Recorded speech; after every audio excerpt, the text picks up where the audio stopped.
Alright, first things first. I'm going to show you the optimal way to use an axe. This is definitely how it works. Don't question it. And then we're going to pick up where we left off.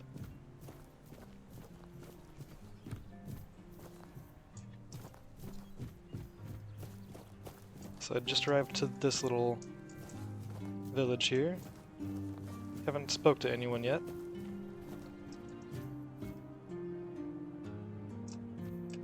Are you the one who bit the guy? What do you want? To gawk at the beast? Well, I'll have to disappoint you. My Cole is not the monster you all believe him to be. I believe you.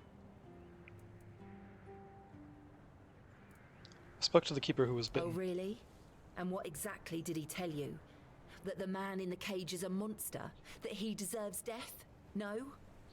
Cole isn't like that. This isn't who he is. Something is poisoning his mind and soul. I don't know what it is, or why it happened to Cole. But now we're all at the mercy of those damned keepers.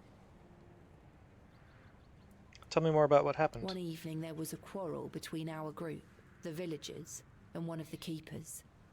They'd had a bit too much to drink and let some comments slip. They hurled insults at us, saying there's no place for us here, that we should just get the hell out of here because things are hard for everyone. Hard? Sure. I bet that bunch of wimps wouldn't last a week outside. All they do is sit in that keep of theirs, thinking they're the defenders of justice. What happened next? Well, Cole went mad. I've never seen him like that before. He attacked that keeper and bit him. It was serious, but the keeper survived. If it weren't for the other men from the village, things could have ended very differently. Afterwards, they chained Cole up and locked him in a cage. His condition started to worsen. They said a monster like him doesn't deserve a jail cell. Jail cells are for humans. Bastards. When did Cole start feeling worse? This might sound silly, but before we reached the keep, we came near a strange structure. The locals call it the Arch Spire.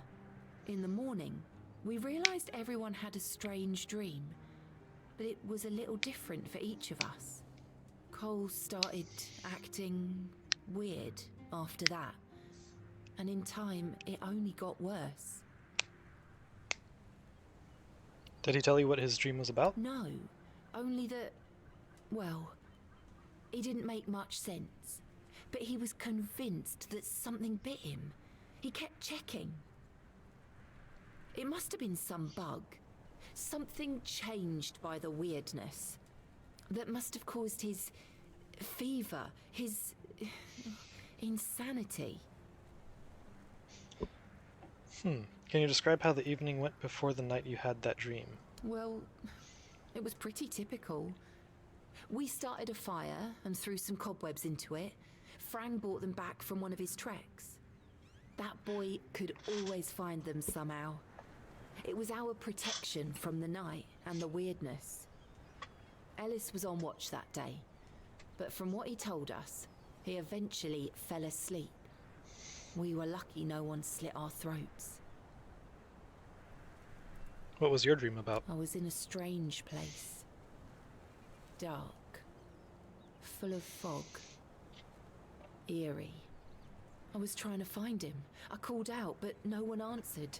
I was alone in the night, and then I kept falling, and falling, and falling. And then I woke up. Where was your We set camp? up camp near the Arch Spire. We hoped that bandits wouldn't dare to venture into a place like that. Well, now I know why we could have been right. With everything that's been happening lately, I'm ready to believe in every strange thing in this world.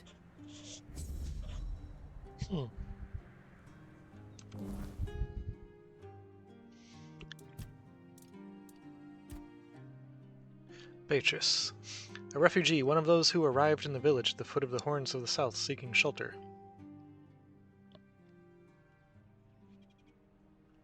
A little bit of alliteration there. Loyal to her convictions, she is ready to fight for her loved ones even when fate seems sealed.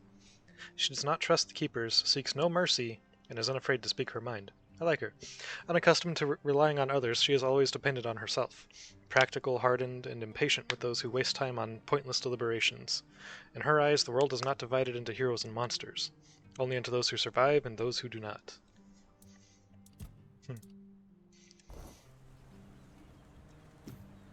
Can I speak to Cole at all, or can you hear me? Do you need anything? Look at his eyes.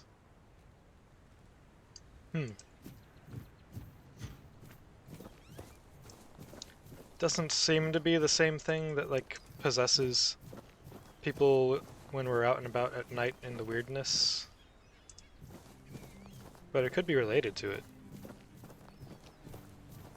I mean, it's definitely related to the weirdness, but... yeah.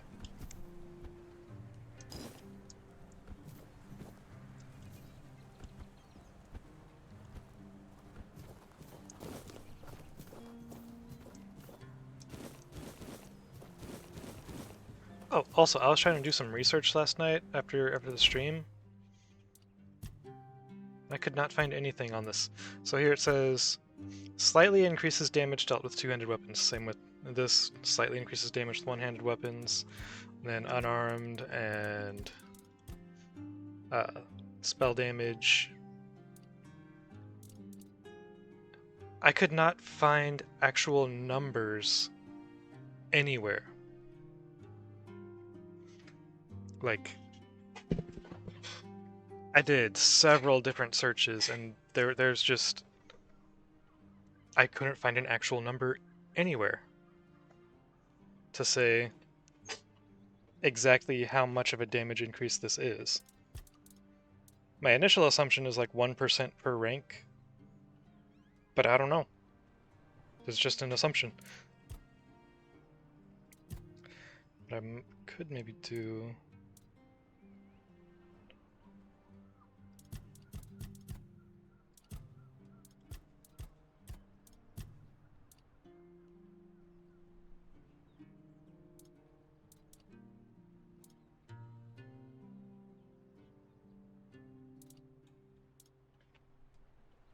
Hmm.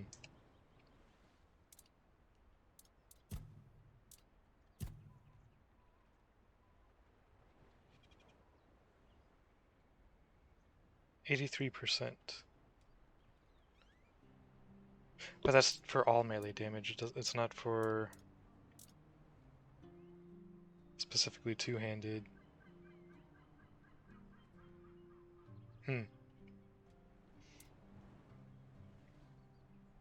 But basically, it's something that I really wanted to know, because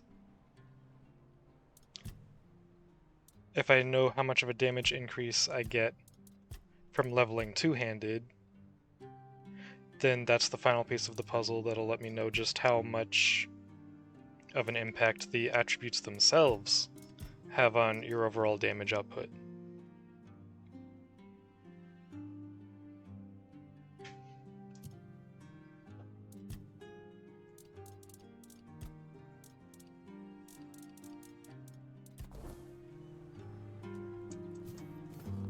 Granted, single-player game, it really doesn't matter that much. I'm just a compulsive optimizer, okay?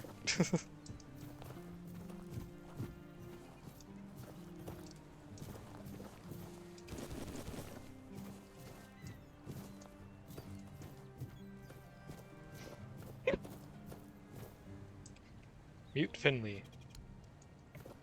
It's about as much conversation as I should have expected. Bloody hell, look at this! The old place is in a shambles. Bunch of decrepit old coots. They do nothing but shuffle around, stare at walls, and sleep under leaking roofs. Can't even hammer a nail properly.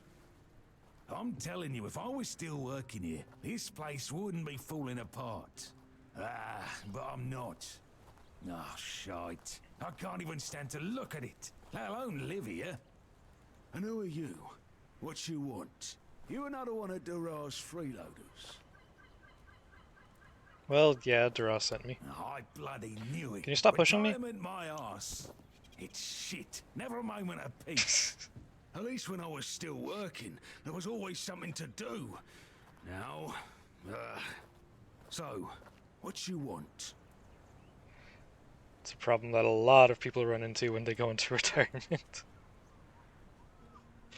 So they find that suddenly that they feel like they have no purpose.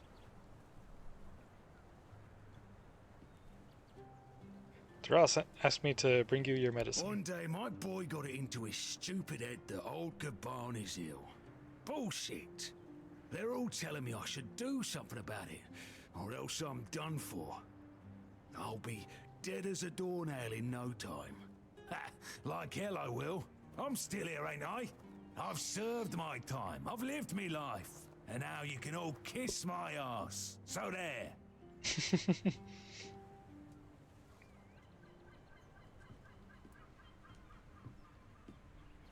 We can try this.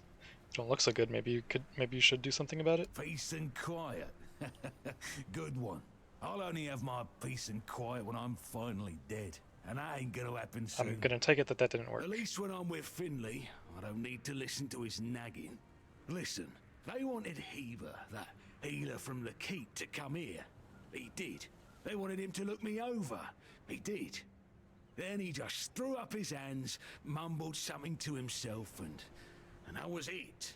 Hell, I should have been an healer. Wouldn't mind going around being a pain in everyone's arse for a living. These herbs. No idea what they're for. Heber said he doesn't know what's wrong with me, so there's no illness. I'm fit as a fiddle. Ah, good thing that at least the one guy who hangs around, Finley's the name, doesn't nag me all the time. Darab wanted to see you, but he didn't have a pass. I think he cares. Yeah, right. He'd better focus on his job. So Finley is your caregiver? Oh, so many questions. How about a drink first, and then we'll talk? Sure. Give one alcohol.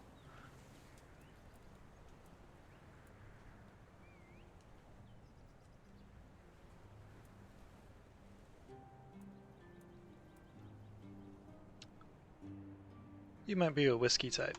Ah. So, what was your question? Finley is your caregiver? Hold on. Finley is not my caregiver. He's my helper at most. Hey, first of all, I'm not a cripple who needs a decrepit dimwit running round after me. Secondly, do you know the problem with having a helper who's mute? He doesn't bloody talk.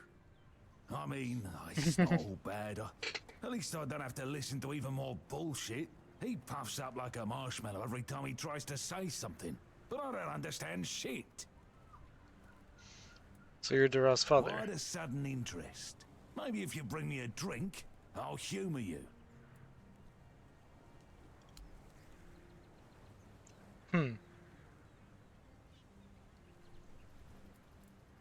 Ah. So, what was your question? So you're Dura's father. That's what he says anyway. But yeah, he's my blood. Eager like me, and look at that bulbous nose. Won't disown what's clearly mine. But I ain't gonna talk with a stranger. Father and son together in the Horns of the South. Must be rare. It's like half the blighters here don't have working peckers. They've never even touched a woman.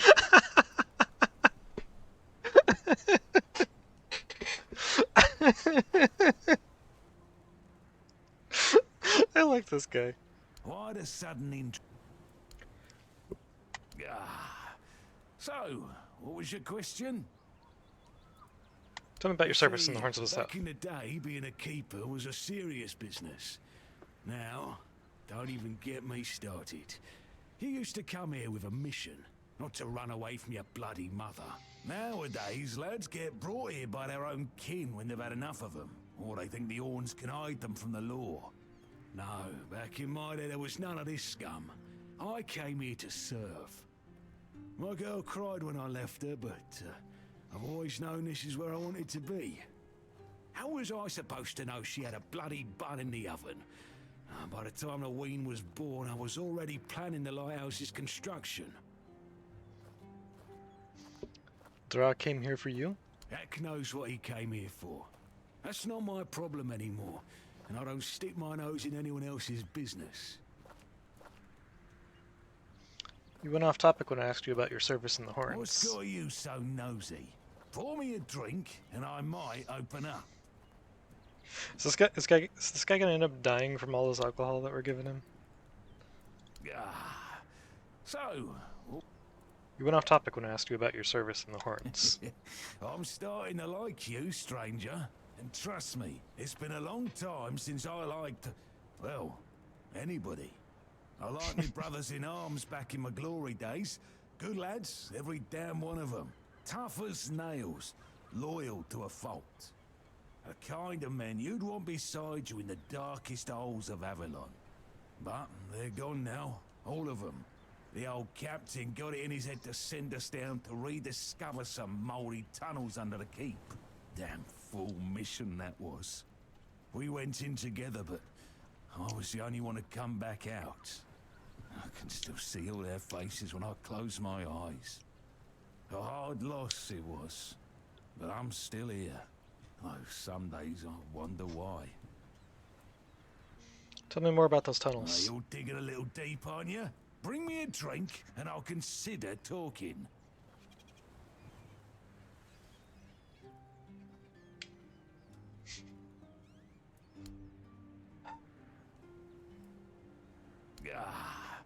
So, what was your question? Going through a lot of my alcohol just to talk to this guy. Those tunnels, right. Well, me and the lads went down there to check if we could repurpose them under the horns. Damn fool mission that was. But here wasn't just some empty caves. There were monsters, straight out of Age of Legends. Sick stuff. Stuff to get under your skin. Looked like... hell, memory's all twisted up now.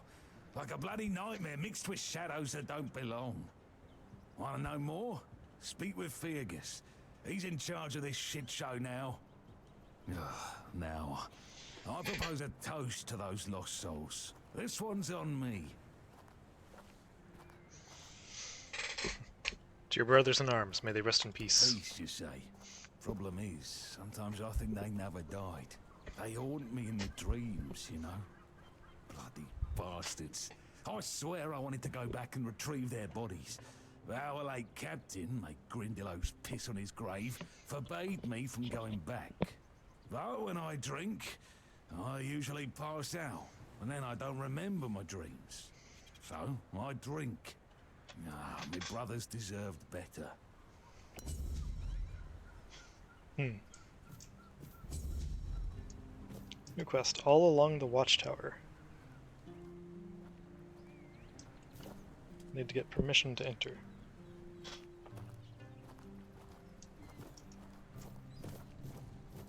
Ron's Tavern. Let's see if there's anyone else to talk to out here first, and then I'll go in the tavern.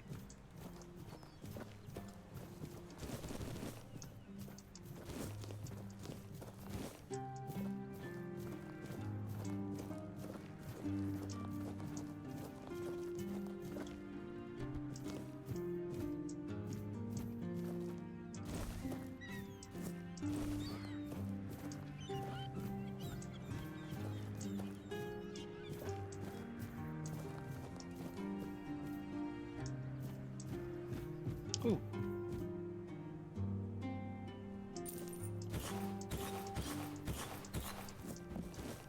Cool. I'm surprised it wasn't locked. Can't interact with that door, okay.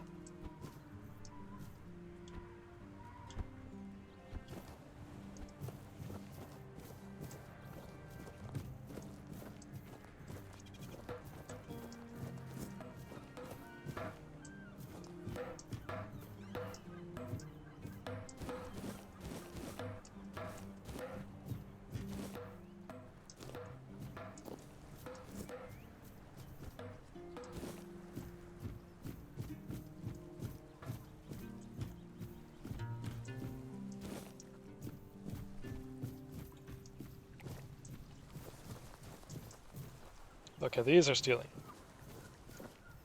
Buy something Effing. or bugger off. Unless you've already bought from Orla. Then just bugger off.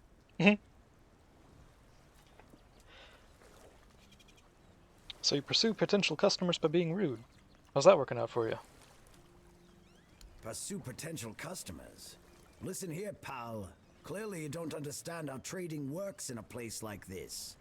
I've no idea where you come from, but here, it's the potential customer who needs to pursue the vendor. And that vendor decides to sell to them or not. It's the vendor who makes the decision, not the other way around. How many people here do you think are offering to exchange goods for coins? I'll tell you, not bloody many. You mentioned Orla.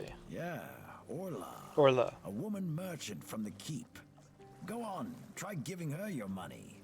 I bet she'll just shortchange you and call it a day. She has no wit and no finesse when it comes to trading. If you say so. So what's this about Orla? I wouldn't mind knowing that myself. She stole a lucrative business contract out from under me and my family, then made herself at home here. Damn those Timberwall merchants. Everyone's always yammering about Timberwall. Timber this, timber that. Bugger them all. Remember, good business, only with Connacht. Fair prices, no bullshit.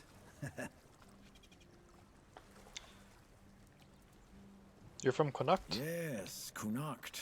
From a merchant family, to be specific.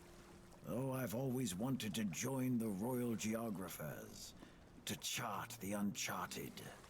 But I broke my leg, badly enough that I couldn't travel anymore. How'd you end up here? After the accident, I was stuck at home, sitting on my ass and looking after the books.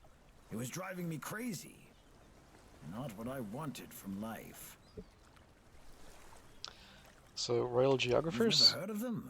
They're a guild of explorers, dating back to the age of legends. They travel across Avalon, documenting all the lost and forgotten places, crawling through hidden caves, discovering old ruins. That's what LSA and I dreamed of. Though, only one of us got to live it.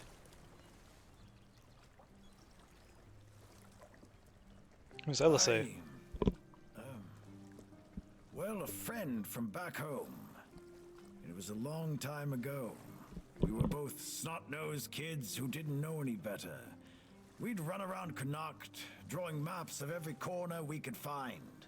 And on the farms, LSA insisted on marking every stone in the fields. My mother used to get on my ass for wasting so much paper and charcoal. Good times. What happened to LSA? She got in with the geographers, started running errands for them. Well, it was right after my accident. I might have acted a bit rashly. Said some things I shouldn't have. You know how it goes. We stopped talking, and then she'd left Connacht. Haven't seen her since.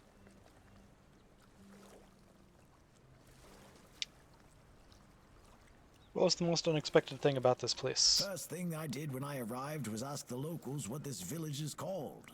And they just said, wait for it, the village. There's also a sunken village nearby. So I asked them what that one was called, and they said, the sunken village. So I asked what it was called before it was flooded, and they told me, the village. How do you even work with that? I love that.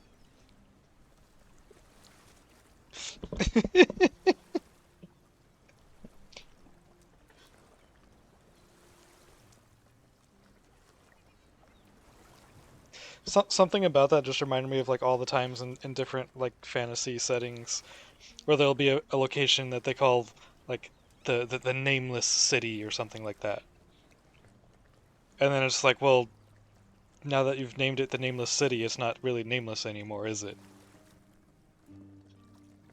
Long enough to know what sells. Not that I'd mind having a wider selection of goods, you know. Some more options on offer. but people here don't need much, so what you see is all I have. Then there's the refugees. For now, I guess they're good business, but long term, doubt it. Sooner or later, they'll run out of money. They don't have any way to earn it since no one wants them here.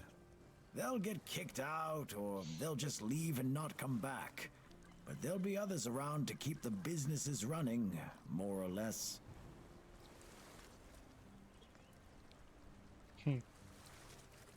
Open shop, what you got? I don't know what I expected. Shovel. Spyglass allows scouting. Scouting can view distant objects. That sounds cool. From now on, you can use the spyglass within the game world whenever you'd like to scout distant areas or mark points of interest. To do this, simply open the quick wheel. Cool.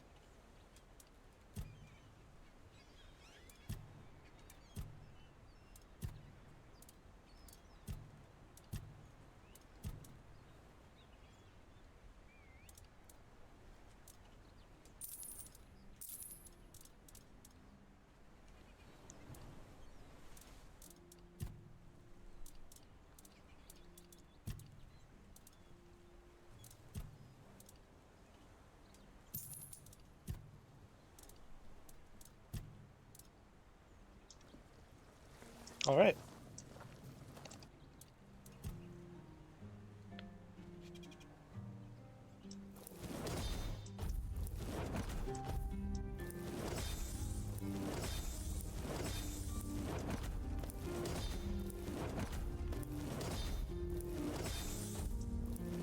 Mashed potatoes +1. Oh wait, no, hang on. Mom's pie, that's just like, does nothing. Shouldn't waste my stuff on that.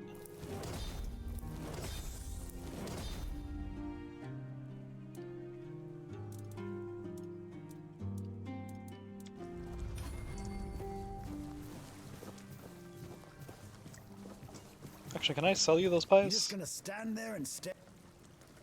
No, but I'm gonna sell you something, potentially. There you go. Have some terrible pies. Repair. Requires 50 wood. Oh. Huh. Okay. What do you want? Who are you? Good talk.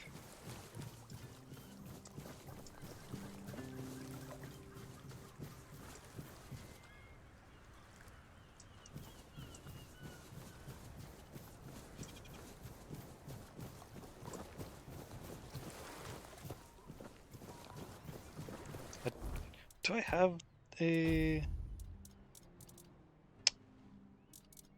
I do not have a woodcutting axe. I had one at one point. I'm gonna check something.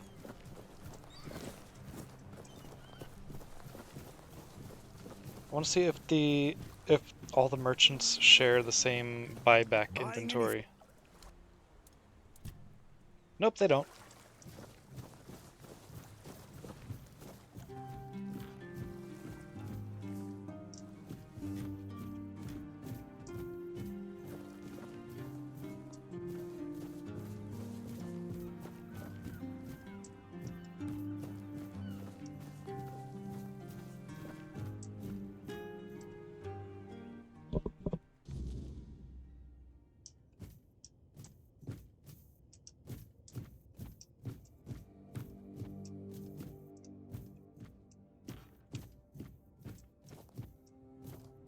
Alright, nothing in here.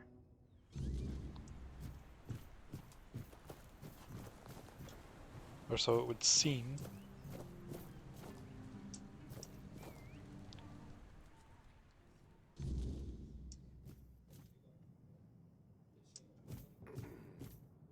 Who are you? Another refugee? This place is already crawling with your lot. It's like a Camelosian privy after a feast. In my day, You only saw old, familiar faces round here. And maybe we didn't all love each other. But a local is a local. It was easier to share with others, even when you didn't have much. I'm not a refugee. That's so. Fine. Whatever you say. But yeah, I can see that you don't really look like one of them. Just pass them through then. Shame it had to be now. Not so long ago, we just sat down and had a drink with the rest of the lads. Now I come here alone. What's this about the You refugees? asking me? They came here and made themselves at home. I ain't talking to any of them. How was the keep when you served? Orderly. No damn rabble begging at the gates and eating us at a house and home. Back then, sure, civilians came and went. But housing them, feeding them? We had a rule. No freeloading. But I guess that went out the window, along with our pride.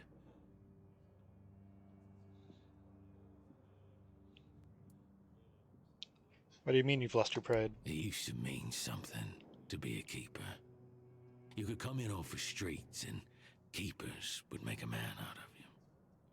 Now, bunch of spoiled lordlings sold off to Brandon by their daddies for a bag of gold. Treated like they're made of glass. Soft. Weak. The lot of them. What's there to be proud of?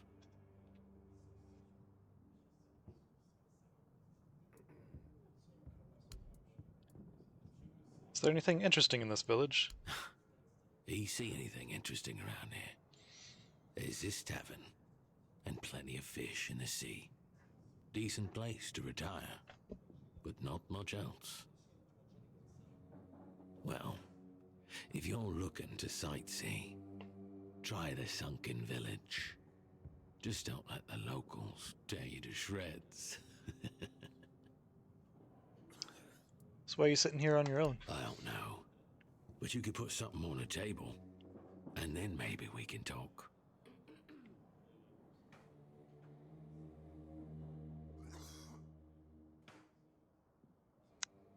I'm done giving everybody all my alcohol.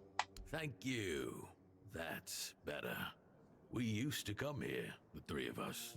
Me, Berg, and Fedley. But lately, that shit for something's potions. gotten into Berg, and it all kinda fell apart. Hell knows what happened. One day he just stopped talking to us. We went to his house to get him, but he only cursed a blue streak at us. Say, mate, do you feel like talking to an old obla? I feel bad for him, but I've got no more patience. And Finley. Let's just say Finley's no good at this stuff. I'll speak with Berg. Now you're talking. Ever since he got so maudlin, Berg usually sits alone by the sea. Let me know what's wrong with him. Alright. Berg, I think that's the guy I spoke to, and that there weren't any dialogue options. And what do we have here? Is this another bounty board? Warning, unauthorized entry to the castle grounds will be strictly punished. Also, please refrain from bringing any more gifts of bread. The seagulls are already enough of a nuisance. Keeper Gwilyn. Okay, so they're not bounties. The Herrings of the South, fishing records. Finley trout, 96 centimeters. Randall, rockfish, 81 centimeters. Null, bream, 69 centimeters. Nice. Goben, bream, 63 centimeters. Ron, herring, 57 centimeters. Kiana, cod, 50 centimeters. Tadgen, herring, 36 centimeters.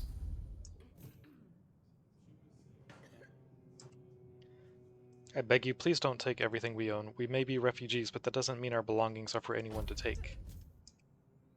Notice, a right shoe was found on the beach. Please pick it up at the tavern, but bring proof that you own the left one.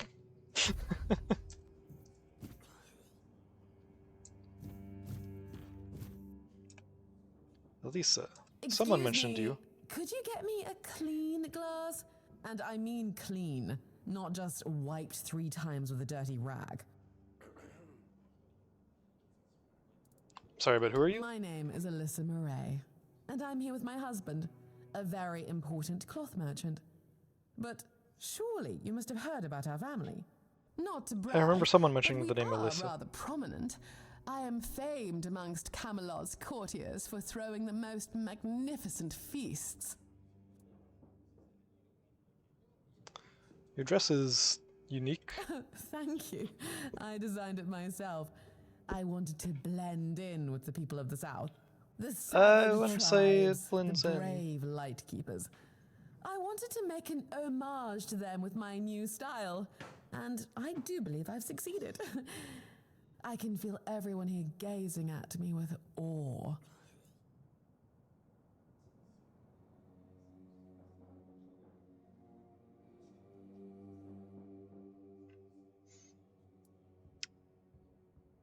Mm-hmm.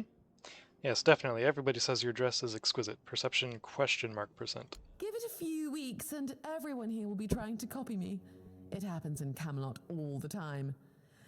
It's almost insufferable. What are you doing in the South? Well, my Duncan is here on business, of course. A very important contract with the Light Keepers. I decided to accompany him because I have never been to the South, and I've heard so much about its wild, untamed beauty. So far, it's turned out to be terribly dull. And the smell! It's like stale fish and sweat. Hopefully I don't have to suffer it much longer. Pray, tell me, do you know anyone here who would run a small errand for me? What kind of errand? Oh, nothing major. You see, I've had my eye on this beautiful abandoned estate overlooking the sea. It's not very far from here, but it's far enough away from all this rabble. If we stay here for a while, I need a place for myself. You understand that, right? No offense, but I can't keep living in a filthy room at an inn. When I asked the innkeeper to draw me a bath, he brought me a bucket. A bucket! Can you imagine? Oh no, I don't think I can. That sounds like a terrible ordeal. Finally, someone sympathetic to my plight. My Duncan has been heartless about it. He just keeps going on about how I was the one who wanted to come here. He told me to deal with it. Can you believe that? The nerve of a man. Wait, does he know about your plans for the estate? Well, what he doesn't know can't hurt him, can it? He should be glad that I can take care of myself. I'm not like the other high-born women, sitting around waiting to be handed everything on a silver platter. And besides, he knows better than to say no to me. Can we get to the point? Fine. The problem is that the manor appears to have some occupants, not legal ones, mind you, who need to be evicted. Forcibly, if there's no other way. You'll do it for me, won't you, dear? Splendid! I can't wait to start decorating. Maybe something nautical, to go with the sound of the waves crashing on the cliffs? Or do you think that's a trifle trite? Uh-huh.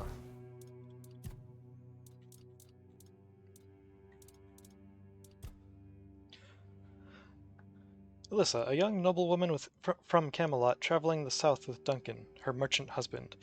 Though claiming to admire its untamed beauty, she finds little except disappointment in its people, customs, and living conditions. She prides herself on her refined tastes and believes her fashion sets trends wherever she goes, yet has no patience for discomfort. Those who cross her path quickly learn that beneath her charm lies a will of iron. She always gets what she wants, one way or another.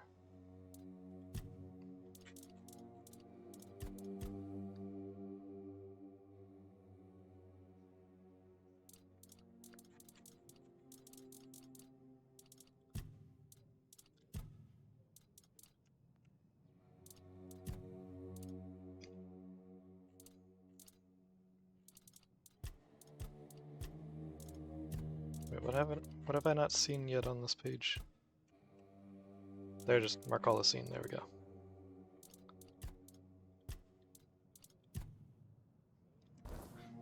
I still have that level up to do. Hello, child. You look competent enough. I can see that you're not of noble blood. Oh, no need to tell me that. I've tutored the children of aristocrats from all over Avalon. Fortunately for you, my opinion of them is not particularly high. Oh, and you don't look like one of the locals. Are you a visitor? Or an adventurer? A visiting adventurer. Who are you? You can talk. Now, I'm sure we'll get along. My name is Lady Elaine. I oversee the Farshire Library, the greatest collection of books in this part of Avalon. Farshire. By the All-Mother, don't tell me you don't know what Farshire is. The largest duchy in the middle of the island, with the wise Lady Kincaid in power, who has a hold over the entire territory. Nothing? Oh, really?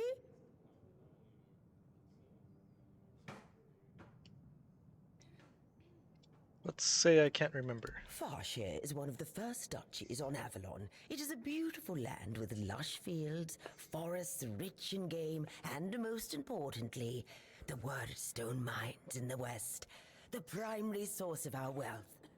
Well, at least that's how I remember it. Now it's a mere shadow of its former glory.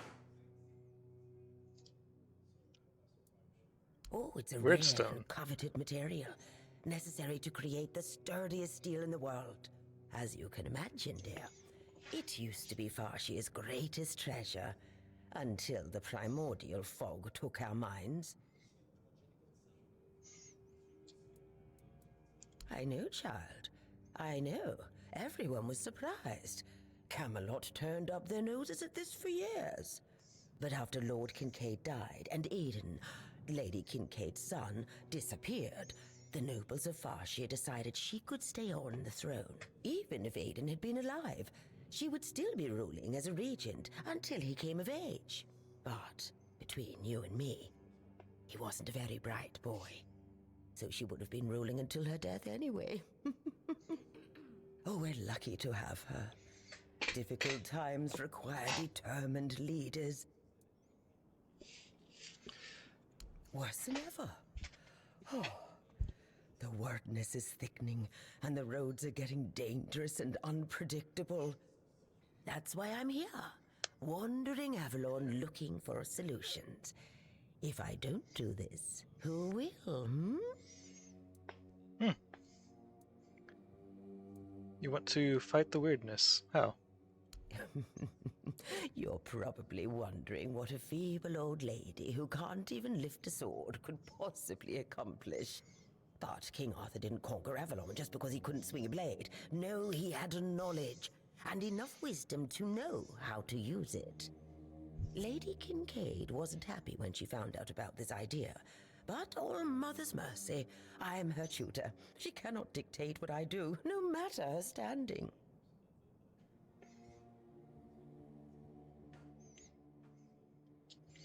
Is there nobody who could help you? Oh, do you mean a family? Oh, I've never had time for such trifles. No suitor was ever more interesting than a good book, nor did any of them smell better either. And I've raised enough of other people's children to never wish for my own.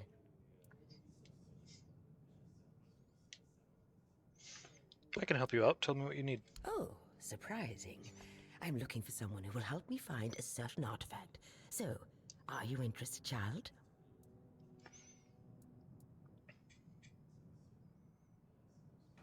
This child needs to know the details I came first. to the Horns of the South because I found a fascinating book. It referred to a certain object, a figure most likely, which has the ability to dispel the wordness like a menhir can. Apparently, it can be found on the ship called Andraste, which sank over 100 years ago somewhere in this area. However, when I asked those nincompoops about it, they just laughed at me. They said that the Andraste wasn't carrying anything of value, and even if it was, they wouldn't freeze their butts off in those chilly waters. Have I heard the name Andraste before? Oh, Dragon Age Origins, right? She was that religious figure. The Last Voyage of the Andraste by Elvis the Lightkeeper. He was one of the more think. notable keepers. In his waning years, he became an adjutant to Captain Lex. But it's best if you read it yourself. You can read, can't you? But just be very careful. This is a very rare publication. Read it very carefully, and after you're done, come to me, and I'll tell you more. Deal?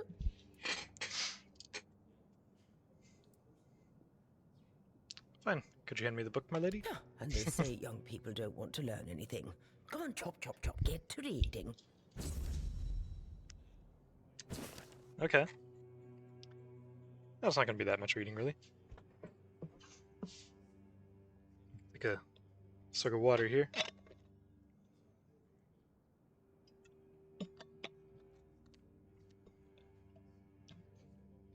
Author Elvis the Lightkeeper. The Last Voyage of the Andraste. It was not a good place, especially not for humans. The odd instruments used for gods know what, the signs written in a strange language, and that disturbing figure. To this day, the mere memory of it makes me shiver. And to think that all of this was, and maybe still is, lurking so close to the Horns of the South. If you ask me, they should bury the entrance to that mine and seal it up forever. I tried to convince Captain Lex not to take anything from those accursed chambers, but he wouldn't listen. The four-armed figure didn't look all that much to me, but I could see how alluring it was to the captain. It reminded me of those strange menhirs I heard about from the inland villagers, only not so impressive in stature. On the captain's orders, we threw the cargo into the hold and steered towards the Isle of the Dead and its island asylum. Isle of the Dead. Writing these words and reflecting on everything that happened afterwards, I realize now how cruel that name is.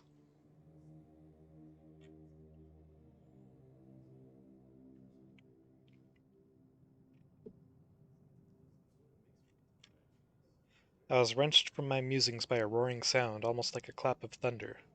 It knocked me off my feet, flinging me at the mast like a rag doll. It took a while for me to realize that something had hit the bottom of the ship. Something huge. Water flooded the deck. People were running around screaming. Well, at least those who hadn't already been thrown overboard earlier. I had no idea what was happening. Did Nolly ram us into some rocks? Then came another blow, this time portside. That was when I saw her. Every sailor in the South has heard stories about the terror from the deep, and there she was. Her scaly body gleamed before my eyes, only for a moment. But it was a sight I will never forget as long as I live. The ship was sinking, yet I could not stop staring at the spot where I had seen the sea monster. A moment later, a piece of the mast hit me in the head, and I lost consciousness.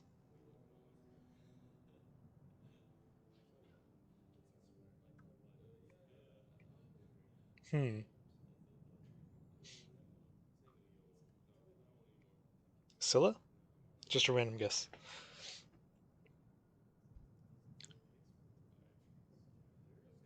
To this day, I do not know whether I owe my survival to the will of the gods, a twist of fate, or a whim of the monster. Why me? Was I chosen to tell this story? If so, then that is what I shall do, and I humbly offer my thanks to forces I cannot comprehend for giving me the chance to fulfill this task.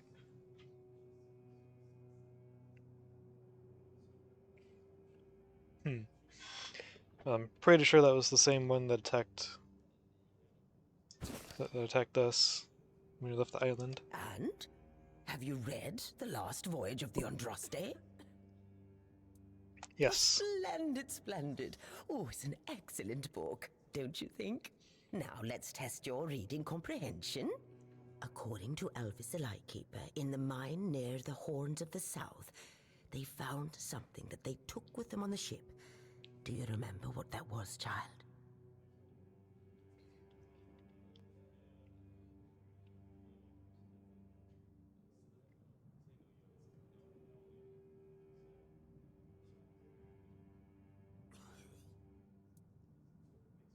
That's right. This is the artifact I'm looking for. One that might be vital to repelling the wordness.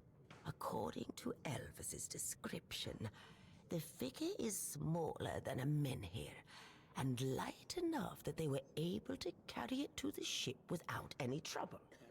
Were it small, it would probably have been placed in Captain Lex's quarters instead of in the hold. I've estimated it should be about 1 meter tall. Good. How'd you come to that Next conclusion? question. What was the Andraste's destination?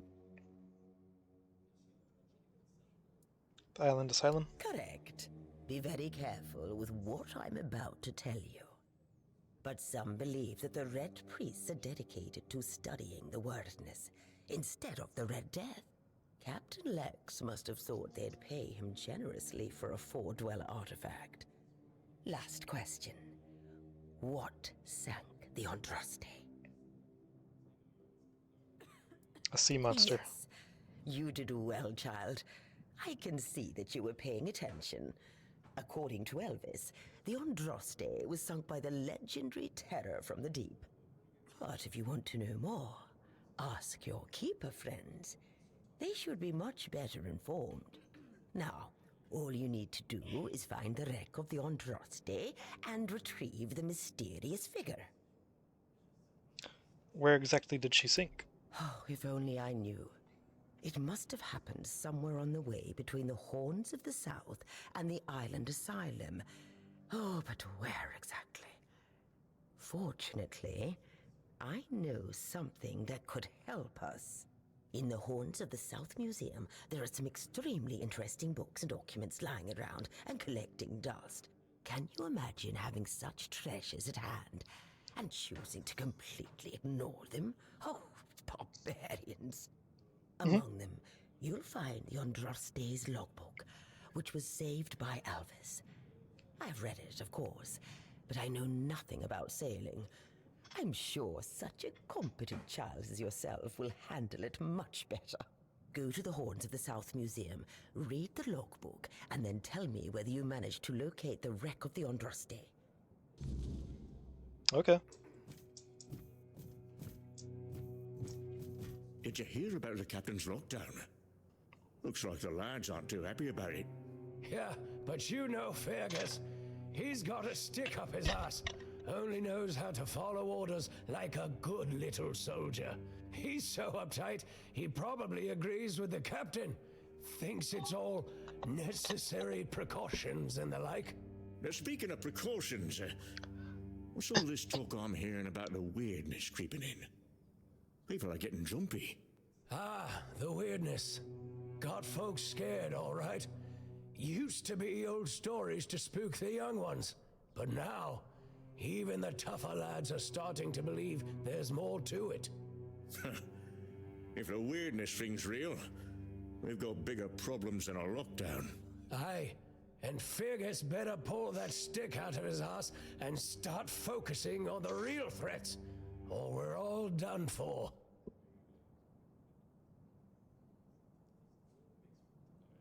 Did you hear about the captain's lockdown? Oh, they're just gonna... Looks like the lad. I'm not in the repeat mood themselves. for interruptions. I'll find your own table. You see that? We're in the middle of a real conversation. Come back later if you must. You remember Sewell Firstfoot's tomb? Used to be a popular pilgrimage spot, but Oh, different conversation. ever since the flooding, nobody's been out there.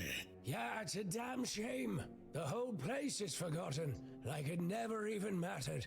Pilgrims stopped coming after the water rose. You've heard the rumors, right? Some say the druids caused the flooding. Now, honestly, I wouldn't put it past them. I don't know. Druids? Why'd they bother flooding a whole village? What's in it for them? Yeah, maybe they wanted to keep folks away from something. Or they weren't too fond of Sewell getting all that attention. Druids are a strange lot. I'm wondering how much of the accusations of what the druids have done was just stuff that was happening because of the weirdness, and the druids just got the blame for it because they practice magic. Strange, sure, but flooding a village to stop pilgrims sounds a bit far-fetched to me. Could have been something else entirely. Doesn't matter much now. The tomb, the village, it's all gone. Nothing but water and memories left. Aye, a place lost to the depths, and with it, a piece of our history. They done? You seen all the refugees coming from the nearby villages?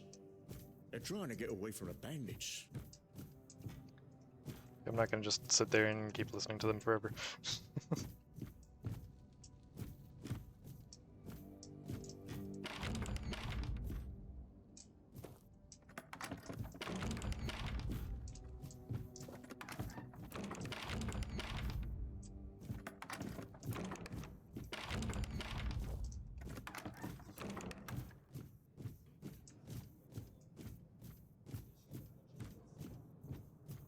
You must be Ron?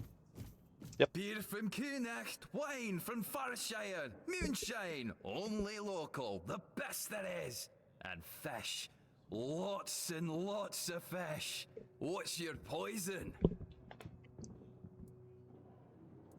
Hopefully not the fish. Stale fish? Yeah. Look around. You're in the capital of fresh fish. Unless you're buying from Heffen. I can't vouch for him. Here though, take your pick. All today's catch. Tell me about this place. You mean the old pier? Well, first of all, it's not that old. Brennan was already the captain when it was built. Why is it called that? Don't know. Probably because of all those old folks around. A lot has been happening here lately. Plenty of new faces. I definitely can't complain. I'm finally running a proper tavern. People come and go and the regulars drink as usual, as it should be. Daddy will be proud. Did your father also run a tavern? Hey, not here, obviously. You won't see your old man here unless your name's Dara. Mine sent me here because he hoped I'd make something out of my life. He never wanted me to pour a beer and look at the same tired mugs day in, day out, but as it turns out, the apple doesn't fall far from the tree. I got mauled by a weird beast during a hunt, and after that, the captain decided I wasn't any good for active service, so he sent me here. I was bored out of my mind, and since there wasn't one here, I decided to start a tavern. At least I'm not as bored anymore. Some time ago, one of the keepers left some important documents here. No, I don't recall anything like that. He said he left them after the last drinking bout. No, listen. I don't know what's going on, but I doubt any of the keepers had anything important on them. Half of them couldn't tell the quartermaster's seal from a pile of horse dung someone stepped on. He said they should still be at the Stale Lamb Tavern. But that means... no. Impossible. What if... Holy moonshine. I remember. Sigibald. It was Sigibald who left those documents behind. I've no idea how you found out about it. Sigi. He's dead. Taken by a fever.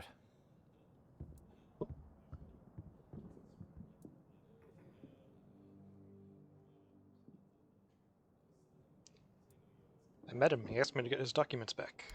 Aye, of course I have. I didn't just throw them in some cabinet. I was afraid they'd fall into the wrong hands. He was a good man. I wouldn't get rid of my only memento of him. Here, after what you said, I assume you'll make good use of them. Even though I'm still not sure what to think about it. Things are getting weirder and weirder in our beloved Avalon. Tell me more about Sigibald. What was he like? Well, he died like he lived, with a tankard in his hand. The boys always said Sigi was a friend worth 5 others. And he was. He was a prankster like no other. Once, he slipped a rotten egg into the quartermaster's dinner. Never a dull moment with him, that's for sure. Thanks. Need to go. No problem. Listen, if by some miracle you really talked with Sigibald, please, give him my warm regards. I don't understand anything anymore. Open shop.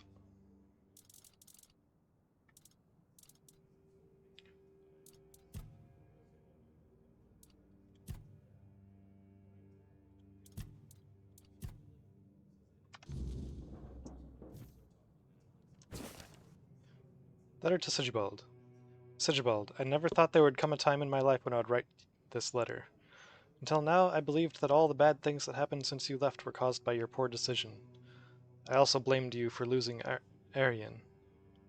It's funny how things change over time. It seems that I've changed too. I don't even know if this stupid letter will ever reach you. If it does, I'm sorry, and I accept your apologies. Ross.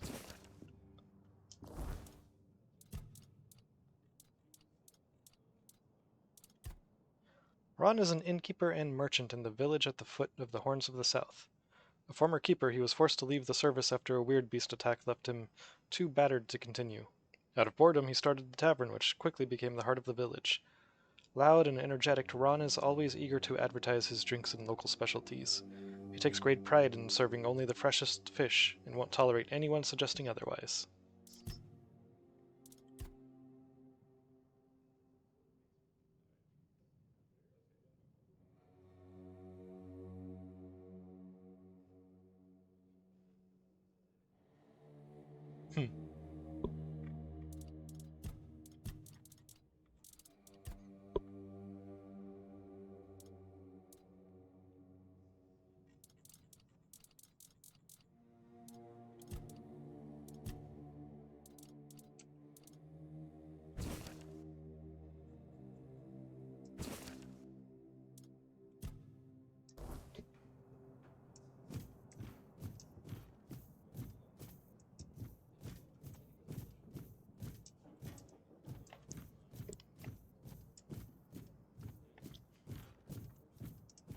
Kind of hoping there's not going to be a whole lot more dialogue to get through.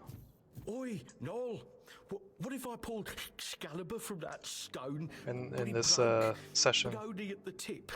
Would I still get to be king, or not? Because there's already a lot of it last stream. So daft, Randall.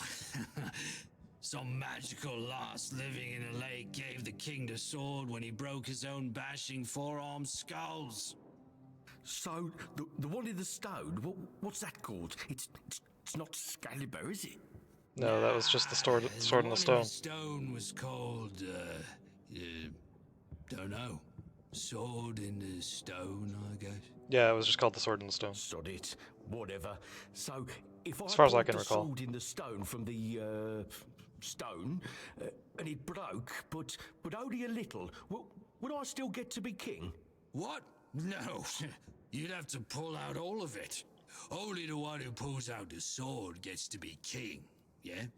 Not the one who pulls out a bit of the sword. These two are reminding me of the two idiots on Scary Movie who kept having those really dumb debates. Talking about how, like, you can't wake up dead unless you a zombie. Wait, but if you have a sword and it breaks, do you tell everyone that you have a sword or that you have a piece of the sword? Besides, you can always take it to the smith and he can fix a new tip. But if he fixes a new tip, it won't be the same sword. Up now we're getting into the ship of Theseus. How's it not the same sword? So, what is it now?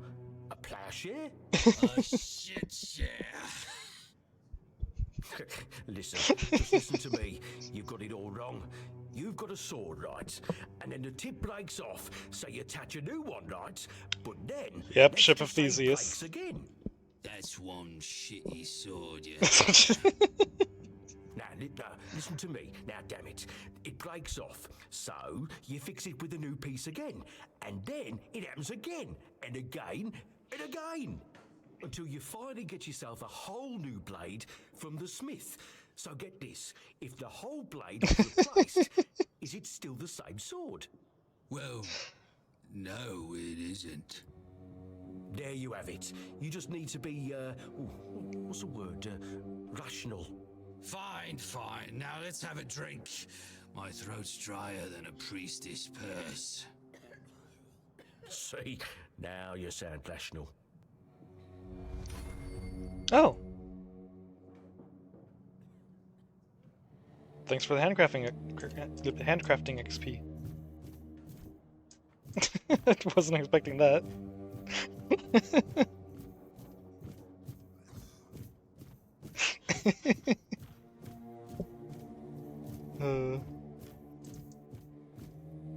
like those two. Those might be my favorite NPCs so far. Oi, you're not from around here, are you? Come on, sit down and tell me something about the world out there. I like your pipe.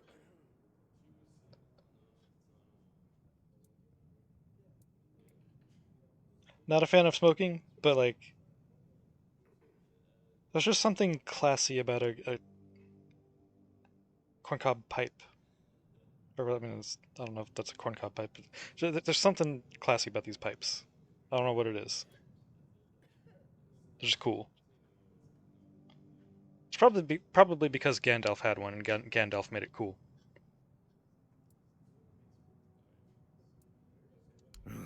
Don't know. What do you want to know? If I knew what to ask, I'd have asked it already. There's not much to tell. It's the same Now everywhere. that I believe. Everywhere's a mess. Even here. I remember when we were held in the same regard as Camelot. Look at us now. Not taken in wimps. It's nothing like the old days.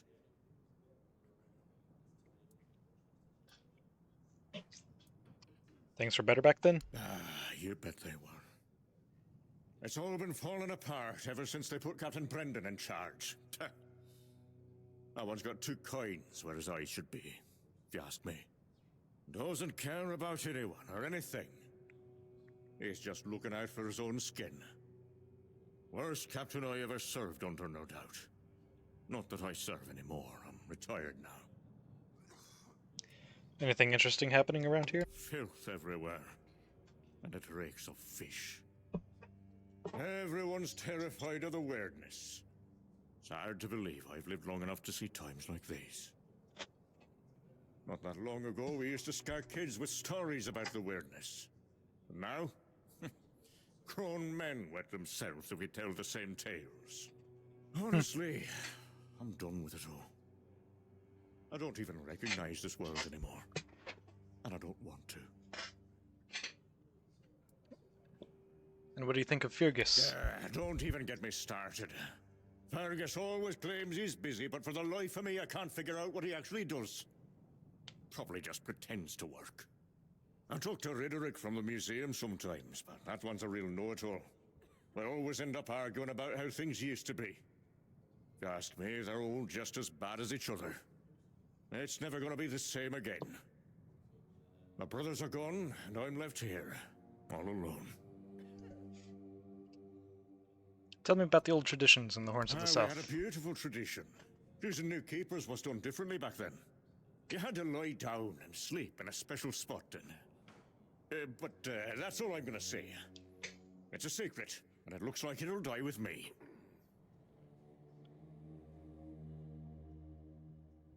Uh-huh. Do you remember the sunken village? Of course I do.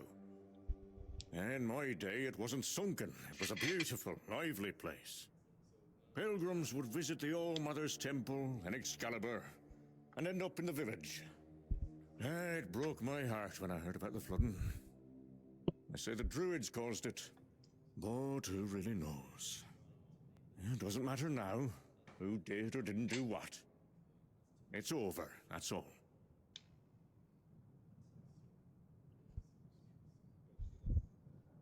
Now go on, leave me, like everyone else has. There's nobody left with any sense to talk to.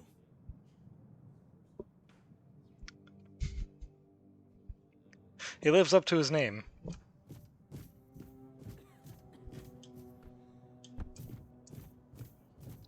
I'm curious, like, if I kept listening to these guys, would I've gotten a... You see that? Not one, but two noble ladies in a tavern tonight. That's a rare sight around here. Aye, I saw them. You don't see their kind much. Nah, I don't think I would get a skill point listening to those guys.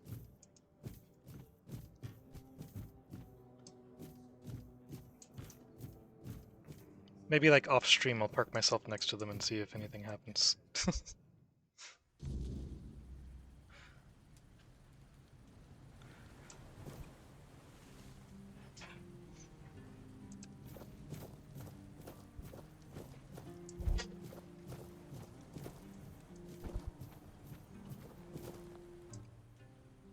Wooden villa.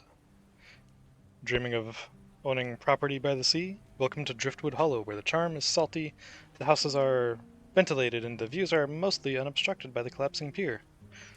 Every home here tells a story, mainly about leaky roofs, creaky floors, and ghosts who might cover your heating bill. Buy now before the seagulls claim squatters' rights. 20,000. Huh. So you can own property, that's cool. Ah. So maybe you can plant your own crops and stuff. Because there's this garden here right next to the property you can buy.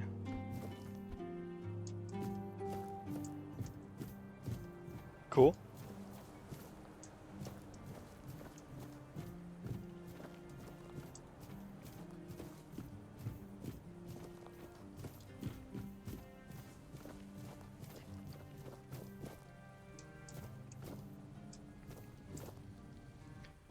Can I just use one of the rooms?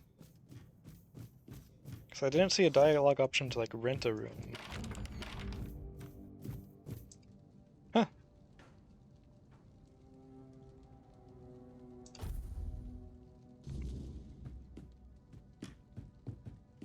Free lodging. Cool.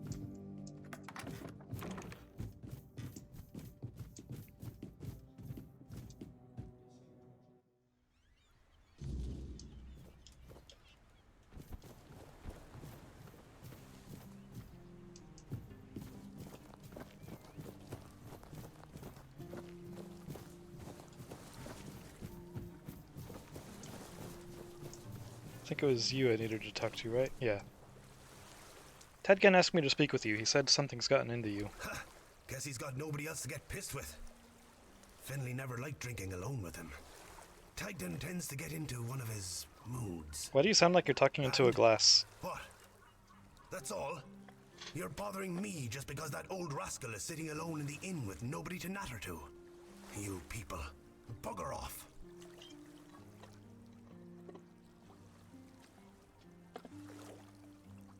Okay. Berg doesn't want to talk. Maybe Finley will?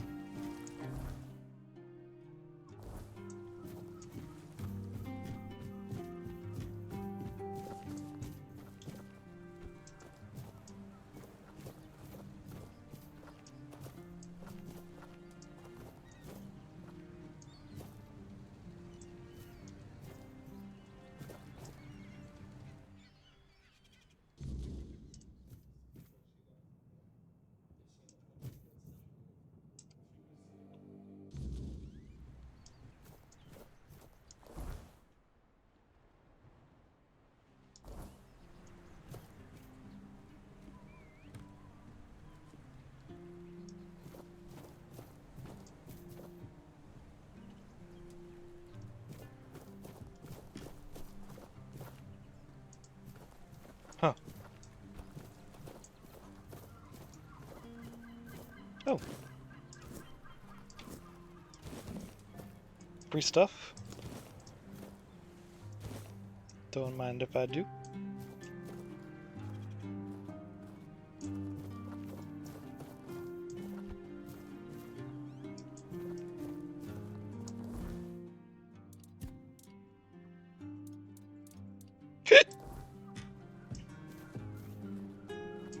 Oh, there.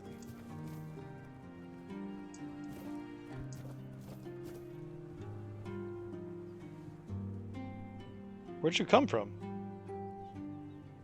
I know you weren't just standing there a moment ago. Tedgen told me about you and Berg. Why aren't you drinking together anymore? Eh? I need you to be more precise. Do you know what happened to Berg? Mm-hmm.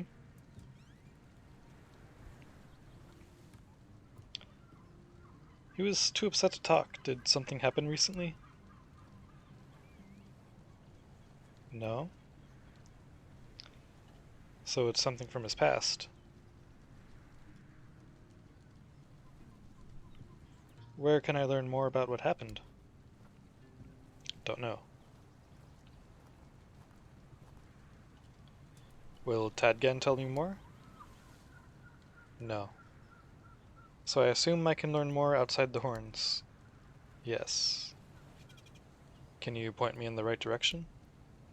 Yes.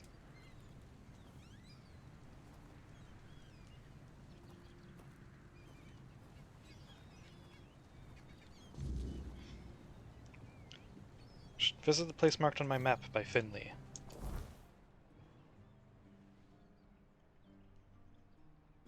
Oh.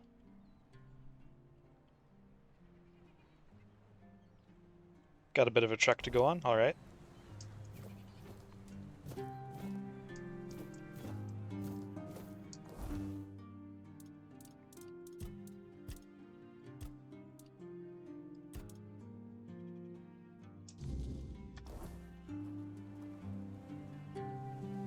Can I see where that one's gonna take me?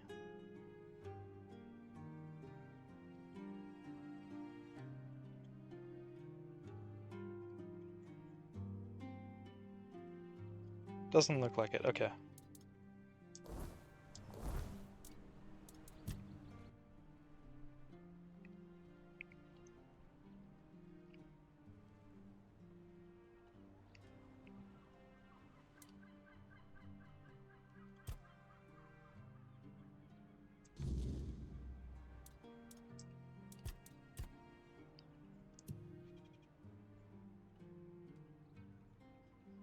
Nope, got no direction on that one.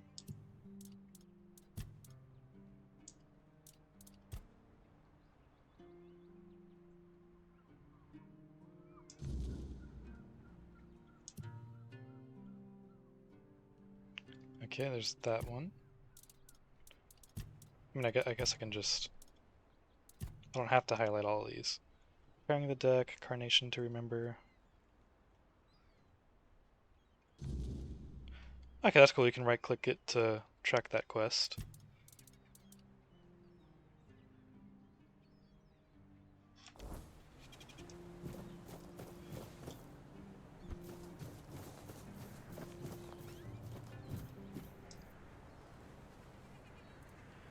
One of the keepers gave me those flowers. Said it was a gesture of solidarity with your group.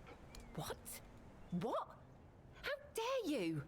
Do you know the meaning of those flowers in that configuration? No.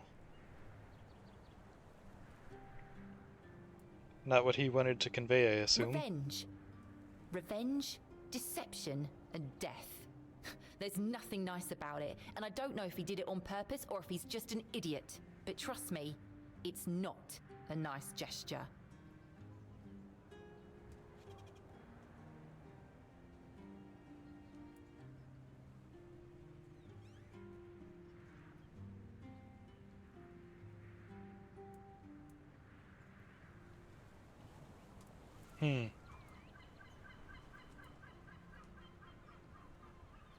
Thank you. For them. You are from nowhere, just like me. That's why I believe you. Take those flowers away, burn them, throw them in a cauldron, whatever. I don't want to look at them.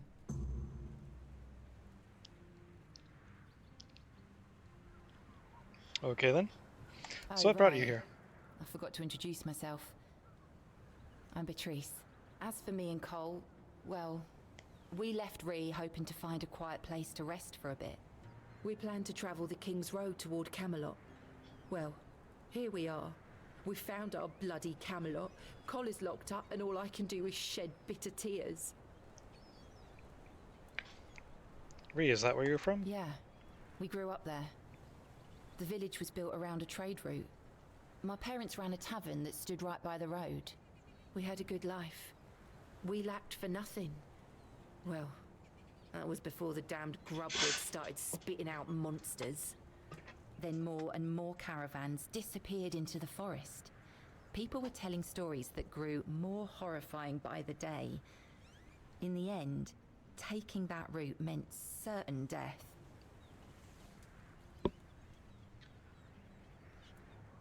Your parents stayed? I doubt I'll ever see him again. I don't think there's anything worth going back for. What happened to the tavern? The same thing that will happen to every place on this godforsaken island. Ruin. We used to have generous clientele. Merchants and emissaries from all over Avalon. They had deep pockets, always left lots of gold. But that changed. Then our only income came from the villagers, who were getting drunker and poorer by the day.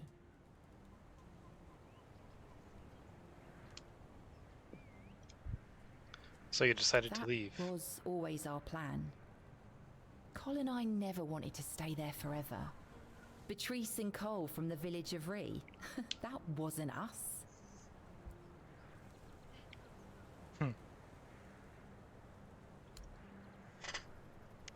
What about the others from your group? Each of us has a different story. Some wanted to seek their fortune elsewhere, like me and Cole. Some had to flee their homes because of bandits pillaging their villages, or because of the weirdness. Ree could be one of those places by now. There's so much turmoil in this world. People can suddenly lose themselves, becoming a danger to those they once loved.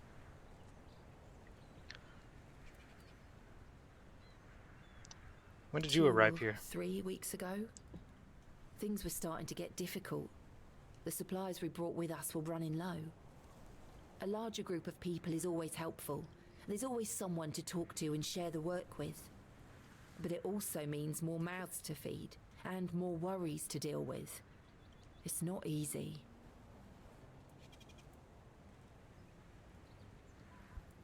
Be careful out there.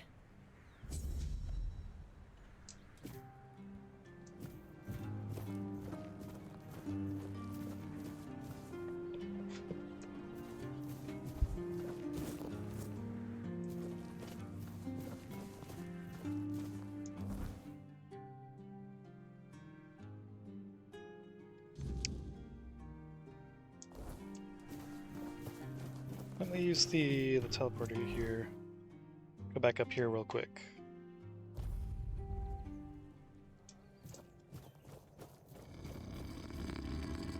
Yep.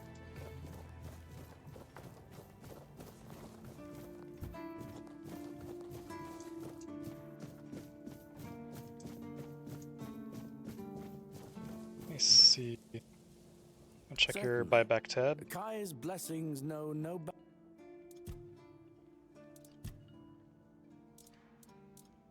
Okay, you don't have the May Kai's woodcutting axe. So maybe you've got it.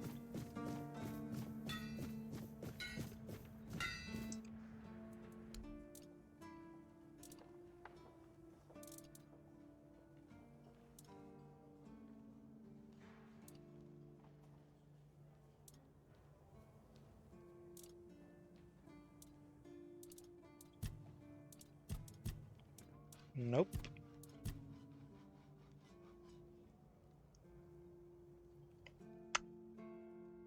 Huh.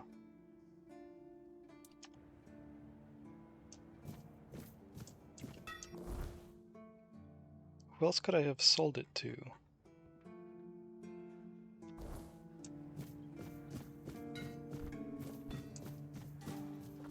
Wait, have I spoken to you?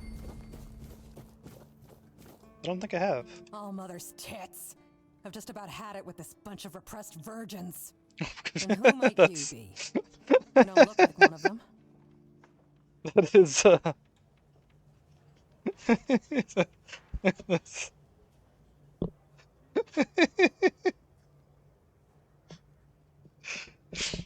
quite the introduction there.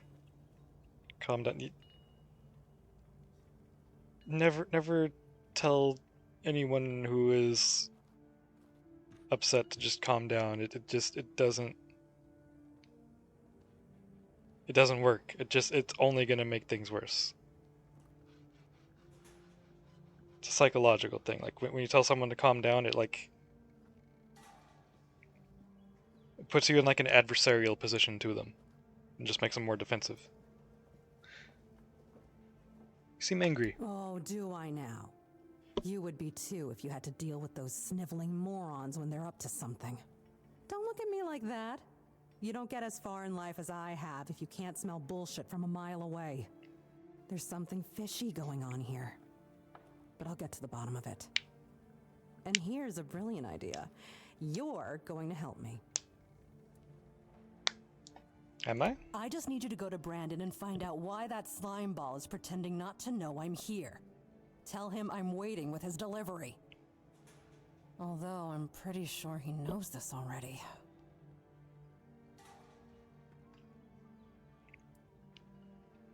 I'm afraid I don't have access to the captain. Right. What was I thinking? You wouldn't. You're new here, right? Shit. There's something going on, you know? They don't want anybody to know, but I can feel it. I've been doing business with the captain for years now.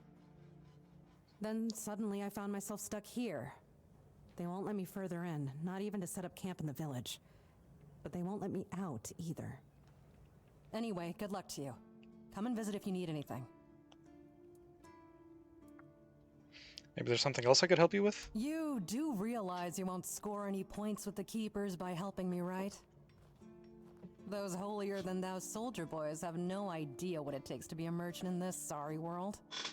The things we have to do sometimes aren't exactly done according to the rule book. I'm interested. There's a woman from the tribes called Nest.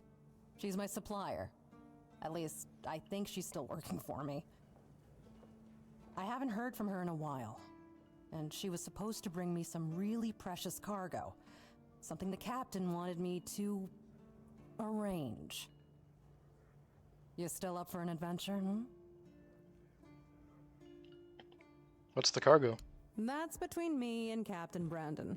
Secrets of the trade and so on. If you hire me to arrange something, that'd be between you and me. And that's only if you decide to Fair share enough. this kind of information. Any idea where I could find her? My guess, and it's only a guess, is that at some point she must have been somewhere around the bay. That beach near the whale's tooth. Rumor has it that Bromar No-Face and his thugs are fond of that place, which wouldn't be good news for Nest. Alright, that's all I need. Good luck. And don't worry, I'll pay. No matter whether she's dead or alive. Just let me know what happened. And bring back the cargo if she still has it. Yeah, I probably should have opened with this. Who are you? Name's Orla. I'm a merchant. Or I try to be, when my business isn't being held hostage by a bunch of idiots who seem to be terrified of women. What was I thinking when I decided to leave Timberwall? Should have stayed there. Oh. Pages of experience. Unlock 25 journal entries. Cool. Tell me about Timberwall. You've never been to the merchant capital? Well, you didn't miss much. Yes, I it's just rich and kind of like extravagant, spawned in but this world, only okay. if you're rich and extravagant too. Other than that, it's a place like any other. The same pain and misery hiding behind gilded walls. It's not as exciting as people think. Or, well, maybe it is if you like living with a bunch of backstabbing crooks. Yeah, now I remember what I was thinking when I left that place. Since there's a story behind these backstabbing crooks. Not really. It's more of a requirement if you ever want to be successful in Timberwall. My family is full of them. Huh. Are you on your way back home? I have no home in Timberwall. Well, we have an estate, but it hasn't felt like home for a long time. I feel like every time I go back, I recognize it less and less. The people are getting greedier and more desperate by the day. Business is slow, I'm not gonna lie.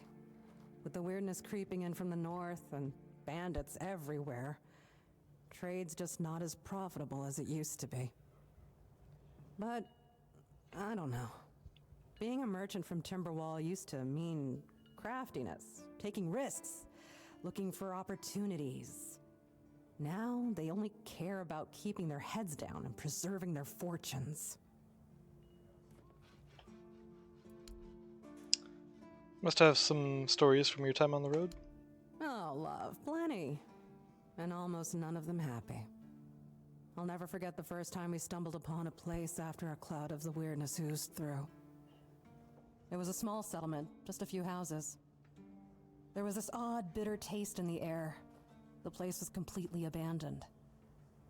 Or so we thought, until we started finding them, one by one.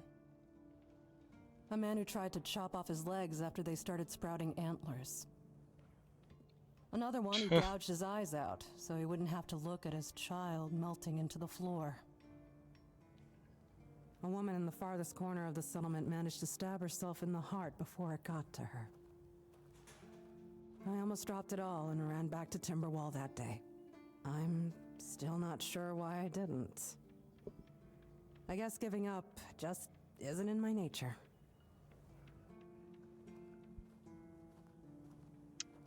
This is a very happy game. Oh, woodcutting axe.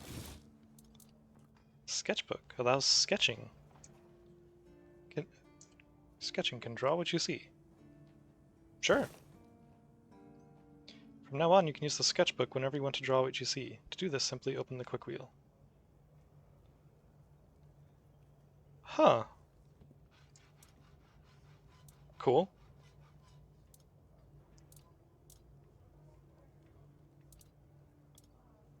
Traveler's Boots increases movement speed multiplier by 10% when not in combat. Little out of my press range right now.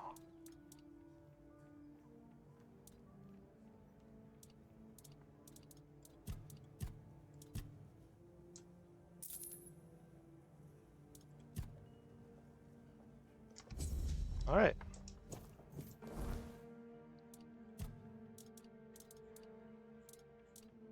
Orla.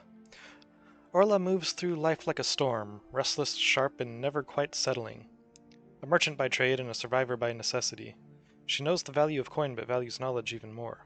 She came from Timberwall, but she does not call it home. Perhaps no place truly is. Too stubborn to bow, too shrewd to be fooled, and she walks the edge of law and opportunity, chasing the next deal or advantage. If there's something to uncover, something hidden beneath polite words and empty loyalties, Orla will find it, and she won't be afraid to use it.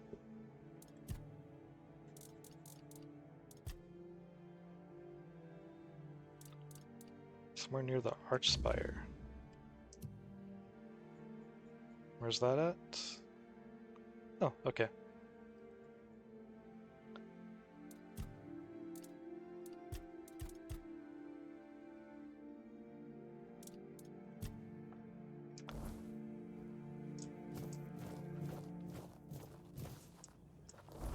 Yeah, let me see, where's this at? Woodcutting. Woodcutting can cut wood.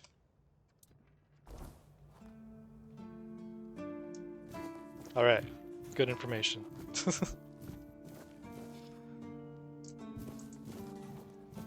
It's like, do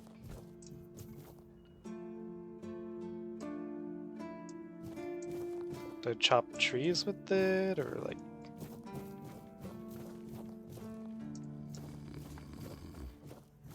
I don't know.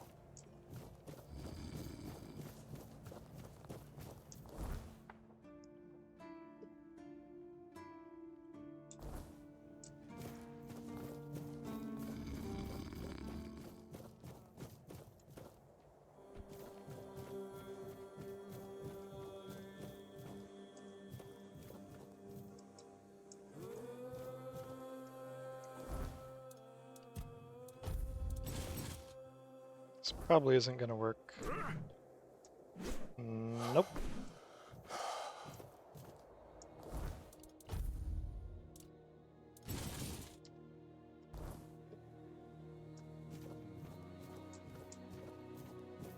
Huh.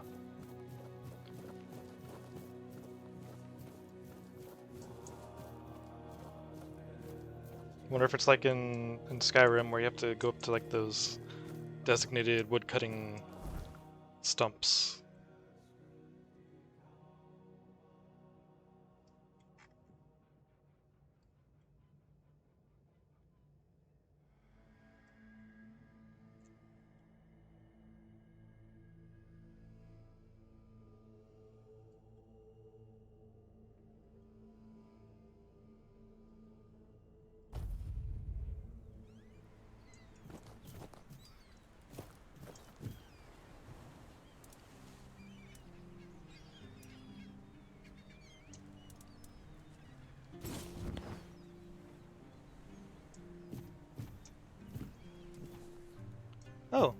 Didn't even notice all that up there. How's this work?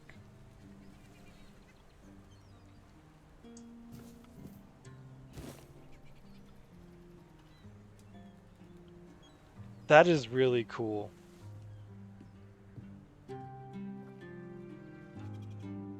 That's really cool. I like that.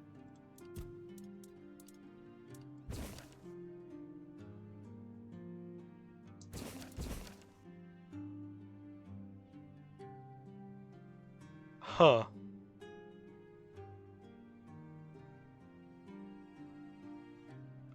I'm pretty sure all it does is it like takes a screenshot and applies that filter over it. But it's that's a really cool feature. I've never seen that in a game before.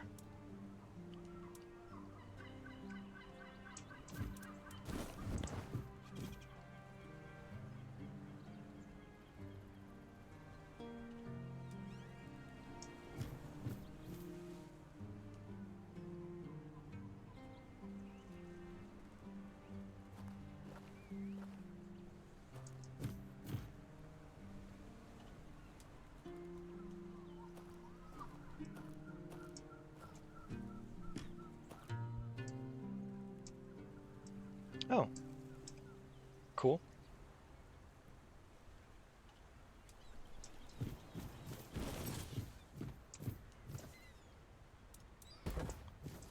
Real quick, I'm gonna do this. Just so I can level up.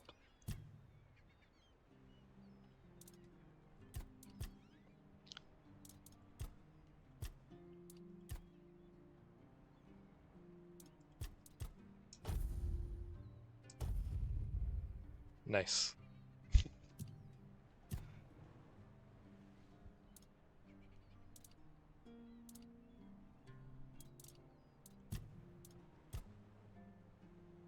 And now I have overkill. Hell yeah.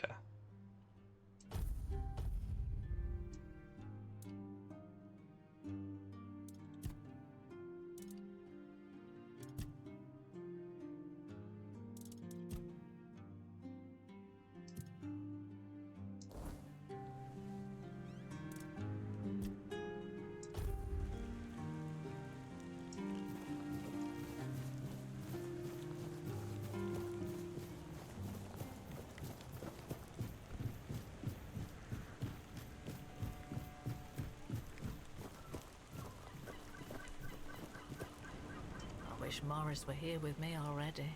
Do you need help settling in, dear? This isn't the best day to start a new life in this place, but we don't always get to choose, do we? What a nasty business with that boy. I'm almost glad my Morris isn't here for this. He's such a bleeding heart.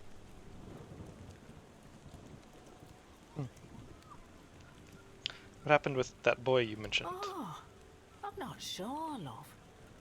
I don't move around too much. I just heard about that fight with the road keeper, and now poor Cole's locked up in a cage.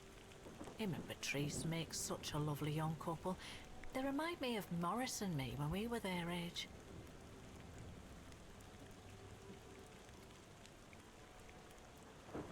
I'm not a refugee, I just have some business in the keep. I'm sorry, dear. I hope I didn't offend you. I'm still not used to all this. You see, I was born in Little Grove and thought I would live out the rest of my life there, working in the orchards in the mornings and drinking warm cider with my beloved in the evenings. We never wanted to see the world. I guess sometimes the world doesn't give us a choice, does it? Avalon is a harsh That's land. what people say, but I never agreed. I weathered many storms with my Morris, coming out stronger each time. Avalon taught us to cherish the little joys of our everyday life. Without those lessons, we wouldn't have survived what happened to our village. What happened to you? Little Grove was raided by bandits, a local gang that had been terrorizing the area for months, growing in numbers with each raid. Their leader, Bald Kate they called her, somehow got hold of a branding iron used to mark outlaws. After pillaging a village, she'd brand some men and women of her choosing, That way, Kate made sure nobody would ever help them, and that they'd have no choice but to turn to her if they wanted to survive. My Morris used to be a skilled tanner. I guess that's why she picked him. Did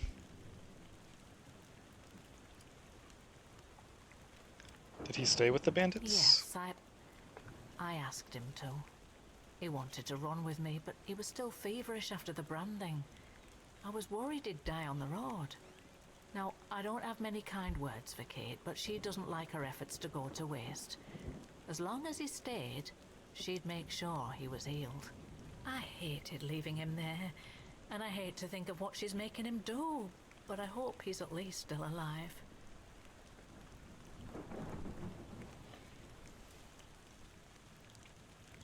Did you ask the keepers for help? Of course I did, right after I got here. The only answer I got was that they're aware of the bandit problem and are dealing with it. But I've heard rumours that the gate is always shut and the keepers are forbidden to leave. So, I've got no hope there.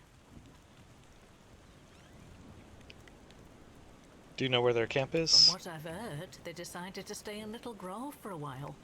Drinking my cider to the last drop, no doubt. Not like they have to worry about the authorities. The only ones we saw were the Camelot tax collectors that came by once a year. Other than that, not a uniform in sight since I was a little girl. I'll keep an eye out for your husband. Oh, Mother bless you, my dear. That's all I could ask for. Please, let me know as soon as you learn anything.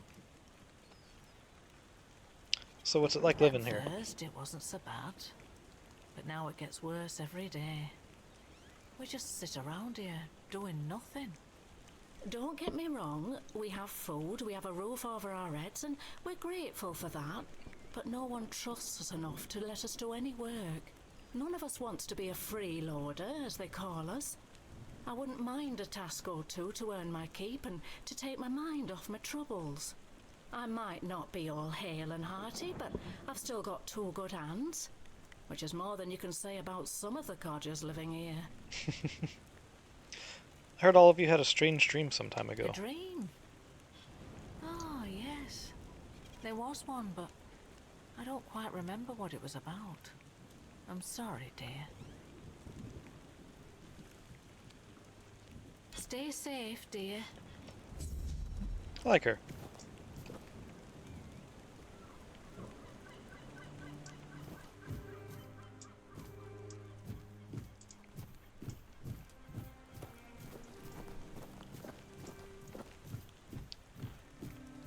Nothing changes. Nothing ever will.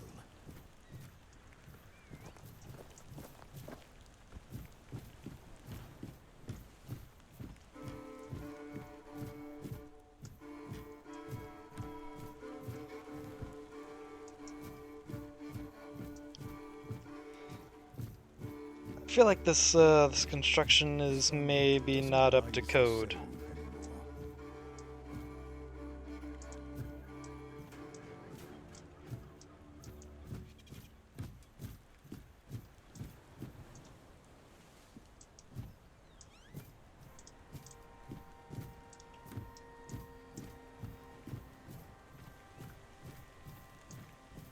Still here, still breathing.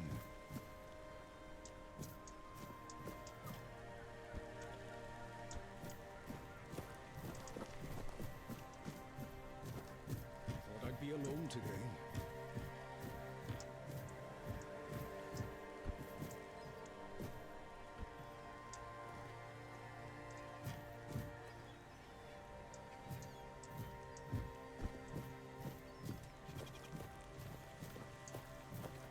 I've already told you I'm not going anywhere. If you want something from me, then... Oh. I don't know you. I'm Dugald. You're not one of us. And you're not local either. You could have chosen a better time to come here. Kind of poor ambience, if you know what I mean. Well, at least we have a roof over our heads. How'd you end up here? My boy Frank and I came here with the others. We left our village because we had to. Well, I had to. But Frang is a good lad, so he came with me. I took him in, you know. Found the poor sod at the mill, sleeping in the hay. He was chilled to the bone back then, but I could tell he'd be a strong lad once he thawed out. He used to help out on the farm. Do you know where he comes from? He's young, but he already has a couple of tattoos. Tribal ones. Means he must have been cast out of the Del Rita. At first, the people in our village gave him dirty looks. But then they realized he wasn't a bandit. He was a good, hard-working kid. Then they started to treat him as one of their own. Did he tell you why he was cast out? Ah, Frang is a quiet boy, and he doesn't talk much about himself. I feel like those days with the reader are long buried for him. Almost like he never lived them. Where are you from? Roscree. Few shacks and a small field of grain. I was a miller back there. My daughter married a good, hard-working man. Eventually, I gave them the mill. Still helped around, but wanted to let the young folks learn how to work there. Then this kid, Frang, came along. Everything seemed to be going pretty well.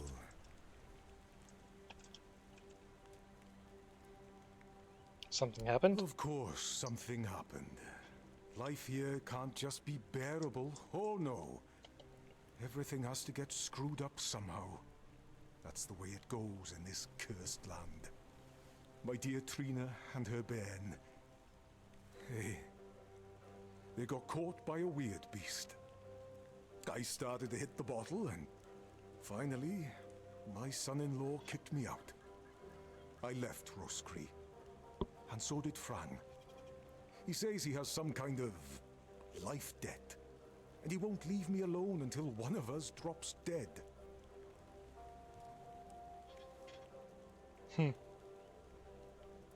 Sorry about your daughter and grandkid. I'm sorry too.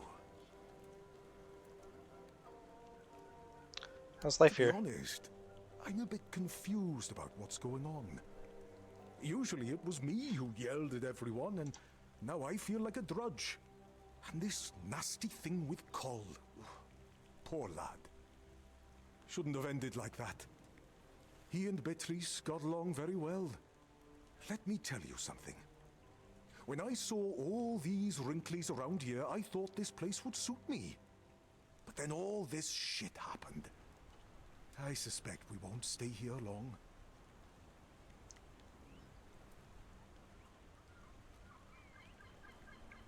Heard all of you had a strange dream some time ago.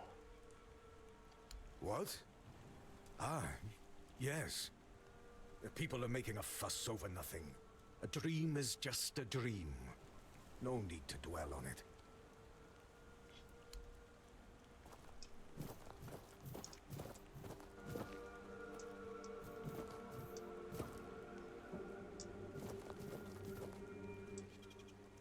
Something happened.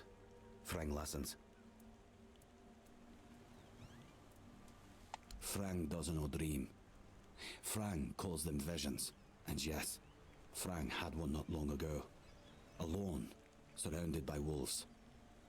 They were no aggressive, so Frang felt no fear.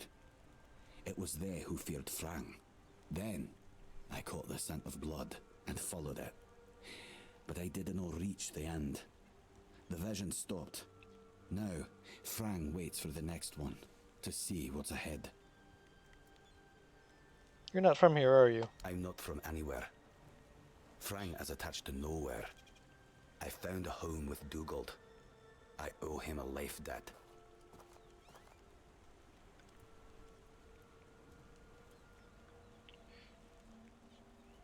Do you know a Dalrita named Conshur?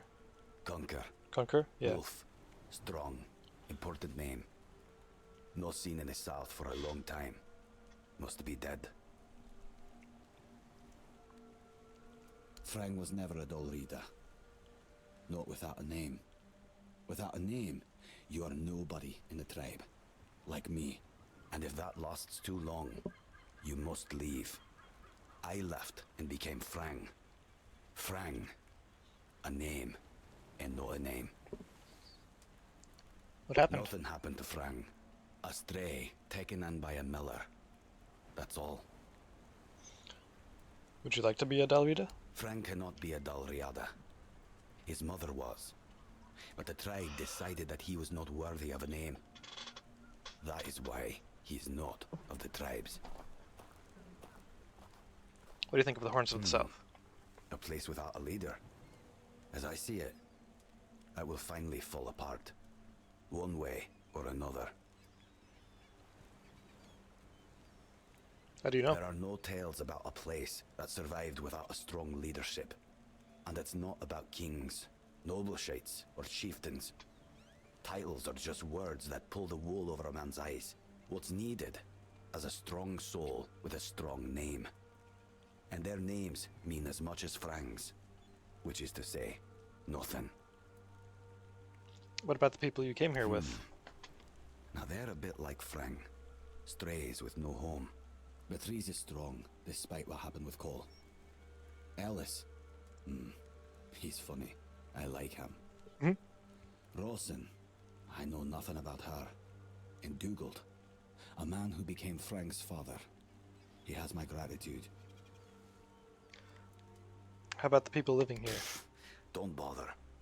Have you met the Keepers before? Frang never met the Keepers, but the unnamed boy did. Once, a few of them, many years ago, we fought. The unnamed boy survived even though he showed fear. Shouldn't do that.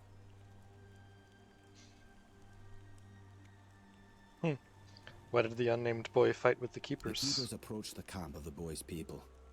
But that past does not belong to Frang. I'm Frang. Interesting.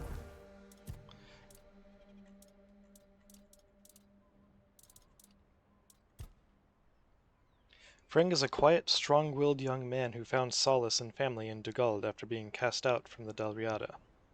Though his roots lie among the tribes, Frang embraces his new life in the Horns of the South, where he works hard and protects those he cares about. His loyalty to Dugald is unwavering, a testament to the bond they've built. For Frang, there's no need to seek a name from his past.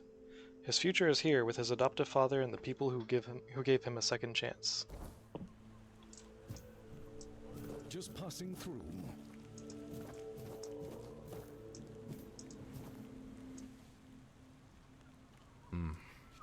You've come to put me in the cage.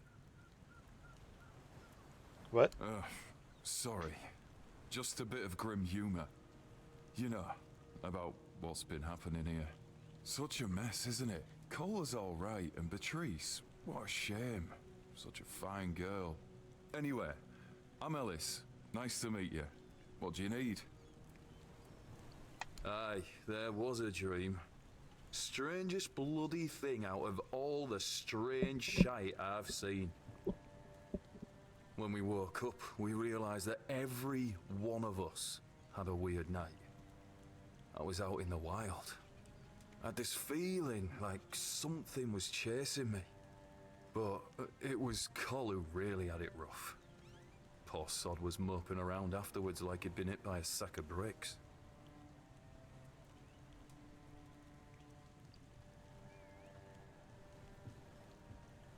Huh.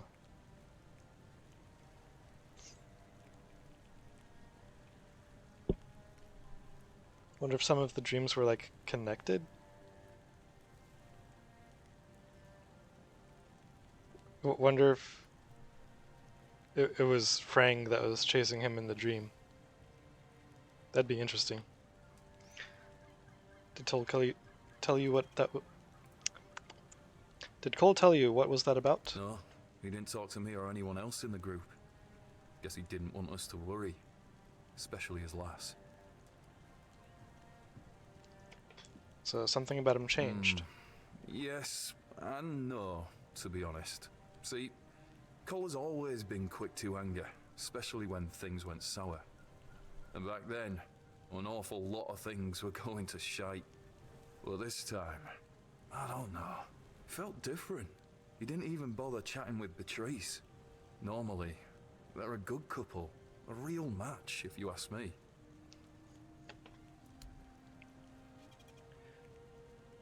The night when you had a strange dream, you were on night watch, weren't you? Right. I admitted to them that I'd fallen asleep. My eyelids felt like they weighed a ton, and before I knew it, I was out. Maybe it's stupid, but I had this strange feeling, like something was inviting me into that dream of me. Don't ask me why. Feels mad just talking about it now, but, well, we were all dead tired, so it's probably just that. Frang, what can you tell me about him? Frang? That boy is golden, I'm telling you. Smart, nice, quiet though. He keeps his head down. Only once did I see him angry, and whoa, that was something. I thought he was going to kill me on the spot. That was back on the road, right after we met. We came here later.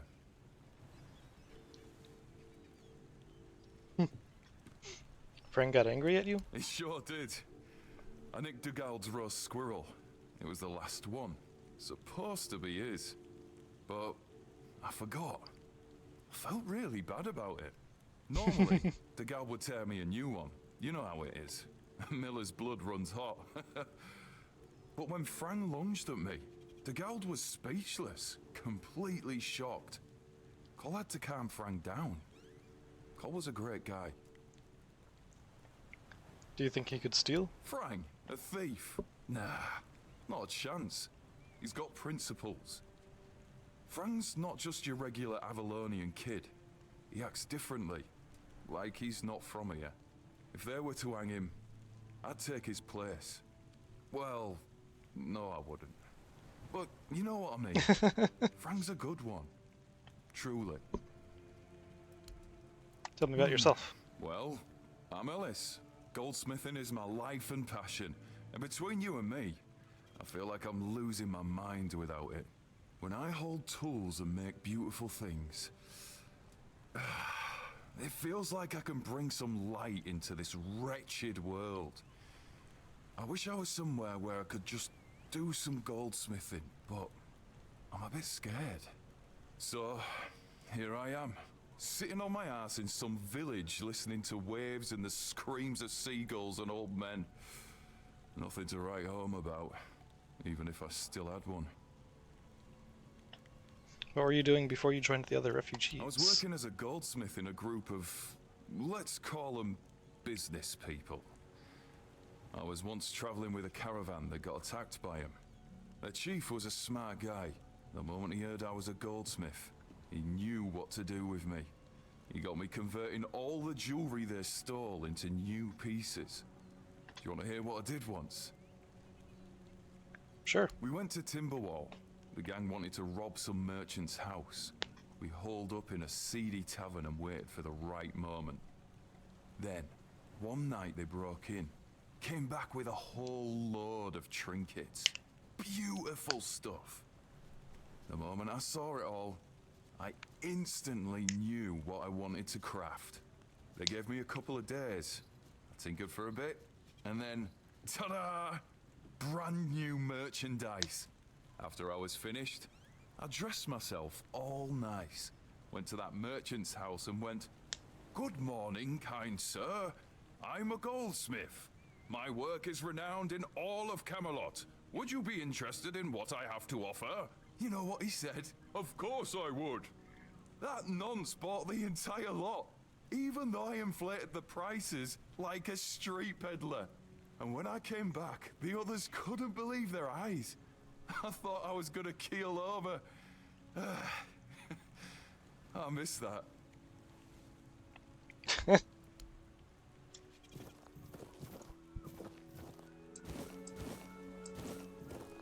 Wish I'd stayed asleep.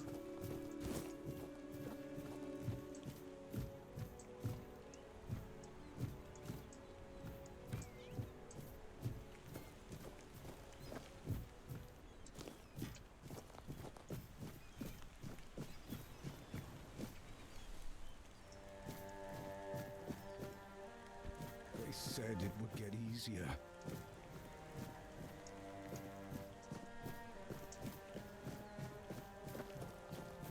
Okay, I think that's pretty much everything here.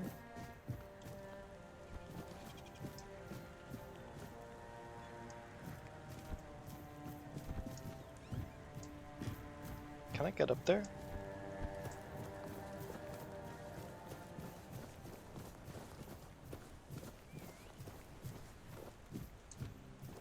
It doesn't look like there's really anything up there, even if I could.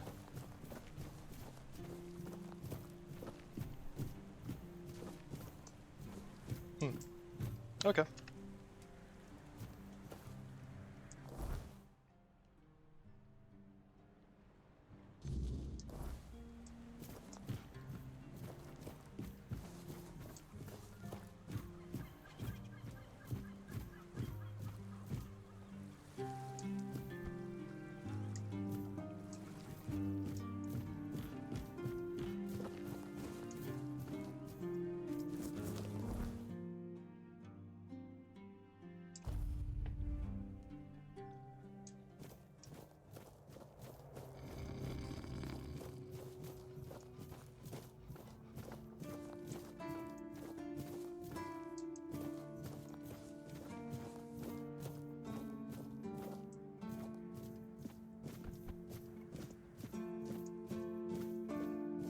Now, apparently there's somewhere around here to chop some wood, from what I was reading. Hope nothing bad happens today.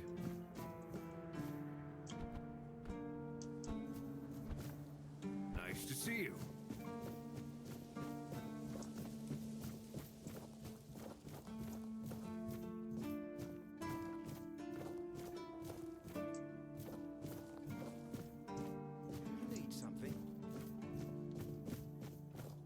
Oh, that might be it right there.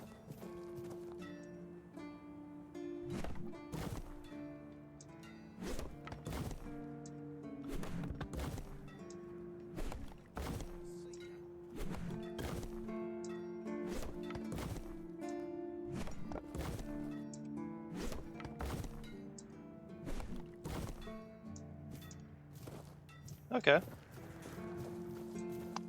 It's not infinite like in Skyrim, but that's alright. Now I know what to look out for.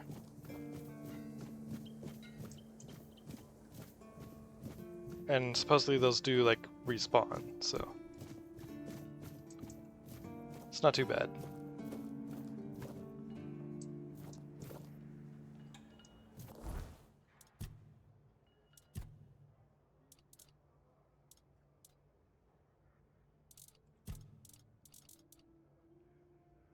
I was thinking if there was like an option anywhere on this menu to send stuff straight to the stash while I'm here. Hope nothing bad happens today.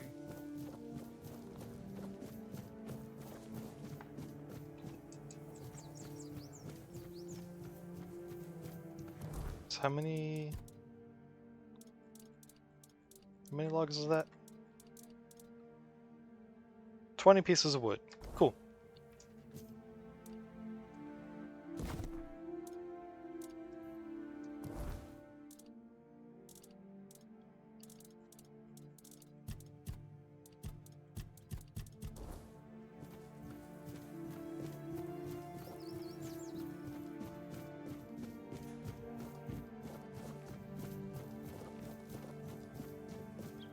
Always good to have a little rest. You doing okay? Yep. Pretty good.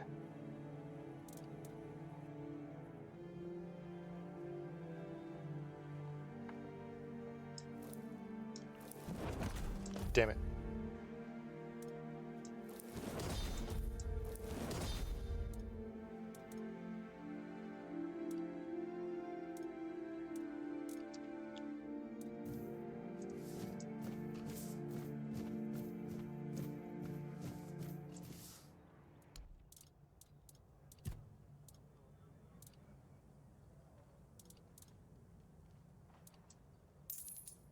Okay, just wanted to see if the game was gonna automatically classify that as garbage.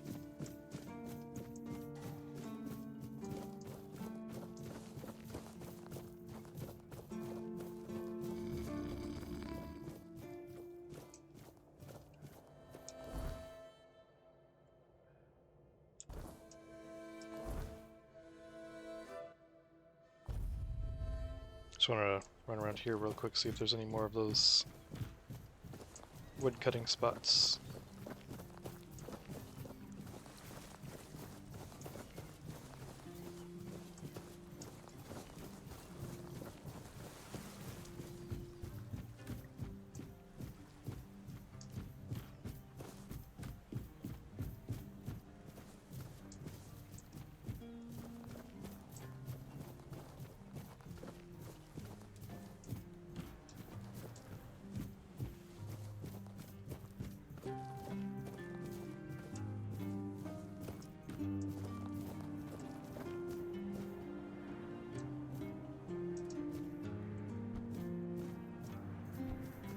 Well, don't see any.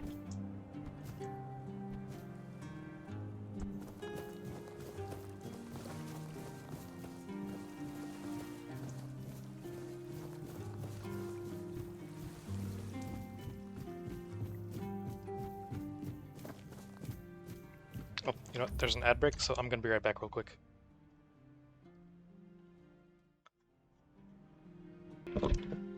Okay, I'm back. Sorry about that, took a little longer than I expected.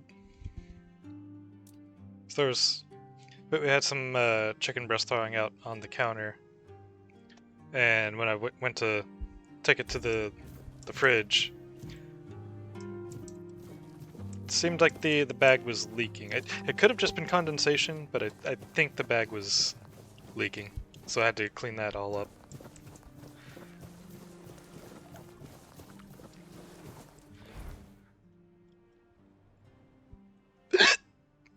Okay, I'm gonna go ahead and explore this area over here.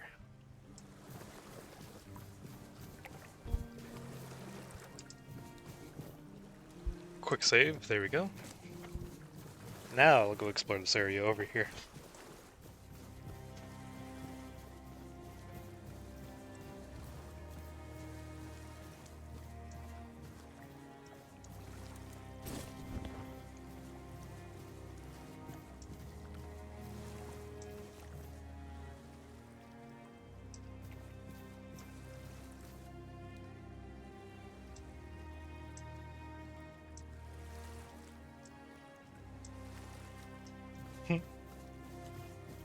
It's a pretty cool feature. I wonder.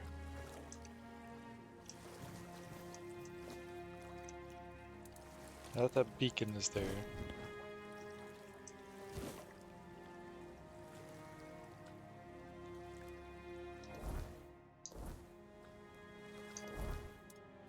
Didn't look like you drew anything that time.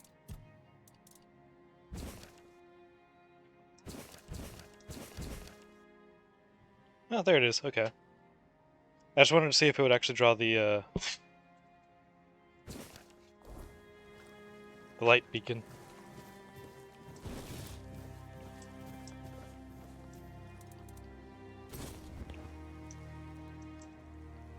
There we go, just clear that out.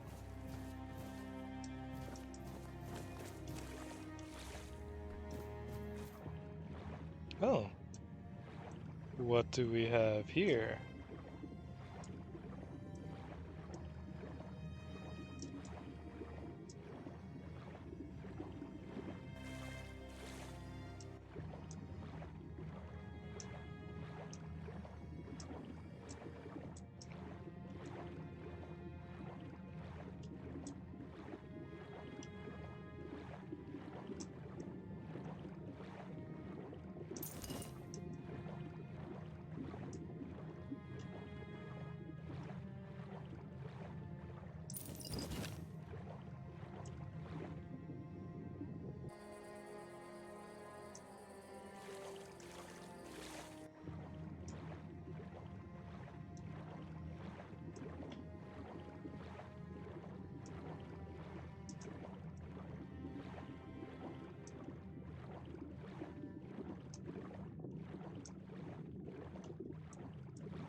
Seems like that's about it.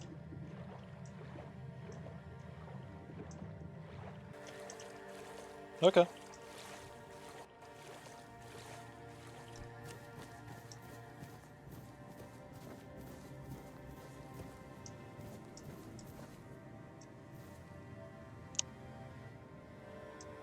Could have had a free shovel.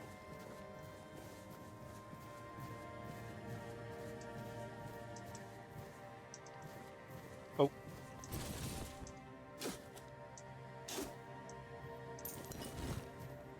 Oh yeah, that reminds me. Before I forget.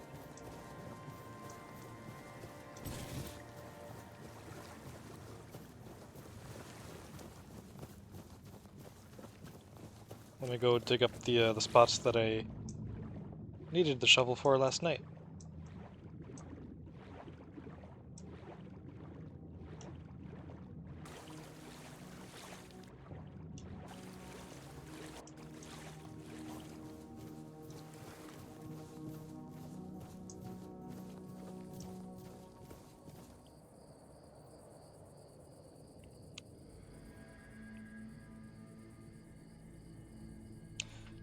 Intrusive thought.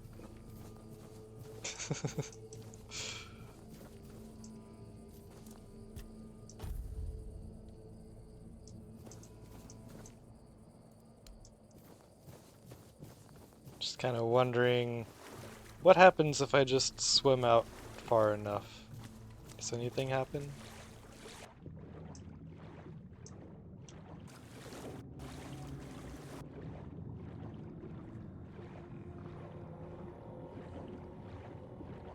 I don't like this.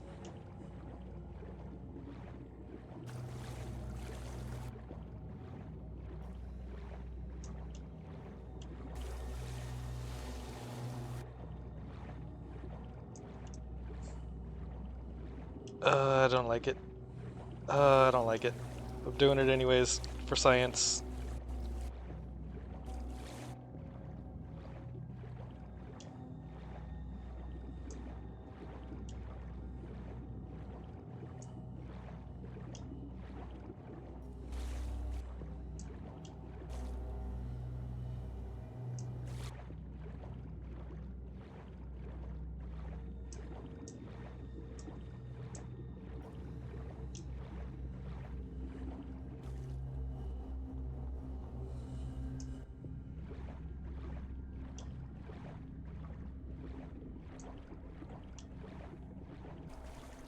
Oh.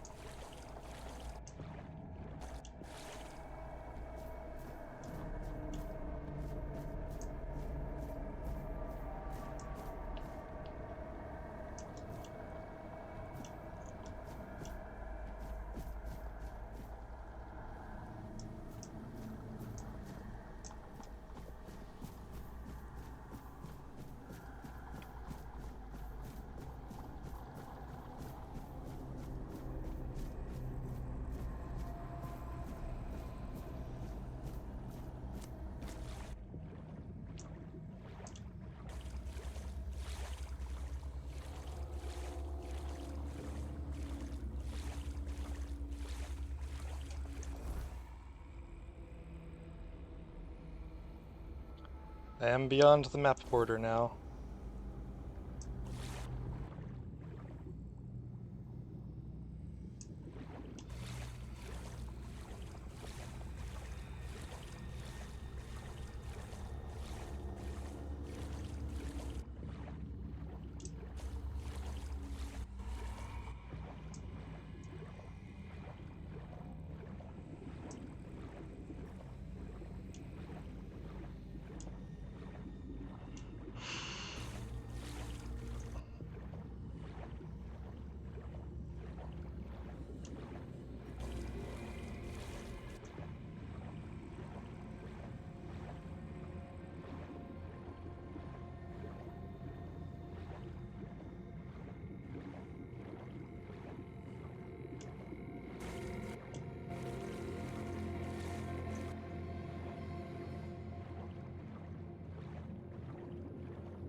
Oh, it's the edge of the map.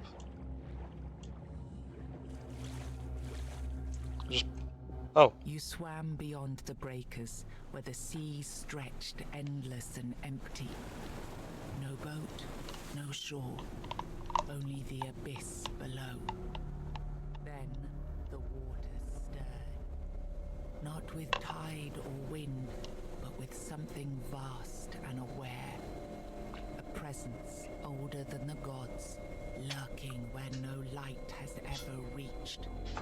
You caught a glimpse of shifting scales, of something impossibly vast. Then the water closed over you, and you were gone.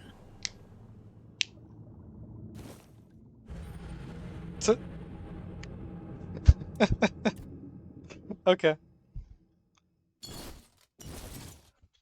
That's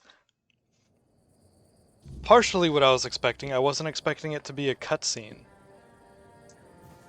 I was expecting it just kind of like pop up and eat me.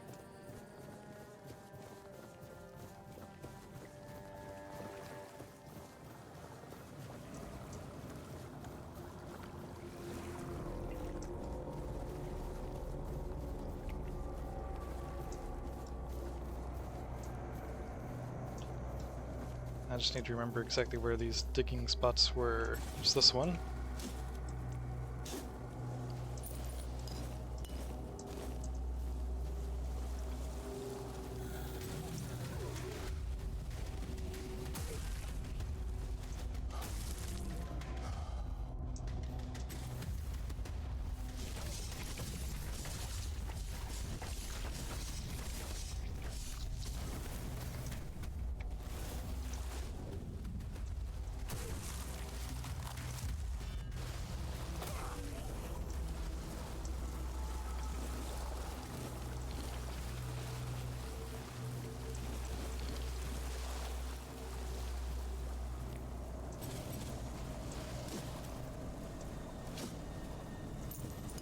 Ooh, steel gauntlets.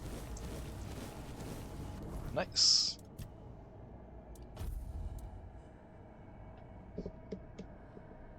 Huh.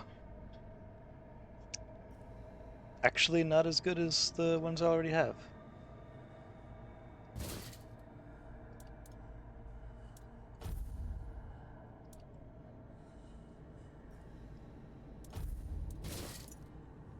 Okay then.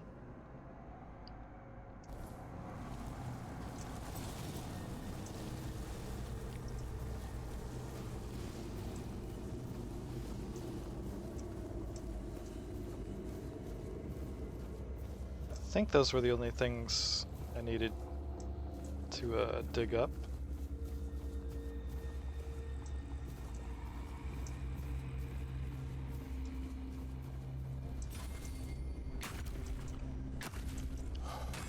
.30 athletics.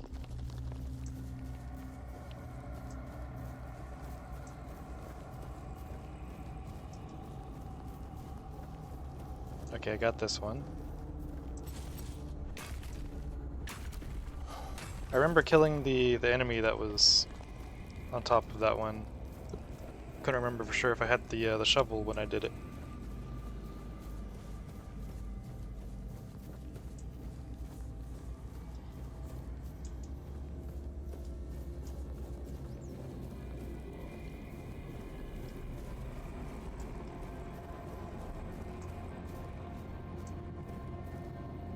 This guy's just out here chilling in the weirdness, huh? It's you. Farewell, wanderer.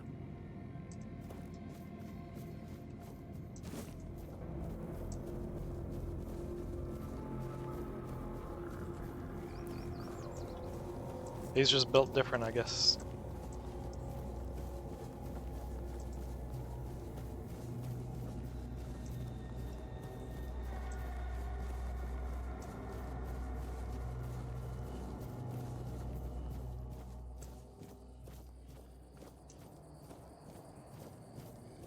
Oh, autosaves once I enter the safe zone. Cool.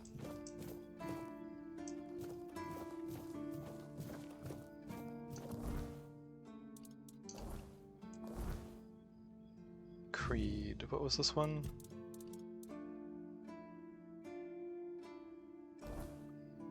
Right.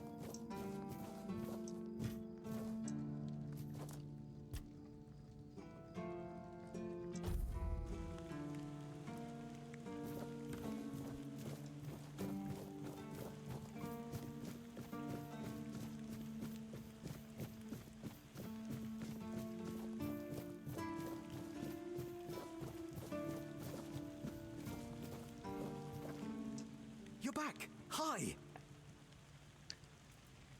I've got the documents. You were right. There were no problems. Wait, hang on. See you next time. Hang on.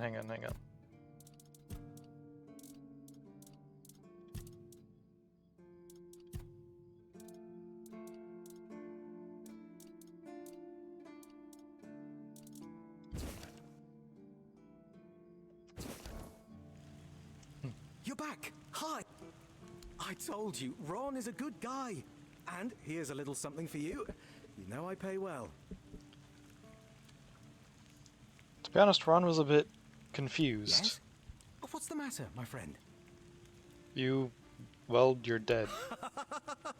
You're really good at this today. Wait. Oh, you're serious. I understand. For so many years, I've been afraid to open this letter. But it looks like I needed to read it. Well, it is what it is, right? And I've been wondering why no one wants to talk to me. I thought to myself, are they mad at me or what? But why are you talking to me?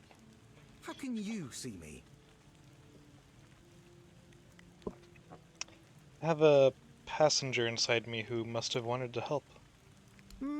Anyway, may the All-Mother bless your path. See you next time. Huh.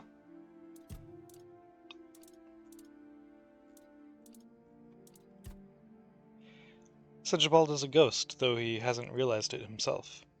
Despite dying of a fever, he still roams the horns of the south, carrying out his duties with the same enthusiasm as in life. Those who knew him remember him as the life of the party, a prankster and a loyal drinking companion.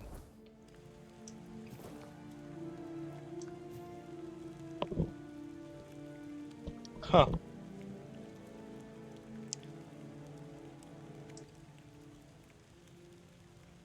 Anything worth seeing here? Not exactly. You've already been to Ron's tavern, so you've seen one. But since we're mates now, I suppose I can tell you about something. Listen closely. A few of us had a little gambling ring. Not to brag, but I was quite good at it. The winnings aren't much use to me anymore, so if you're interested, I'll tell you where I stashed them. Here. Just mind the waves.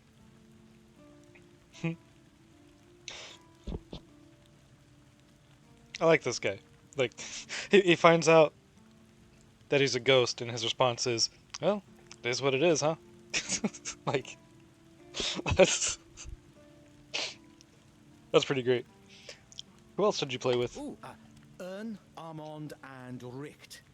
Haven't seen them in a long while, so I've no clue what they're up to now.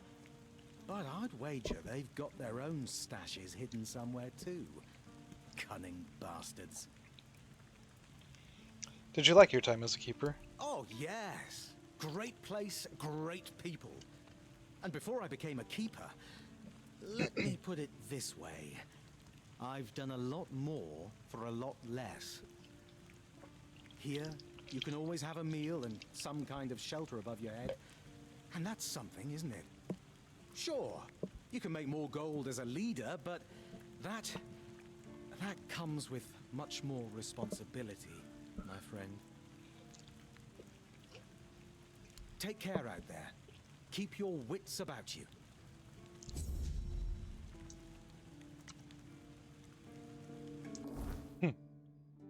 Oh, right there. Cool.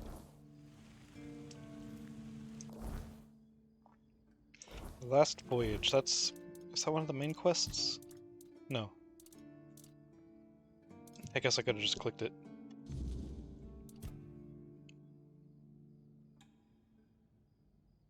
Reports logbook in the museum at the Horns. Oh, okay, that's where the museum is.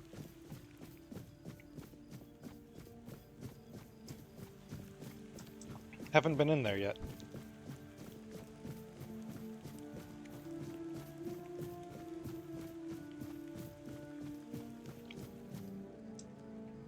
Just saw it said captain's quarters, and I was like, oh, okay, well,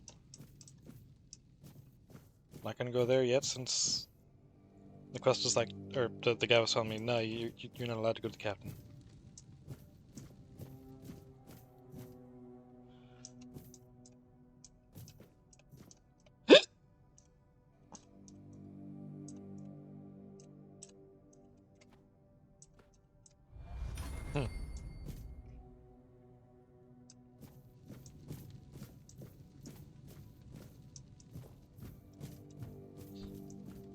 I feel like you could very easily cheese the stealth leveling in this game.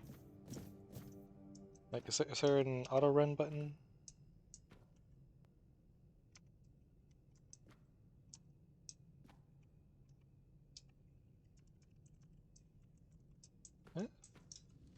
Well, didn't find one. If there's one, it's not any of the usual ones that I'm aware of. But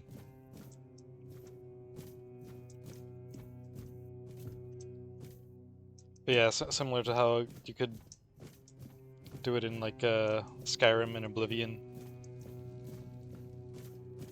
Just kind of turn on auto run, or like, you know, put something on your W key and go stealth mode, and just walk into a corner or something, and go to bed or go watch a movie, any of that stuff. Come back and hey, stealth is maxed out.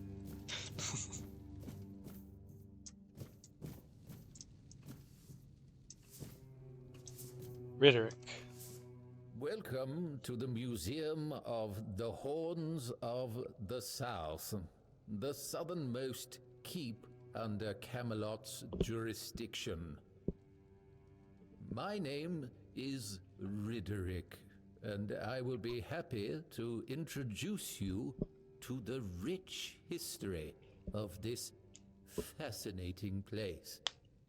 A history that began 623 years ago with the first keeper, Sewell Firstfoot.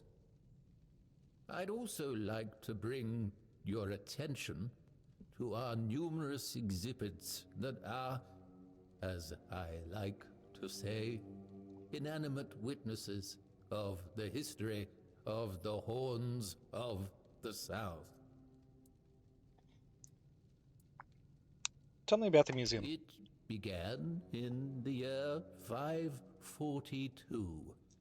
It is the crowning achievement of a group of keepers who were fascinated with Sewell Firstfoot. It took them years of tremendous effort to finally open an institution devoted to research and education, worthy of commemorating Sewell's great legacy. The first keeper of the museum was Gladwin Flanagan, who was personally appointed by Captain Berach the Black.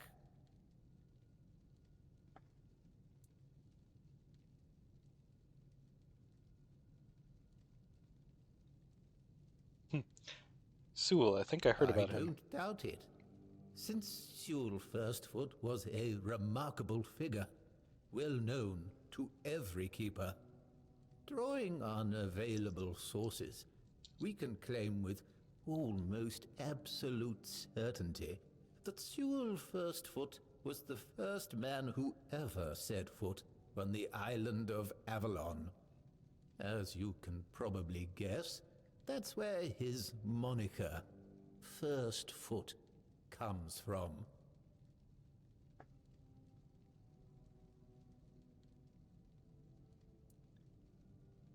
But that was just the first of his many great deeds? Oh, of course. Sewell was an outstanding commander whose strategic mind bravery and charisma contributed to our capture of the South from the Four Dwellers. He was also the founder of the Horns of the South, so I can say with absolute conviction that if it were not for Sewell Firstfoot, we wouldn't even be standing here having this conversation. Exhibits. What exactly do you have the here? The museum holds a collection of 72 items of the so-called movable, tangible heritage. The collection includes big and small items that represent the world surrounding the keepers of the Horns of the South from the 1st to the 6th century of the Avalonian era. Here you will find militaria, craft tools, everyday objects, furniture, textiles, coins, religious artifacts.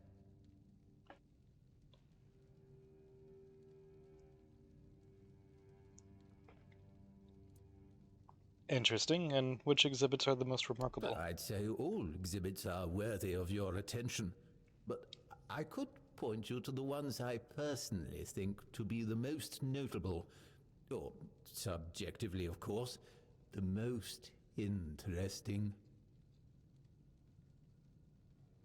Those would be the items that used to belong to Sewell Firstfoot. We have his signal horn and also his boots. Those boots were the first to touch Avalonian soil.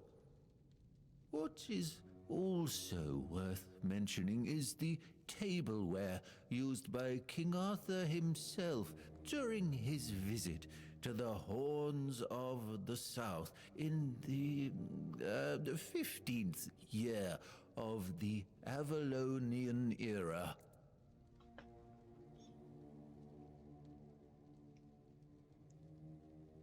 That's funny.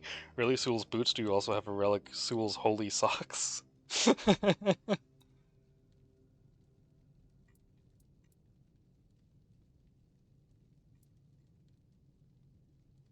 Yes. Tell me about the boots. Remarkable, isn't it?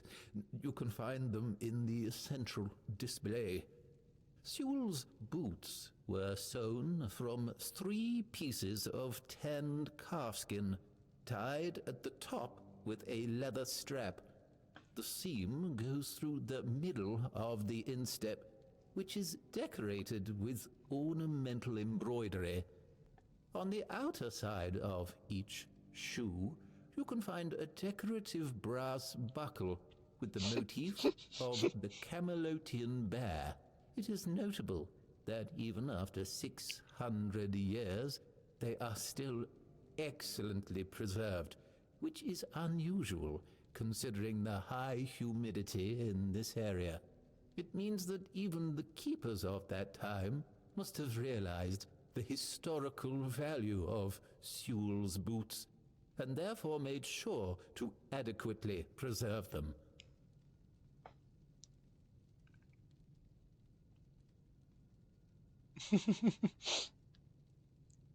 His signal? Oh yes, tell me more about the piece of a dead cow Sewell touched with his lips. I love the sarcasm options here. I'm gonna go with the signal horn, sounds interesting. It is indeed an interesting exhibit. The horn was used by Sewell during wartime, not only for signaling, but also for intimidation. It is 50 centimeters long and made of the horn of an ox. It is the color of yellowed bone, with some ash-gray discoloration on the narrow end. It has a brass mouthpiece and silver fittings on its wider side and at the middle. The shape of the fittings suggests that the horn was hanging on a leather strap, which unfortunately has not survived to this day. Tell me more about King Arthur's tableware. It's a memento of the visit of the legendary ruler of Avalon. Impressive, isn't it? The tableware is made of tin coated with silver. It consists of a plate, a bowl, and a chalice. The edges are decorated with the motifs of Camelot, a crown and a bear. However, those ornaments are of visibly low quality. That detail, and the fact that those are the only wares from that time that have survived to this day, leads us to conclude that this set was cast specifically for that occasion, and that it was finished by a person unfamiliar with this kind of craft, perhaps a blacksmith or an armorer. That's enough. I'd like to ask about something else. It's been great listening to you. Can you tell me something more? Really? Do you mean it? Thank you. That's really nice to hear.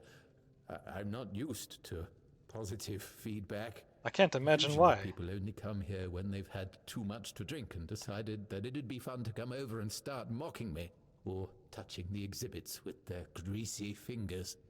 The last person who seemed to actually be interested in the museum was Lady Elaine.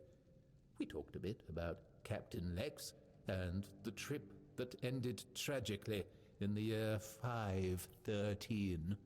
It was described in The Last Voyage of the Andraste. An interesting read, although I'd say it should be classified as fiction. Lady Elaine thought differently. Apparently she's looking for the wreck of the Andraste. Can you believe that? Yes, and I'm helping her. Oh, that's excellent. I have a lot of respect for that kind of archaeological endeavor, even when it's based on incorrect assumptions with regard to the subject of the research. But if you happen upon any interesting objects during your search, please don't forget about the museum. I heard you have the logbook from the Andraste. Is that true? Can I see it? Do you mean the document with information about the course, weather, position, and speed of the ship, as well as all of the stops and other occurrences kept by the captain or the first mate? More specifically, the document from the bridge of the Andraste, which sank tragically in nearby waters in the year 513. Indeed, we have it. Please wait here. Here it is, though I doubt those records will tell you anything, since the weirdness surrounding Avalon made sailing impossible. The knowledge of the precepts of navigation has been forgotten. So it's useless? There's no way to find the Andraste? Oh, no. We know that. You should have mentioned that you're looking for the wreck of the Andraste rather than the logbook. Every keeper knows that the Andraste was swallowed by the ocean. It's near what's currently known as Smuggler's Bay. Here, I'll mark it on your map. I'd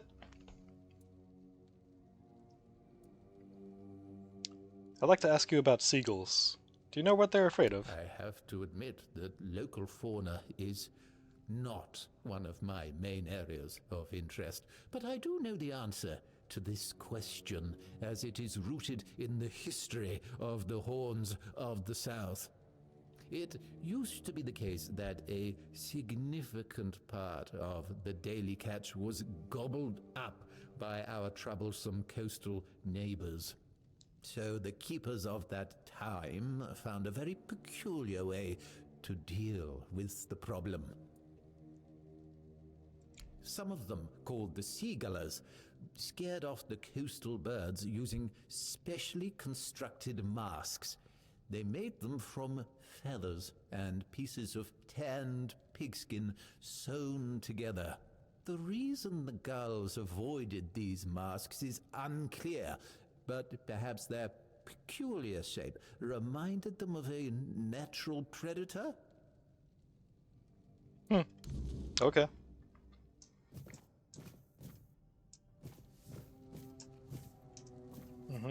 Yep. That's a plate. Ah, spoon. Fascinating. There's some boots. Coin purse. There's the horn.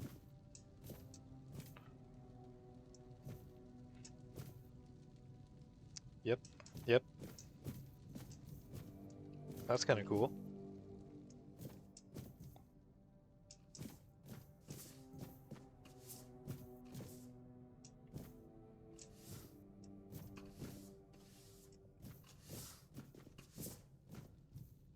I like the painting.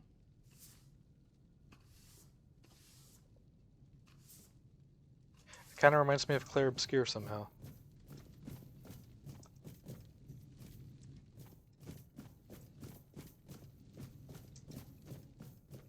Yeah, where's the key? I think I checked everything down here, right? Yeah.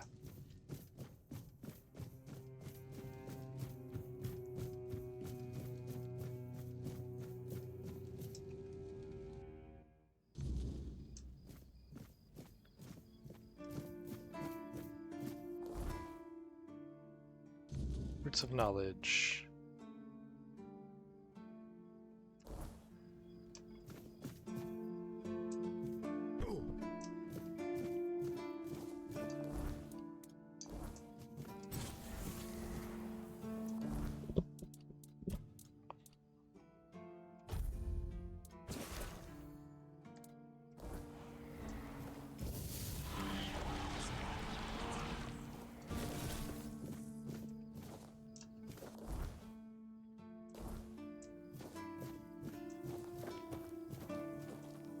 Oh.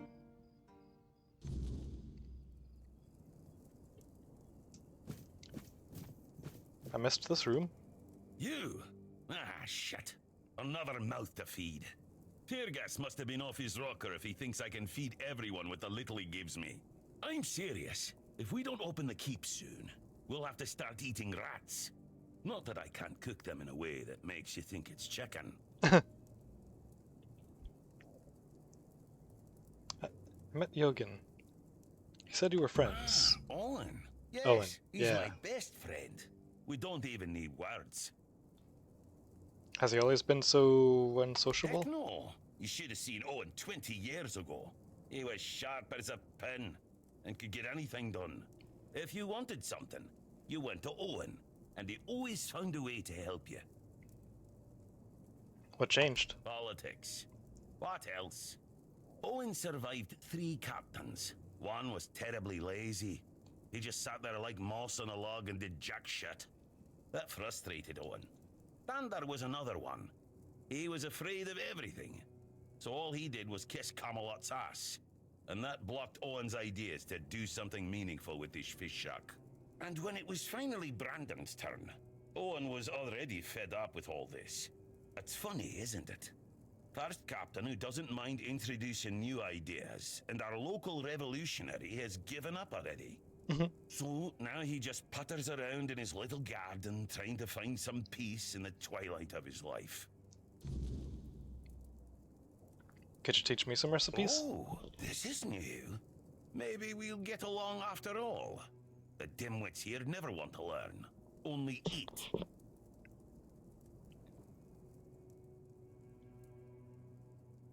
Oh, you're trying to piss me off.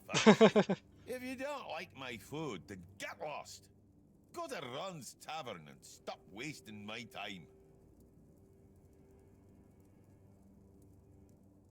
In the fishing village. That's where the guards retire to sit on their asses and fart. Or sit, fart, and drink themselves into a stupor. Hell no. I'd rather stay useful here and drop dead at my stove than waste space over there. If someone's still fit to work but chooses to laze around all day instead, they should be kicked out, not rewarded with free beer. It's a good thing you didn't start with calm down, or I'd have shoved my cleaver up your arse. Yeah, I'm pissed off. Because our gracious sovereigns recently decided to let in a bunch of refugees from the villages. They say they're running from the weirdness, but who knows, really?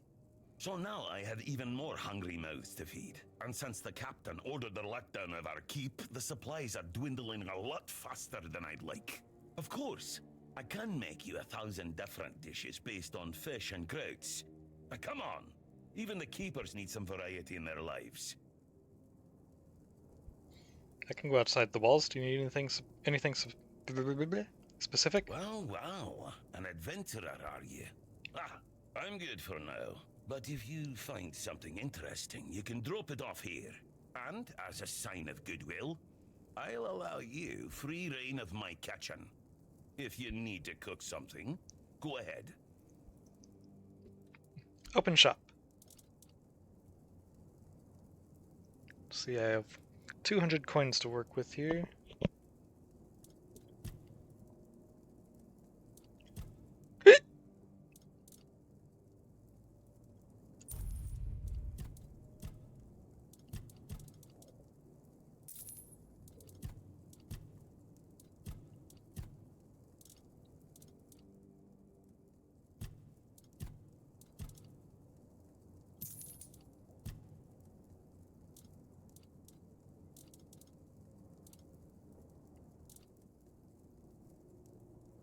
That actually it has gold value. Huh.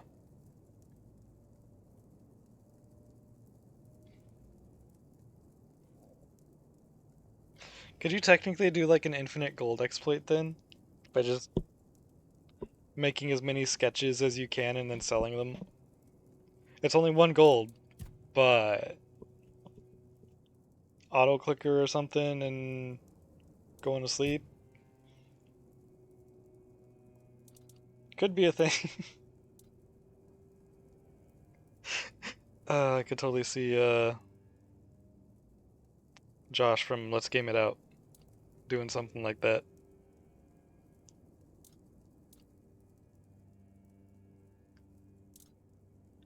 Southern style crab.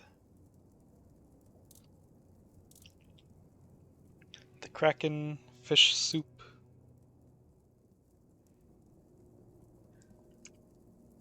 Let's see. These are all recipes that I already know right here.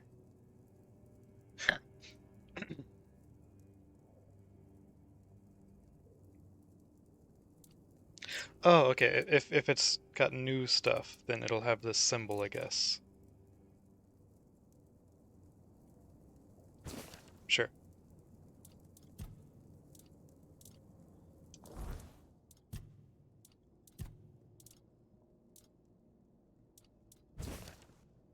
Oh, Andraste's logbook.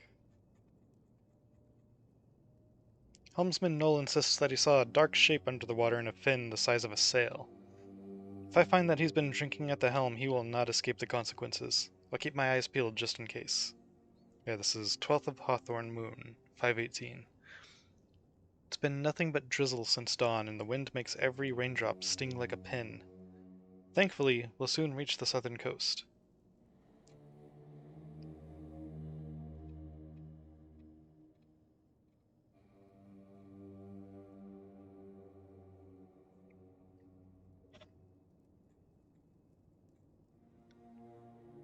It's just a bunch of directions here, and then 13th of Hawthorn Moon, 518. The drizzle stopped sometime in the night, and the dawn welcomed us with pleasant weather. No sails on the horizon except a few fishing boats near the Horns of the South. We're headed towards the island asylum. It should be a short, peaceful journey. And then nothing went wrong. Interesting. So this one, it's got the hours, the knots, the course, the wind. Has all those, and then you get to the bottoms. Hour 7, and then knots, course, wind have no entry. Huh. The Charm of the South, New Tastes and Discoveries. Author, Rumpelt Finini. When I announced my plan to journey south to the cliffs and the Keeper's fortress, many called me mad for leaving my position as Camelot's head chef. But my time there was done. My night's breakfast had already become a staple of courtly cuisine. I was ready for something new. In the south, I found that the cooks lacked names for their dishes, leaving them feeling unrecognized. Yet their bold, vibrant identity shone through their food. With some persuasion and shared drinks, they revealed the Kraken to me. Fish, crab, and berries. Huh. A dish as daring as the ocean's depths. Berries.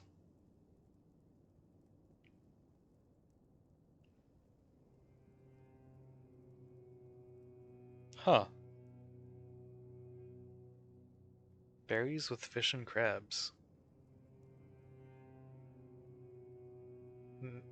Maybe? That just sounds really weird to me. Anyways, together we brought structure to the recipes, celebrating the South's essence. Simple, bold, and universal. Every fruit, every vegetable, equal in their culinary artistry.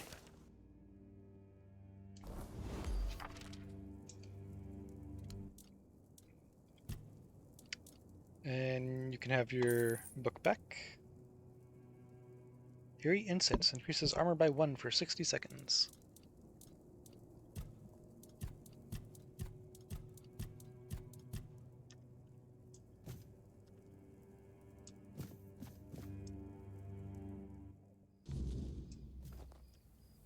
Cool.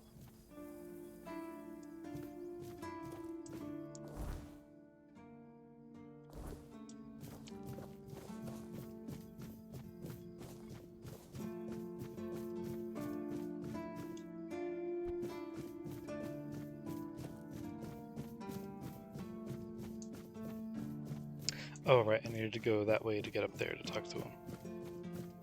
And jump over this? Yeah.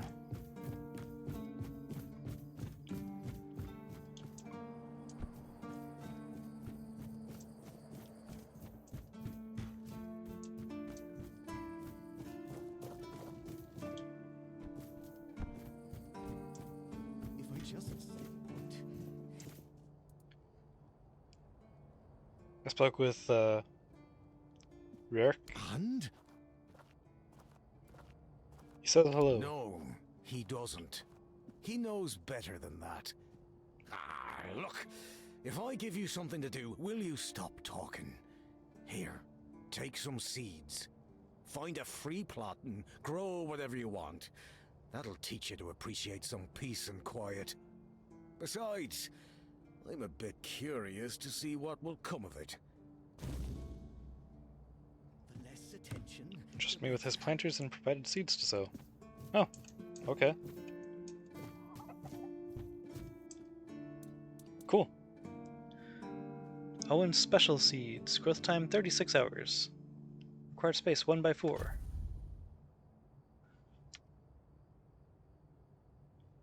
Huh.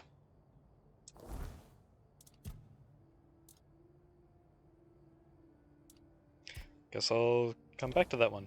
The less attention, the better.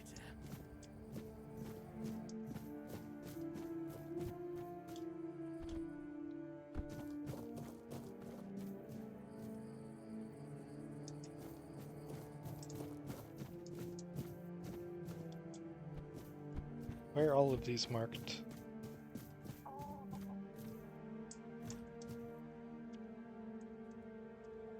Huh.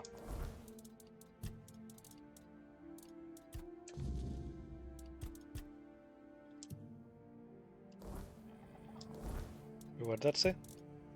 Got the instructions on how to make the Seaguller's mask. Maybe this will help Gwilyn with his problem. Oh, okay, I need to make it myself, I guess.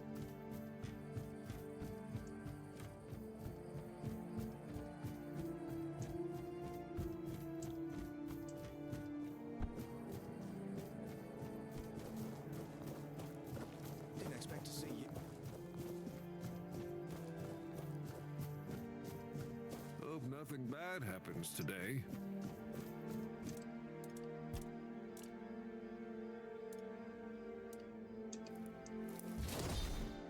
Easy enough. Crafted this horrendous thing that Gwilyn asked for. I should go back to him. I kind of want to see what it looks like.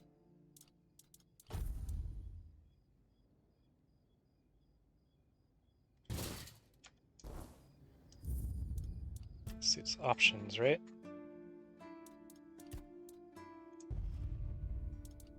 Games that have the option to hide your helmet should really just keep it in the inventory screen instead of making you go through like menus, and that looks like something you would see in Dead by Daylight.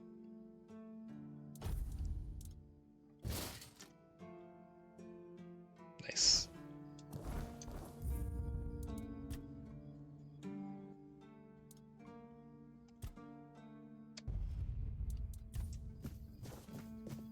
Yeah, legit, like, if you're gonna have the option to hide helmets, just put a button or something right next to the helmet instead of having players navigate menus for it.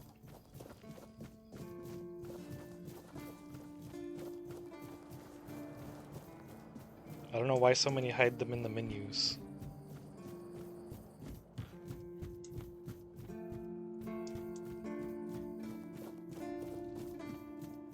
I should stay out of trouble. There you are, finally. Do you have what I need? There you go. A mask? Eh? Are you sure? Ah, whatever, sod it. Is he gonna put it on? Yep. Now they'll get what's coming to them, damn rascals. You can go now. I think you're forgetting something. You're right. Here, take this. But don't think, even for a moment, that the struggle is over. We need more, much more, to finally rid ourselves of those blasted birds once and for all. Are you ready for the next step in our fight against the flying, shitting enemy?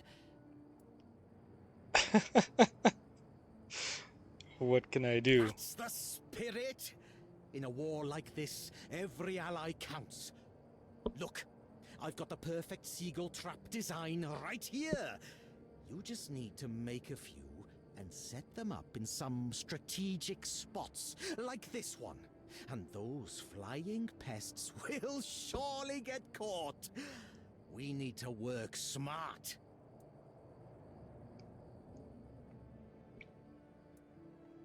Don't you think this whole campaign has gone too far? Never. As long as I live and can do something, I'll keep fighting.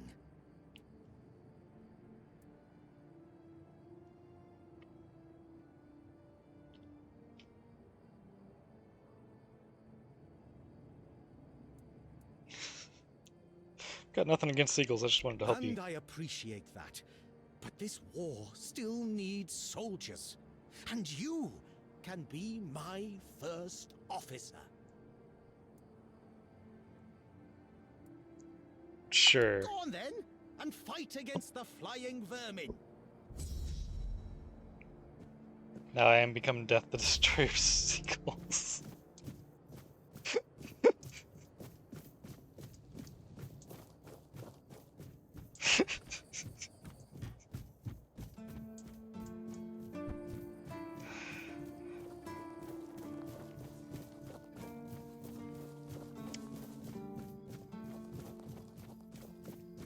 I wasn't expecting the amount of, like, stupid, goofy stuff this game has.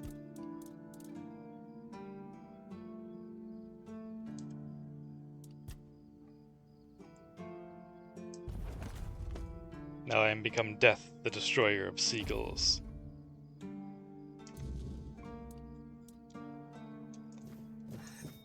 Place them around the keep. Okay.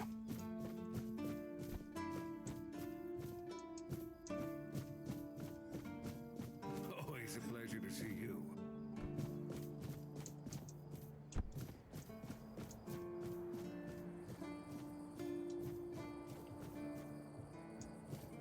Unlock credits. Key to the dungeons. The crypt. Okay.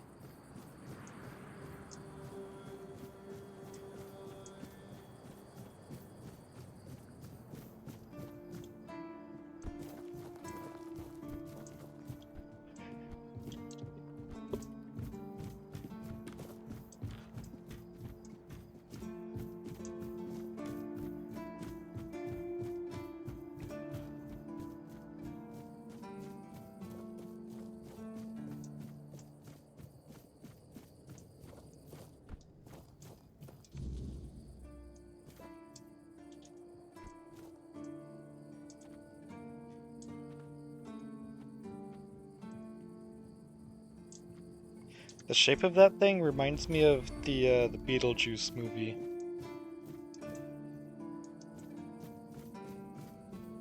The part where the guy like stretches his whole head out into kind of like a giant bird's head shape.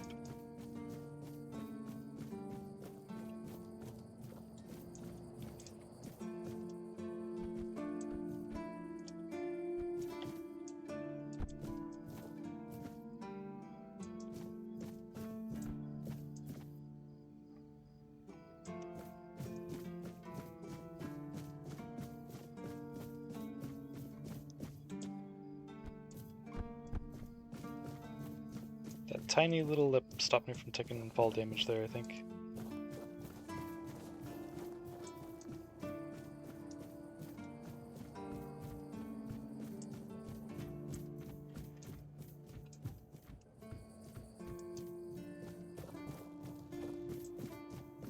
Just keep your head down.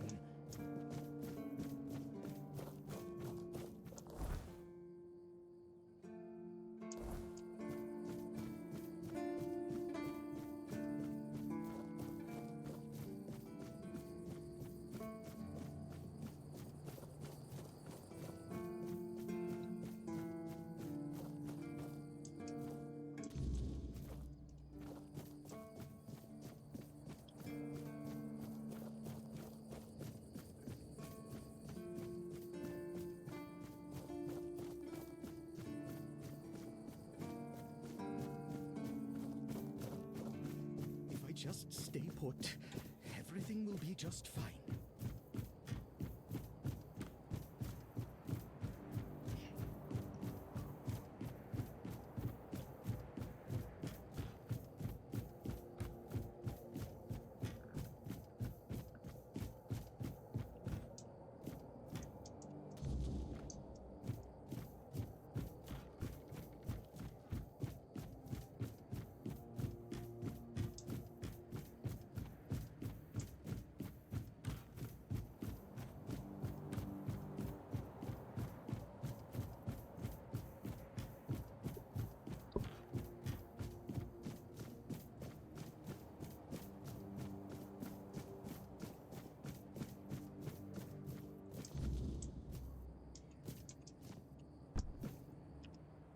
I have no choice but to defend myself.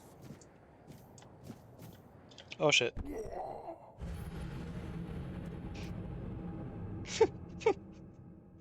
I didn't jump.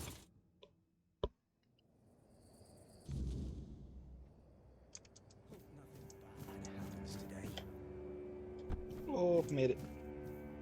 You saw it. From a financial standpoint, it makes absolutely no sense. Yeah.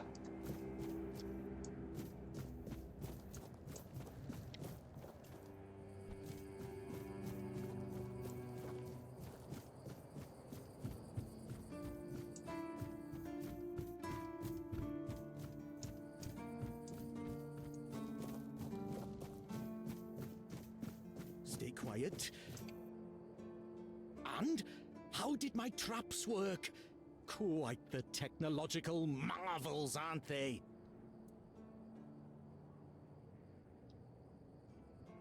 I wouldn't know, but I set them up in the places you showed me. That's what I like to hear. You are an invaluable Oh my god. first officer. How far is this gonna go? But our work isn't done yet. Yes, Commander, We awaiting need to orders. solve the seagull problem on Avalon once and for all. You'll search for their nests and destroy them without mercy. Burn the nests, shoot the parents. It's the only way to eradicate the evil for good. That sounds extreme. Serious times call for serious measures and decisive people. I see no other way. Sure, I'll keep an eye out. The nests will keep coming back, but don't even think about giving up. Only consistency will save us. There will be less of them with time, you'll see. Go. Fulfill your mission, my brave first officer. Maybe we should talk to Fergus about his behavior. Yeah.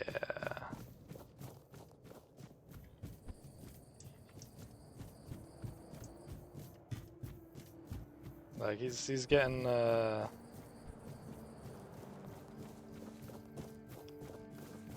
little bit obsessive.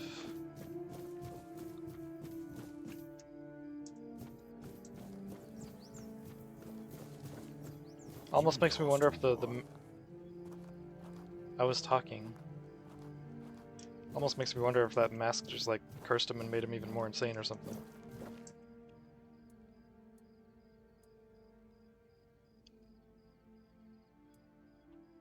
We need to talk about Grail. Let me guess. He's trying to rope you into his campaign against Avalonian seagulls. How do you know? It's a well-known story. All the keepers know of Gwylin's obsession, but it's less amusing than it sounds. You see, Gwylin is from a coastal village. His father, a fisherman, worked hard to feed his family. He instilled a deep hatred of seagulls in Gwylin, claiming they were our greatest enemy. He taught his son how to kill them effectively, and insisted they were agents of the Four Dwellers. Gwylin has gone insane? Essentially, yes. But he wasn't always like this. When he joined, he just didn't like seagulls and avoided them. I gave him simple jobs away from the walls, and everyone was happy. Until one day, he asked to serve on the walls. I agreed because I thought he'd simply got used to the birds. I had no idea I would be contributing to feeding his obsession. When did you realize he was getting worse? I spoke to him. Between his rants, I heard a confession I didn't expect. When Gwylin was only 7 years old, he saw a flock of seagulls attack his father and pluck his eyes out. Is it true? Or the ramblings of a madman? It's not for me to decide. Don't get me wrong. Gwylin is harmless, and he's a good soldier. But he can't be helped.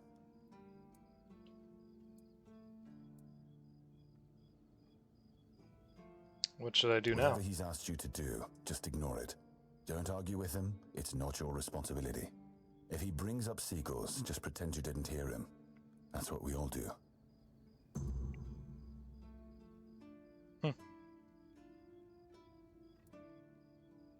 Okay. Talk to Orla. Why can't she leave this place? Between her and the captain, were it up to me, she'd be long gone. Her presence here distracts my men. Can you tell me more about the There are a village? few retired keepers living there. They might tell you about the good old days if you ask them nicely. There are also some refugees from north of the island, since we had nowhere else to put them. I don't really know much about what's going on in that place. I just make sure they have everything they need, more or less. You can always go see for yourself. Refugees. People fleeing from bandits, from the weirdness, you name it. I wasn't exaggerating when I said we were the last beacon of hope this far south. For these people, we are. Don't know how many more we can take, but that's a problem for another time.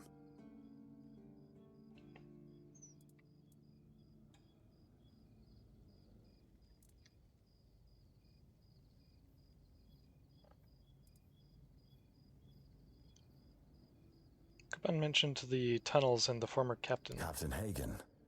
Well, he was a man driven by pride and a certain disregard for caution. He sent men to explore those old tunnels beneath the keep. Somehow, he got it into his head that there was something valuable down in those tunnels. Treasures, relics, who knows what else. But the truth is, we know what was there. In the Age of Legends, it was just a hospital.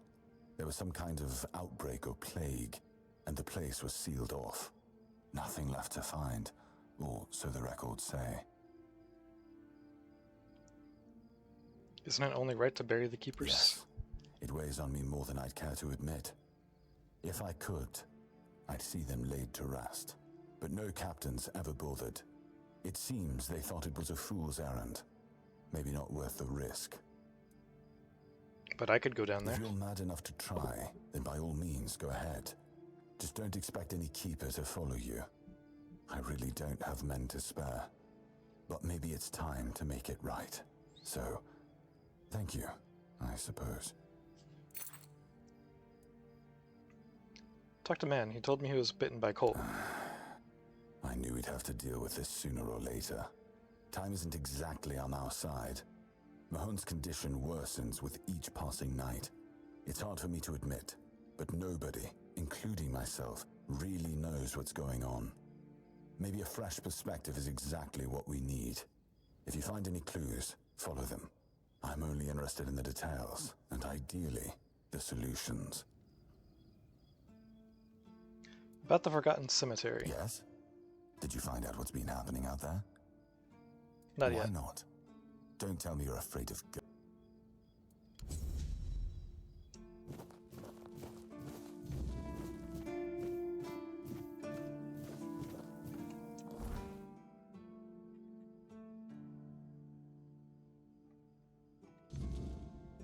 Oh, yeah, that's the plants that are grown. Okay.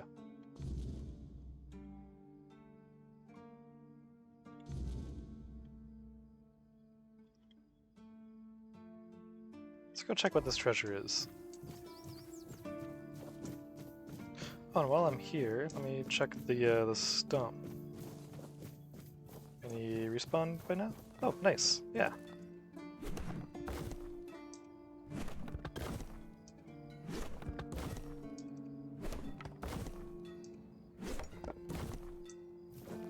Cool.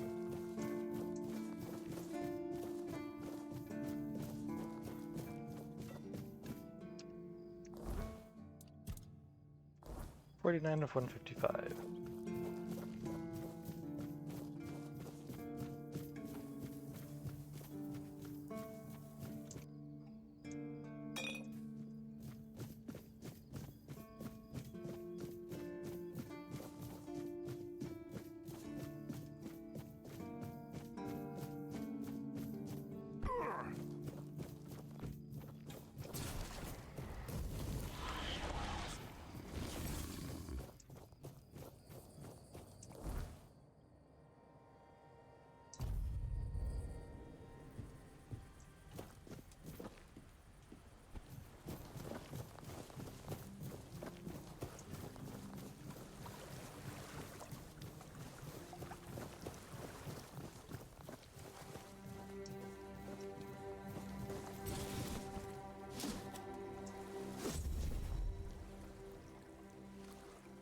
Cool.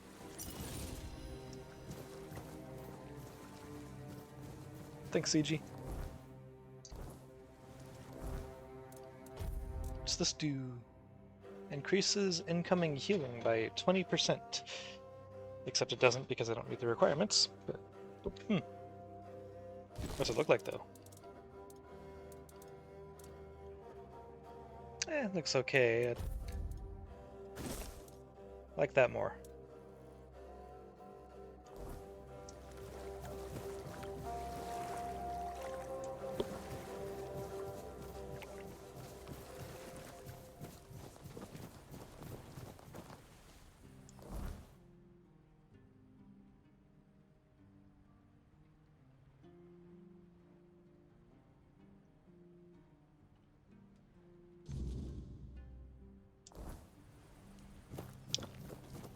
Okay, let's head down into the crypt.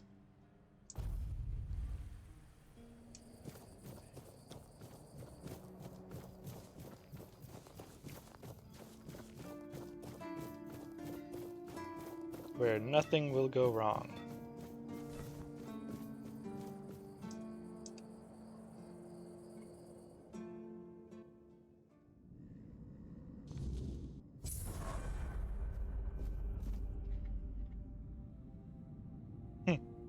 Leveled up by just entering the place.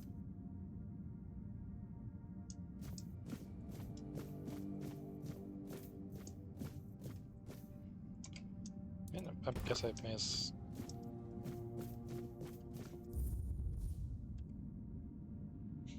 may as well do the level up real quick.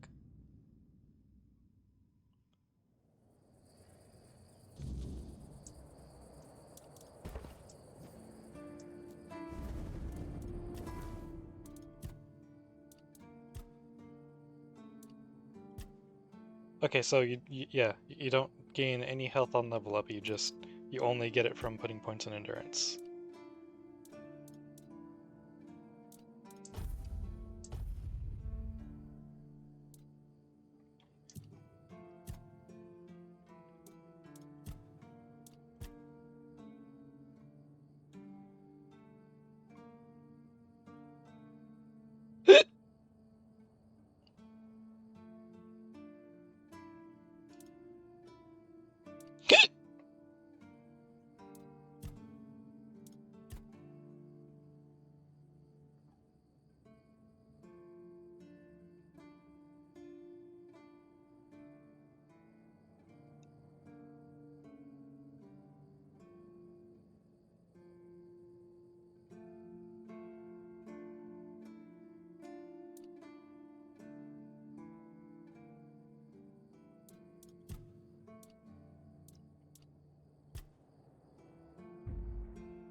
By 0.1 seconds, then 0.2, and then I'm assuming 0.3. That's actually a huge increase to the parry window.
Hmm.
It's a hard choice.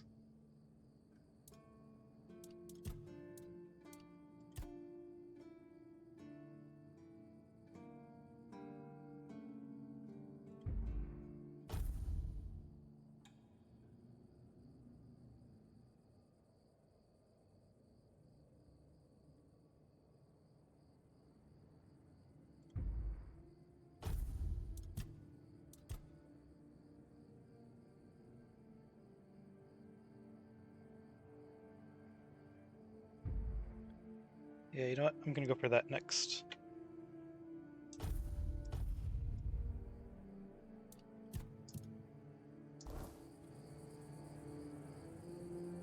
Oh, hi. Did you know Sewell personally? Sewell.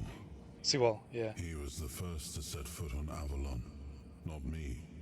He decided that if anything were to attack us in this strange land, he would shield me and take the first blow himself. I remember loyalty. A fierce, unwavering loyalty. To me and to Avalon. He must have been someone I trusted deeply. Perhaps as we move forward, more memories of him will come back to me. For now, I only hope his loyalty wasn't in vain. Tell me about Excalibur. It's more than a sword. It's a promise. A blade that stands for unity, for strength, and for hope. It wasn't just mine. It belonged to Avalon. Every swing, every battle was fought for the land and its people. But Excalibur is also a burden. It demands more than just skill. It demands purpose. Without that, then it is just steel.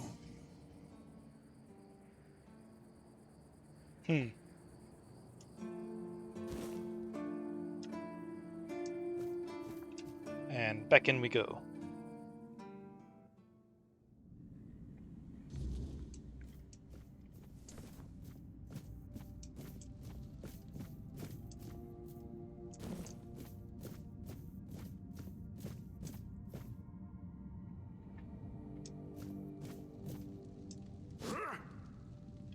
That's a shovel.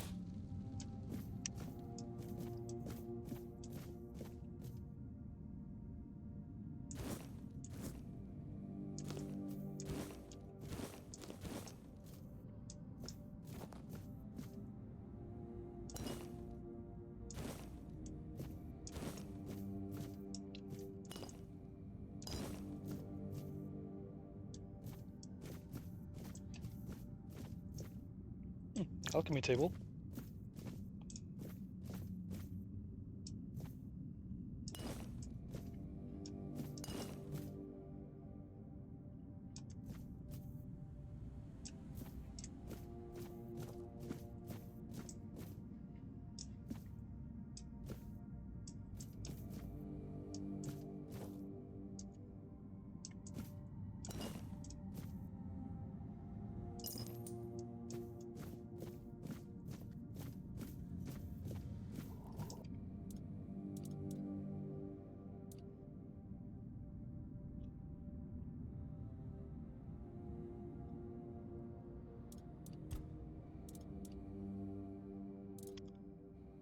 Oh.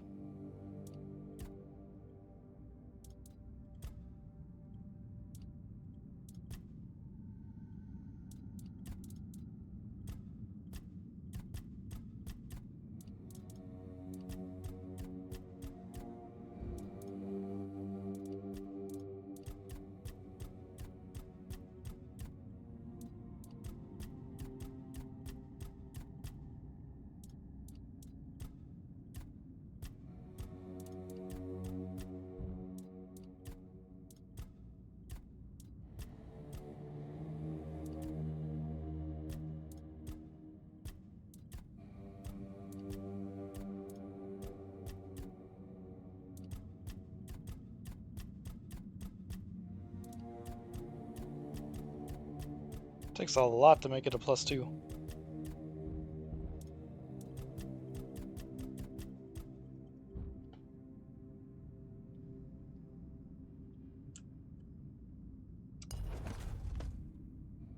Brew it yourself. Brew 25 potions.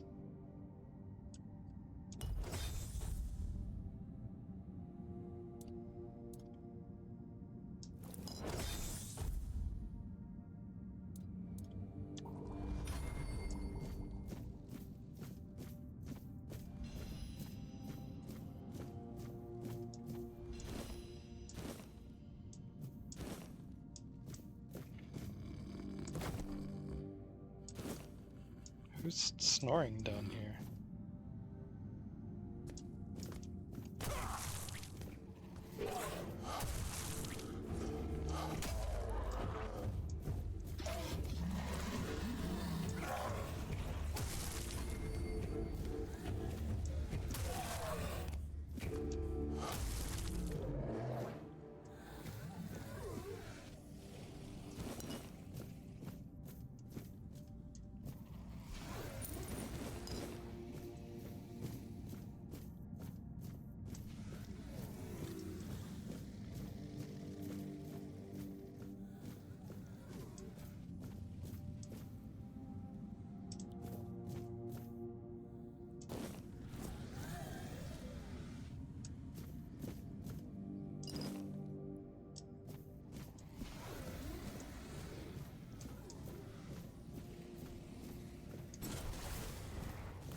Ah, okay.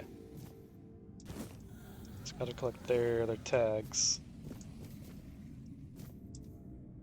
Huh. I didn't think I didn't think I'd be able to rest with enemies nearby. Especially not with them approaching me.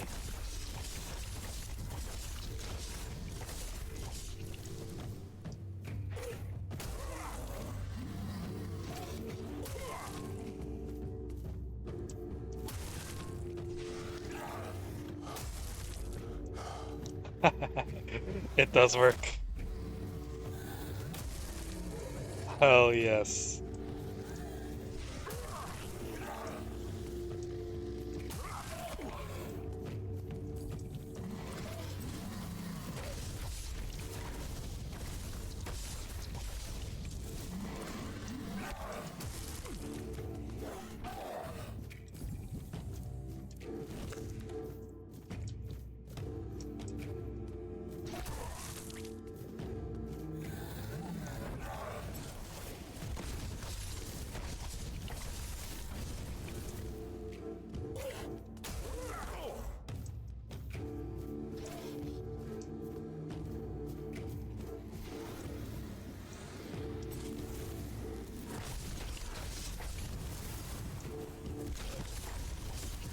Oh, whoops.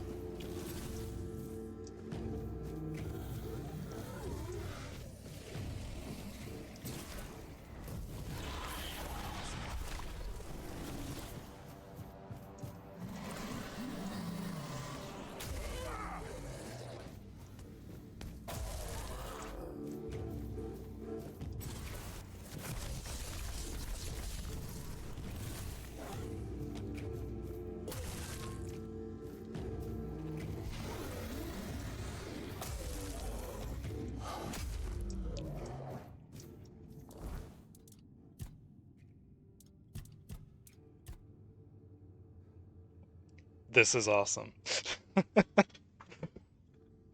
Yeah. Overkill is like just yes, that I feel like that's probably got to be a must-have for like every build probably. I said probably twice.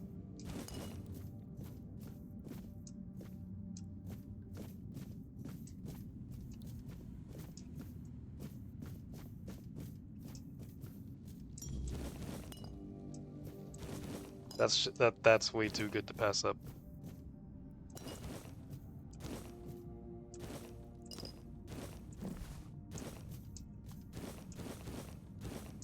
Oh, dang, I didn't need this. I mean, I guess taking the junk items isn't too bad since there is the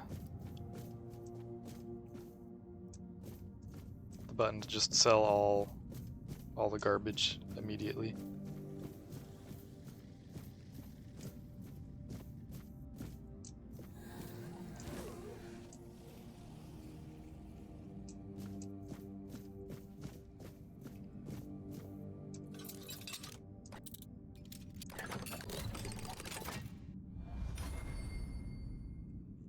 +2 short bow. How valuable is that, I wonder? Not as much as I was hoping.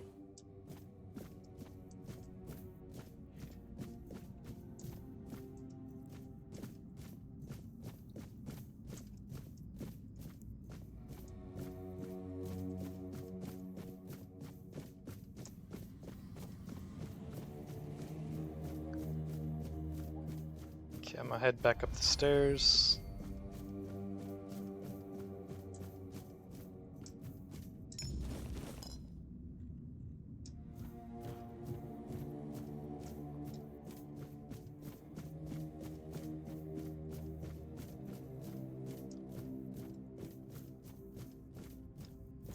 I'm gonna finish searching this floor before I go any further.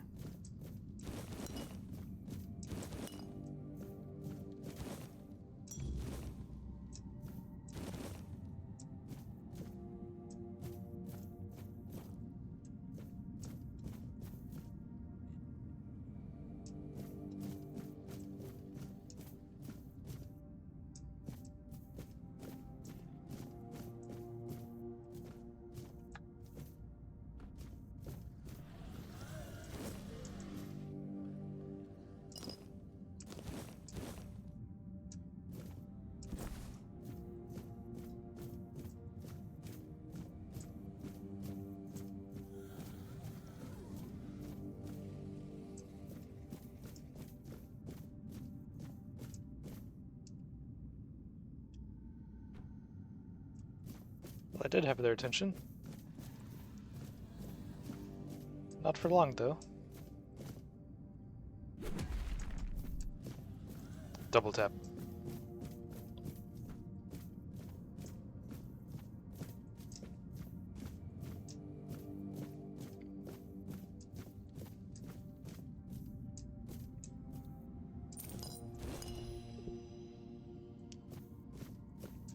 And you know, thinking about it, what I might do for the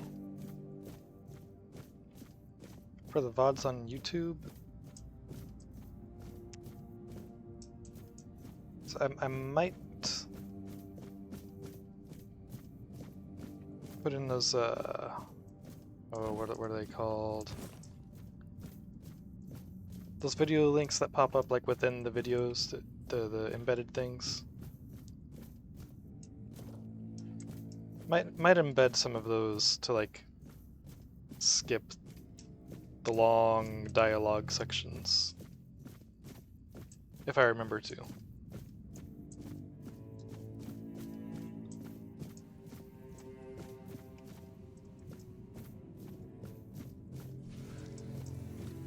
Because all that yapping did seem kind of, it was feeling very excessive. Like, okay, I wanna like get back to the action at some point, but also I don't want to miss side quests.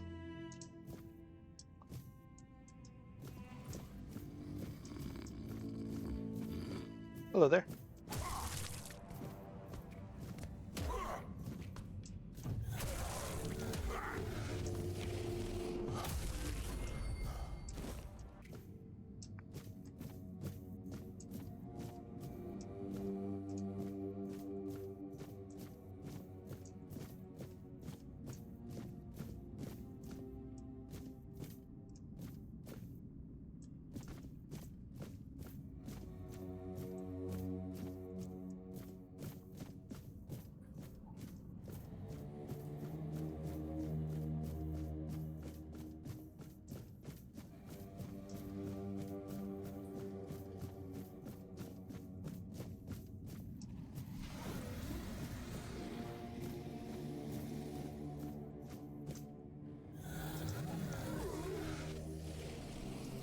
Coming up the stairs.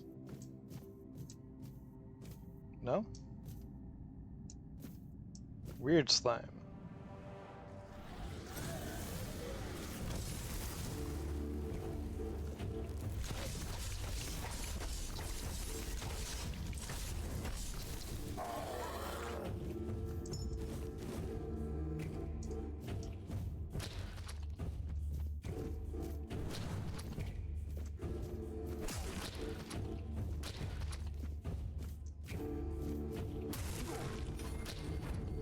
That hurt.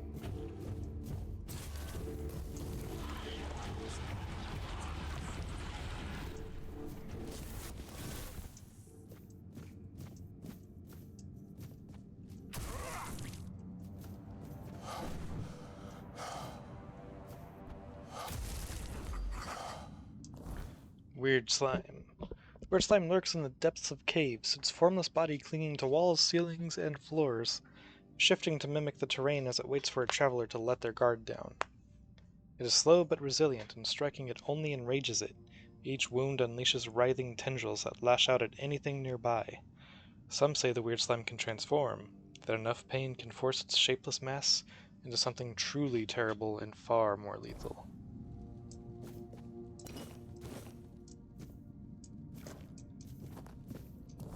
Marrowghast Eye.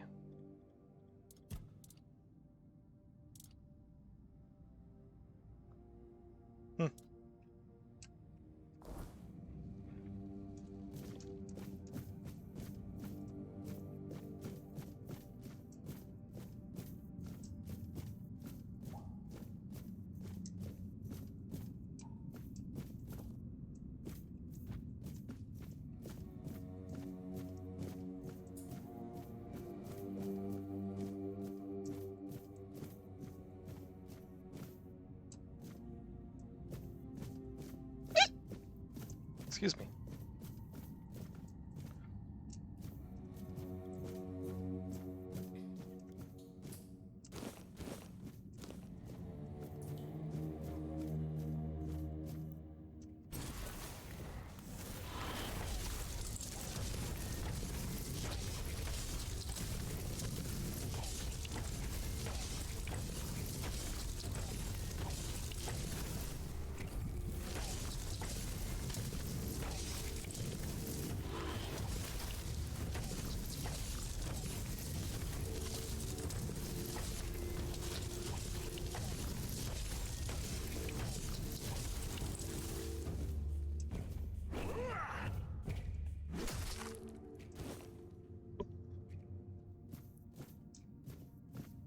They seem to be a little bit resilient, or resistant to being frozen.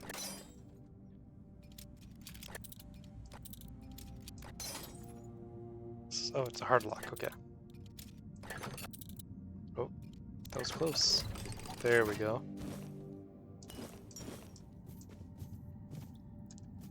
I wonder if the health of the lockpick carries over between each lock, or if it's like reset each time.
Wonder if I can get a light spell at some point.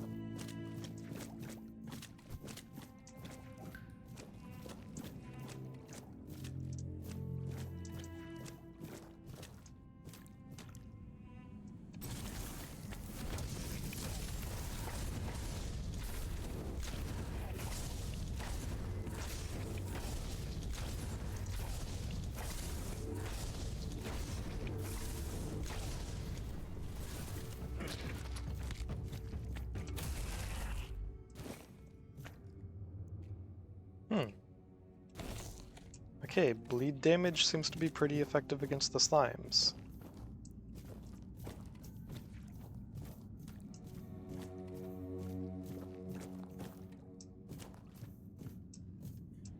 So I'm guessing that maybe it's not that they have a ton of health, maybe they just have a ton of defense? And the bleeding bypasses that, maybe?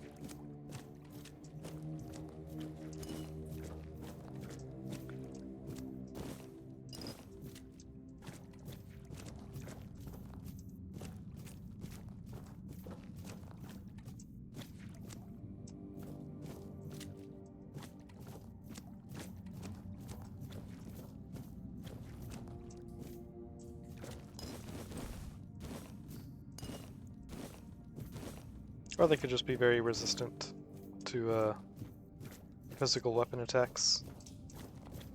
Also a possibility.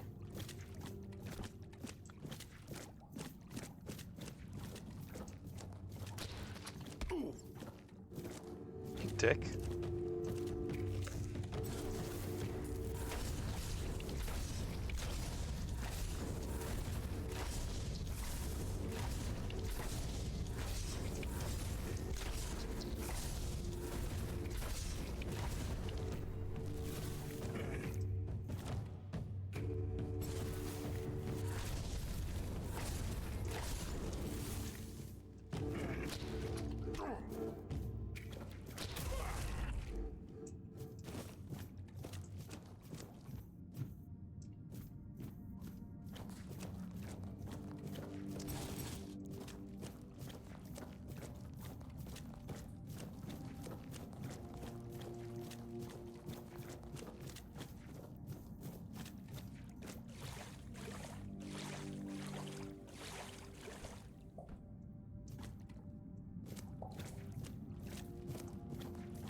Go rest again real quick just to get the save.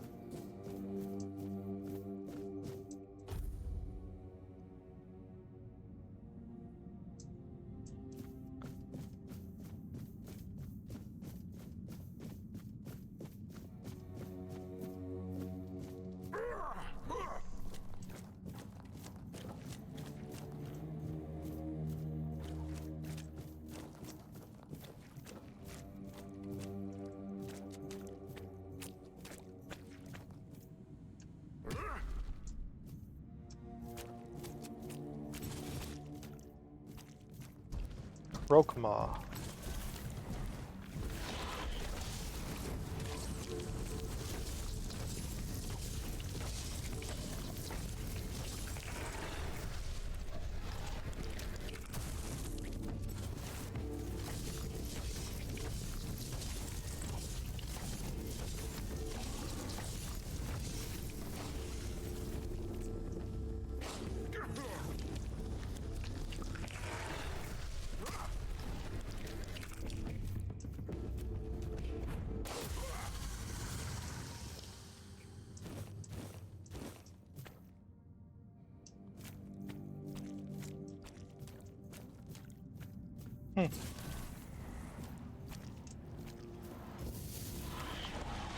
That's cool. Ooh, Ring of Protection. Increases armor by 1.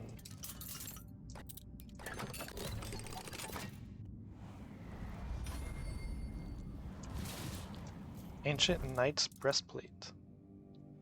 10 armor. Requires 4 strength and 8 endurance. Increases max stamina by 10. That's heavy.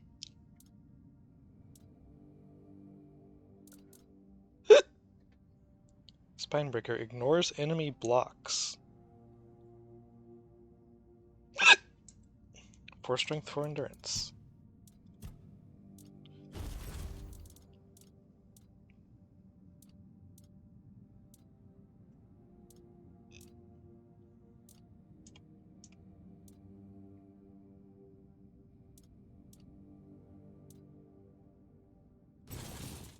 But it's a hammer, I don't like hammers.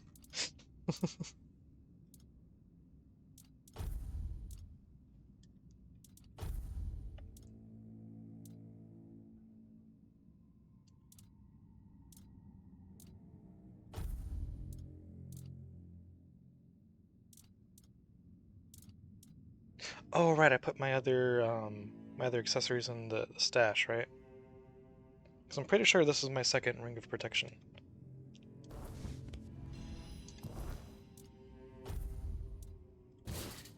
Yep. Overloaded.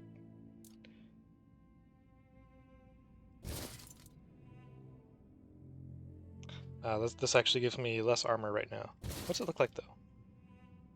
Kind of nice. Basically the same thing, but a little more ornate. I mean, they're both knight's breastplates, so.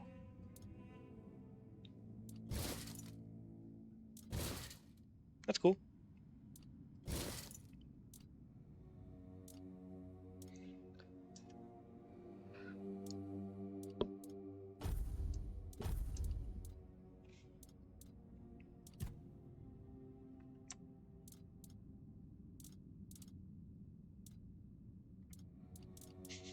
Polished amethyst. Garbage.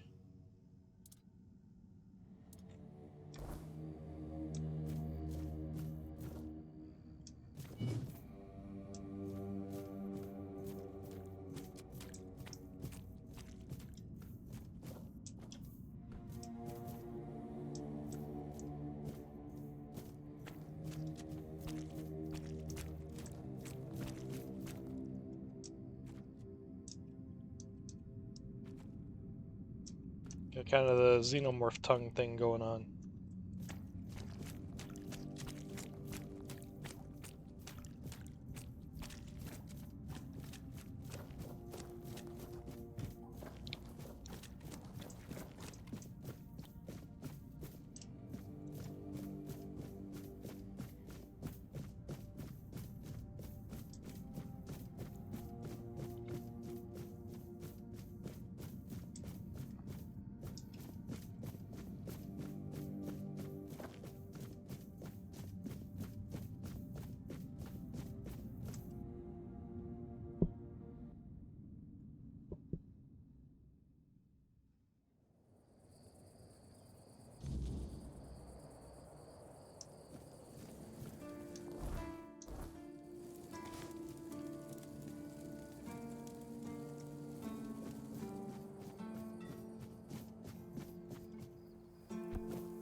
Your tunnels are safe now. You actually did it? Cleared out those tunnels on your own? Every captain before me thought it was a fool's errand, not worth the risk. And how are those tunnels? Salvageable? Sounds like they're a bunch of bitches. They're in rough shape, but at least the monsters are gone. Aye, that it does. Camelot won't be eager to finance the repairs, but knowing the threat's been dealt with is a victory in itself. Perhaps someday we'll see them restored. Until then, we can at least rest easier. So the Keep owes you for this. Here's your reward. And what about Goban's friends? Did you find any trace of them? I did, I found their tags. Give those to Goban, if you haven't yet. He's restless, but maybe seeing those again will help settle him. Might even help him get his act together. You got it.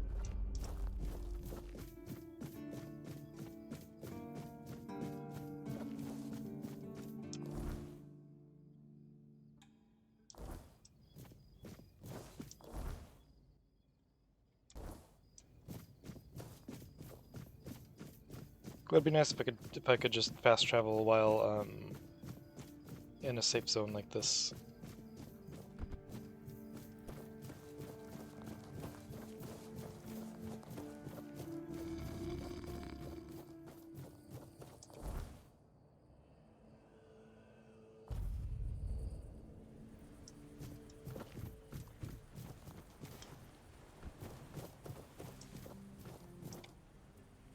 Been down in those tunnels. I brought back the tags of your companions. You went down there and came back with their tags. Damn. Didn't think anyone would ever bring those back up. Lads must be resting a bit easier now. Or so I'd like to think. Oh, they are. They deserve better than to be left in that pit. You did right by them, stranger. Hell, you did right by me too. So, let's drink to that.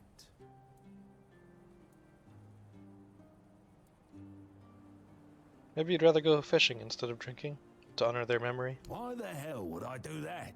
I want to celebrate. You can't celebrate with seawater and fish, you dummy. You told me you were drinking because you felt guilty. Did I? Oh, I don't remember.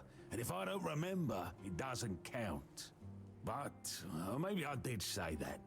I started cozying up to a bottle the day I came back alone from those damn tunnels. I guess it's time I made good on my word. For them. For me. This old fool is done with the booze. I think I owe you. More than I got words for. The guts to go down there, and you brought back what I couldn't. That's something I won't forget, stranger.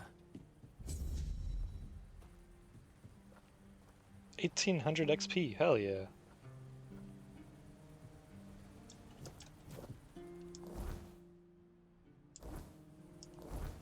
Hey, what was the other reward? Ooh.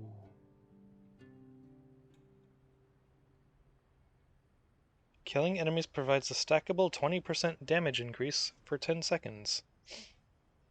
Need 5 strength for this.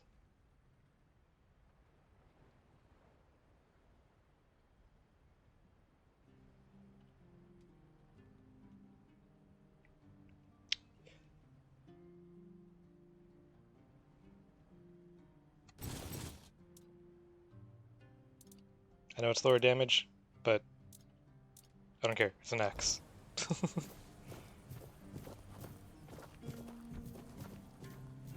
I'm not biased.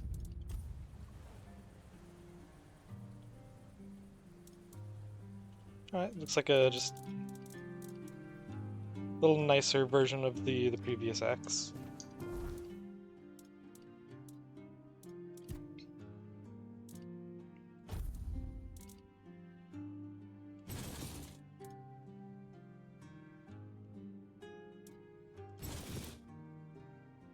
Or maybe it looks about the exact same.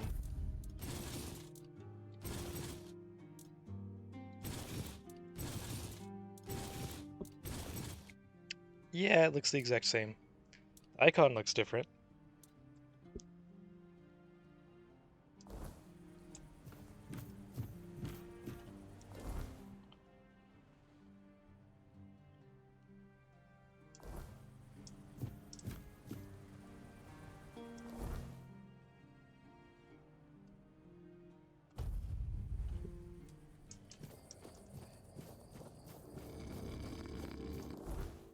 Let me check something. What's the damage? So 20 to 23.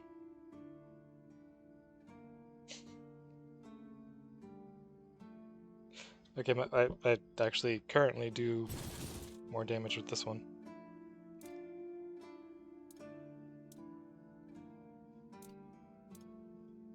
Until I meet the requirements for that.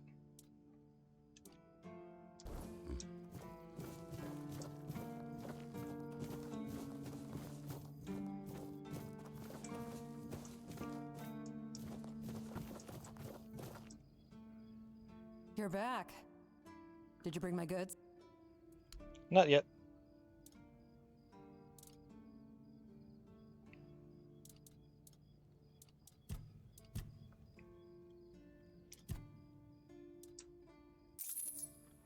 Okay, so all the garbage and then...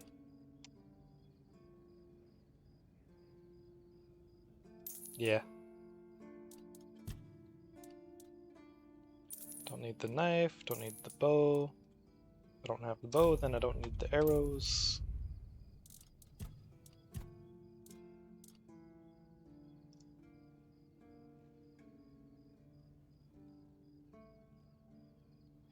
Nah, I'll sell that.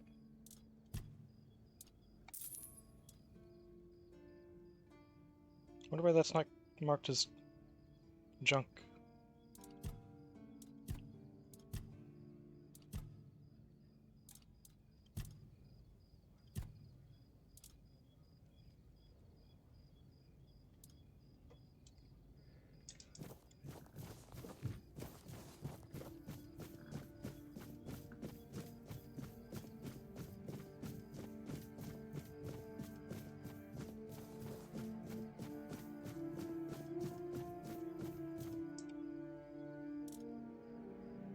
Of all crafting materials, and then go ahead and put those in the stash too.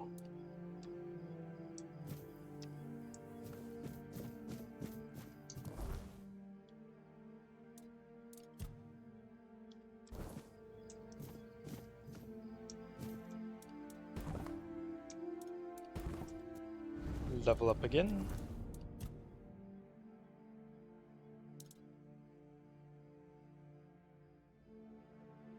Oh, hold up.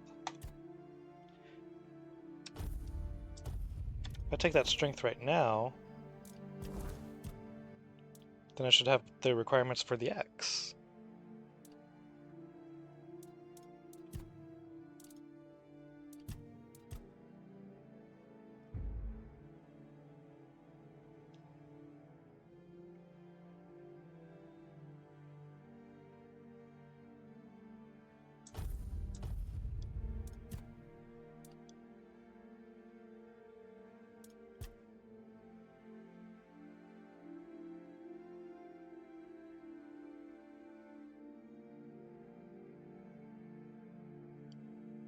I put a point in each of these next.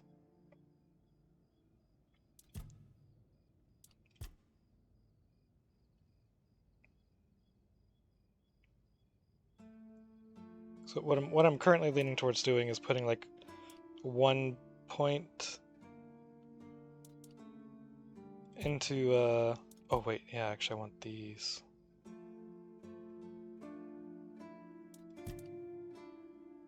That's probably what I'll go for next then. Basically 1 point into each of the skills that I want before I start like maxing out the multi-rank ones.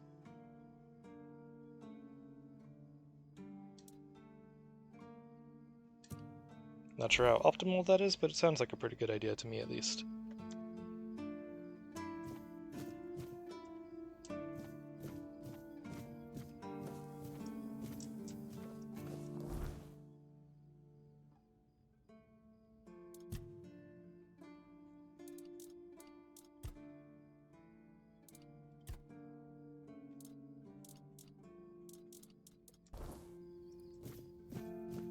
Now let me check this. Oh, wait, no, take.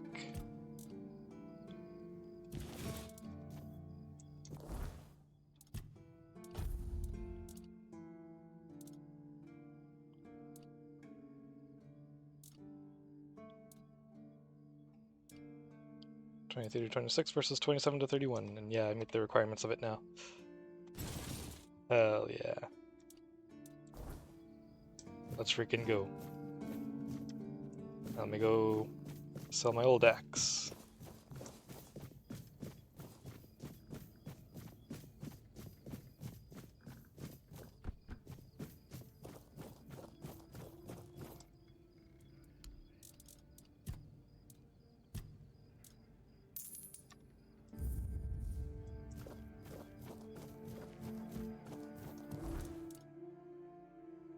Okay, I wanted to double check the duration. It's 10 seconds. It is stackable. God, that's gonna be insane combined with overkill. Hell yeah. Hell freaking yeah. Now I wonder if, like, with each stack, does it refresh all the durations of the full stack, or is each stack got its own separately tracked duration?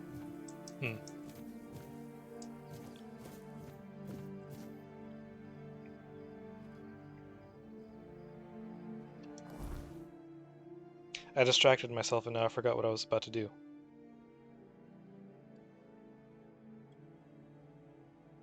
Oh, right. Just gonna check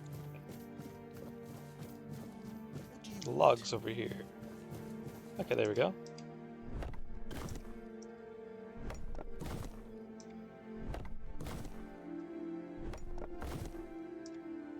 Now I might have enough wood now. What do you want? If not, it should be close.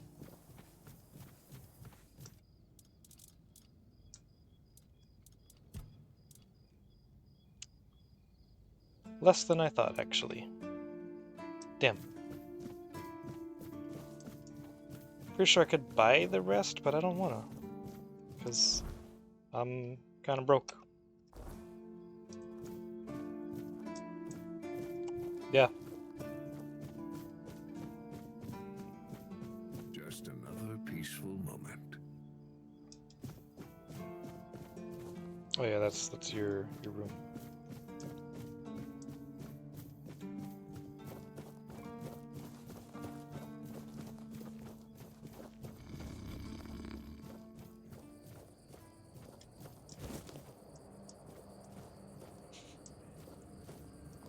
True, they put their finest man out front. I didn't really investigate this area. I kind of like just went through here and then... yeah. So, you know what? Let's go back over there real quick before I get back to these side quests.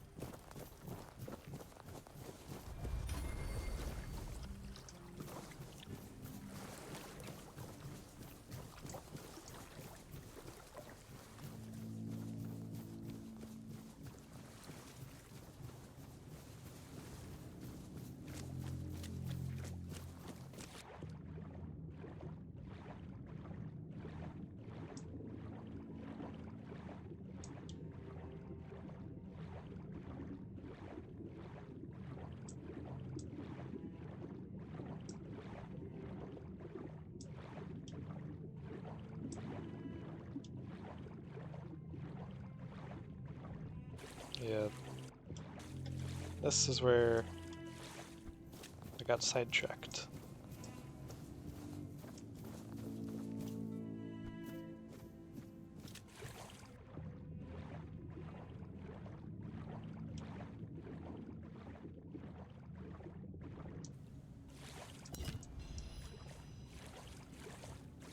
Increases bow draw speed by 100%.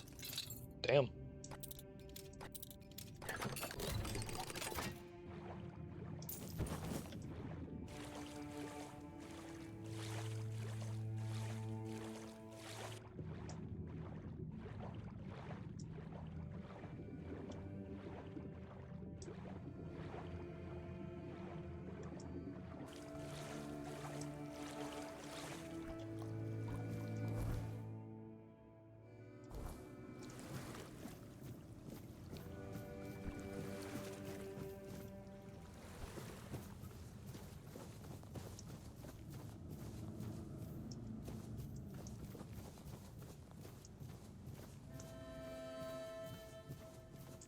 Keep an eye out for any stuff I can potentially dig up.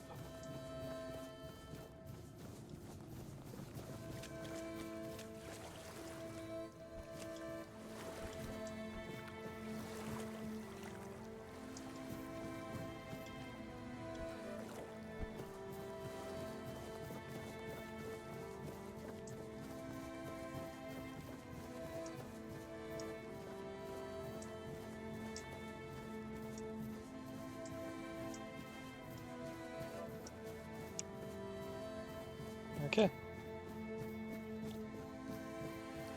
Oh, guess that was it. Didn't really miss anything. Unless there's something over there, but I doubt it. But there could be.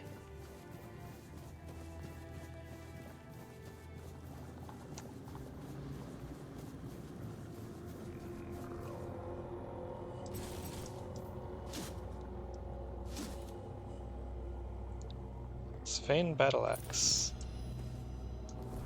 Hold up.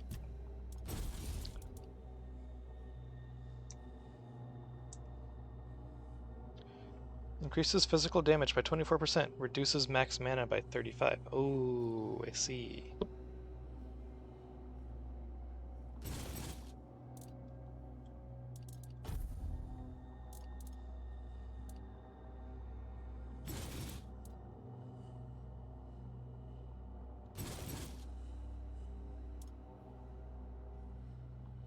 So it's 27 to 31 now.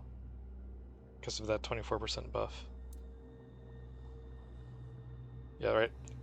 This says 32 to 37, but once I equip it, 27 to 31. So it's actually the same damage after that buff is applied. So yeah, like this is just better. It doesn't. It's the same damage with no downside if I have this one.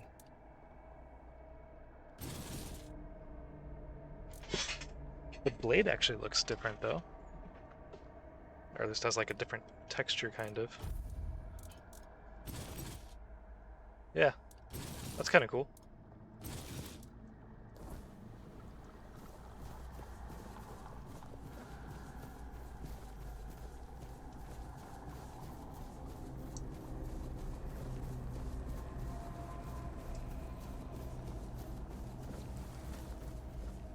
You know, I still haven't figured out what the dude, like, ringing the bell in the distance was. Oh, I'm heading north. Wanted to go this way, but maybe not.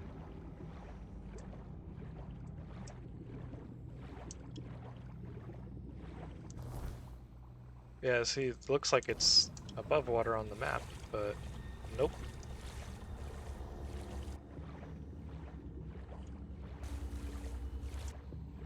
Huh.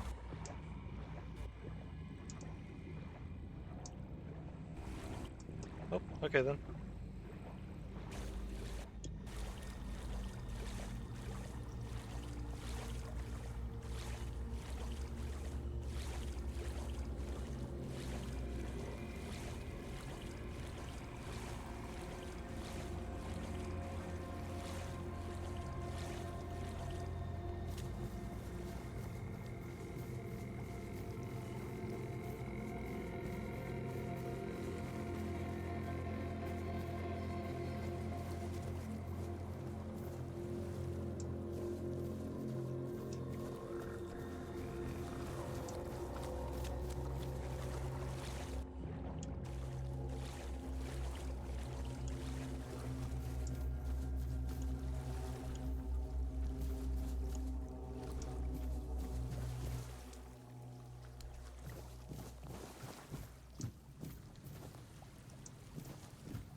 Alright, what to do first?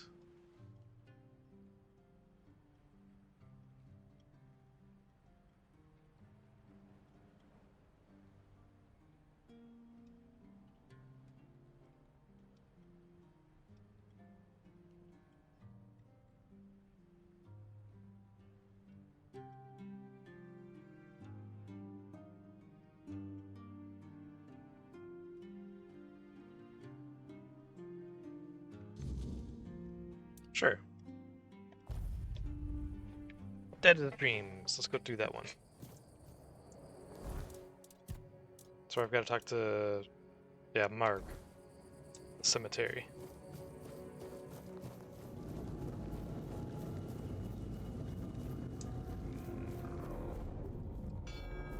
There you are again.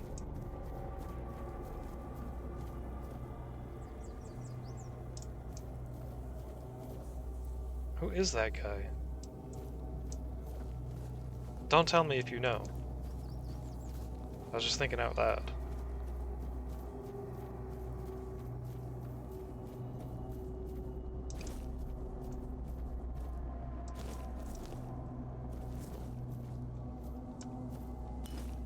Gotta be some kind of significance to him.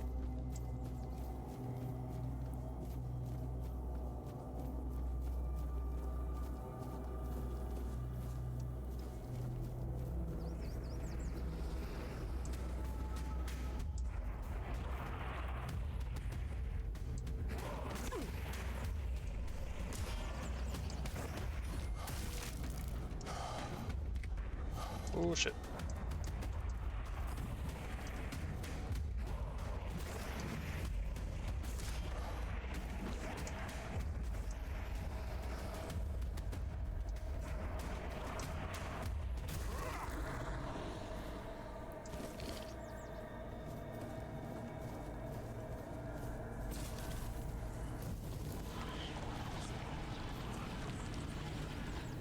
Felt very wasteful.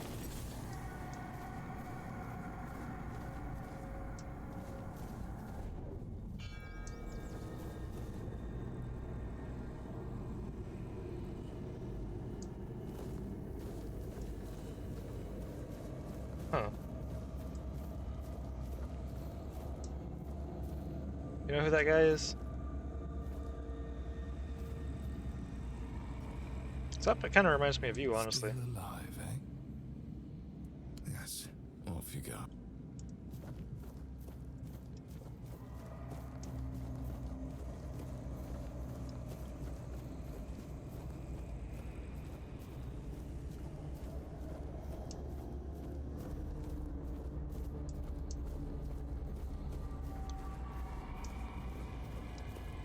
I know this isn't the direction of the quest, I was just kind of going in the direction of where he appeared. I don't know if where he appears has any relevance to anything, but maybe?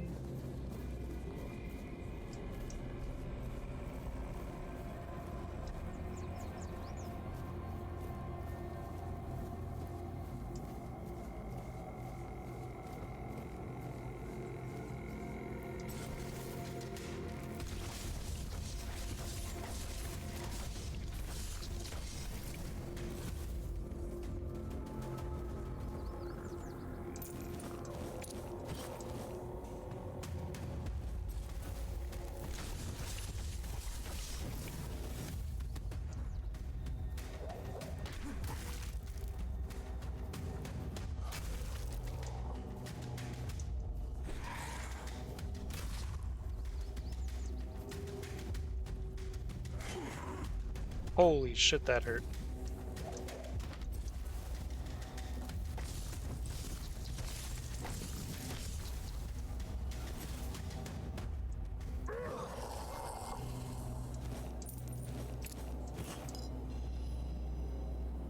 Branded skin, I think that's what, I can't remember his name right now. What the guy wanted for the bounty stuff.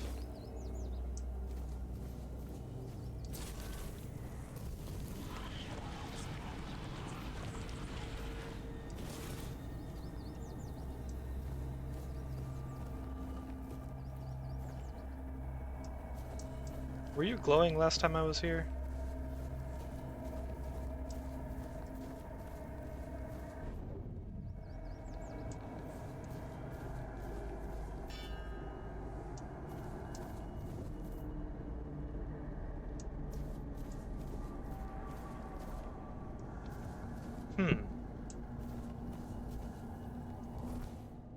So when I was over here, he appeared... I just don't remember the exact direction he appeared from. But it was in like kind of an eastern direction every time he appeared though, so maybe that means something?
Parrying gauntlets.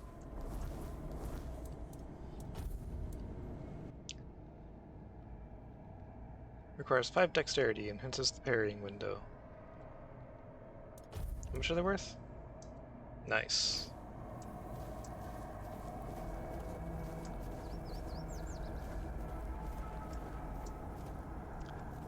Oh, piggies.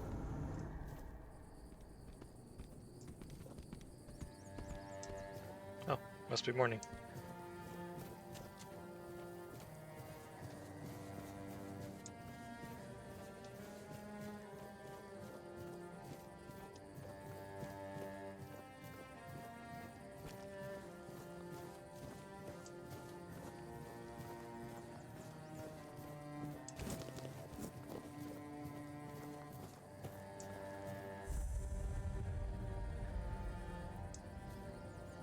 Marg. Oh, a new face. I haven't seen you before. You're Marg? It depends on who's asking and why. Nah, I'm kidding. I don't meet many outsiders these days. I'm Marg, a hunter in the service of the Horns of the South. Anything interesting around here? Everything is interesting around here. But ultimately, it depends on what you're looking for. Tell me about yourself.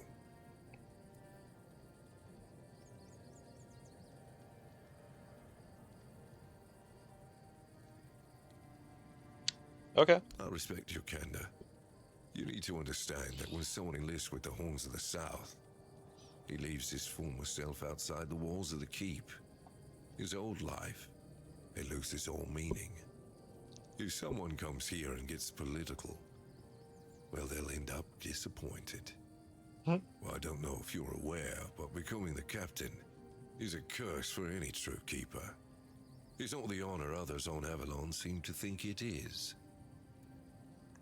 How so? Because the captain answers to Camelot and its representative, Galahad. Oh. Every captain needs to get political, whether he likes it or not. And the current Galahad is a real piece of shit. He burns people under any pretext whatsoever, or none at all. He sows terror. I have no respect for the man. Anything I can do for you? I'm self-sufficient enough not to have to ask for help. However, I suppose I could help you. I could share some things I found out during my hunts. Oh, cool. I learned how to make arrows. I can already make leather, but maybe this gives me more recipes for making leather? I guess it has to, like, it's got the symbol. And more arrow recipes. Not relevant for me, but this could be.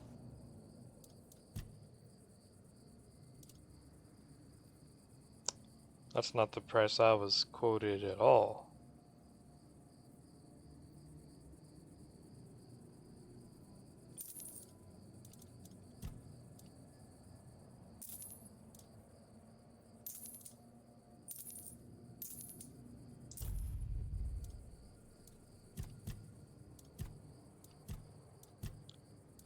But that's where that skill for better trade prices comes in, I guess. +5 encumbrance limit permanently. Huh. When did I get this?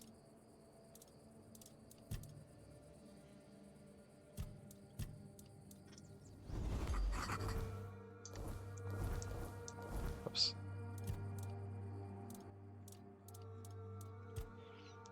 Marg is a hunter and a man of few words, more at home in the wilds than within the walls of the Horns of the South. He speaks with the blunt practicality of someone who has seen too many restless dead, and too few people willing to deal with them. He does not ask for help lightly, nor does he expect it. His work is his own, and he values self-sufficiency above all else. Yet beneath his terse demeanor lies a keen observer who knows the land's secrets and dangers. He watches the weirdness shift and shares what he deems useful. His guidance is never freely given, but when it is, it carries the weight of experience, sharpened by necessity.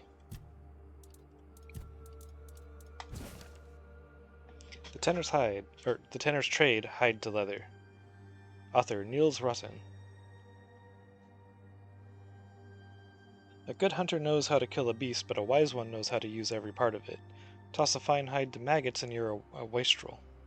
Tanning is an art, and one not for the faint of nose. Yeah, that's true. Start with a clean hide. Wolf, bear, deer. Scraped, stretched, and dried. Soak it in a tanning solution. Boiled tree bark if you're poor. Oak or willow work best. Or monster brains mixed with water if you've coin to spare. Huh.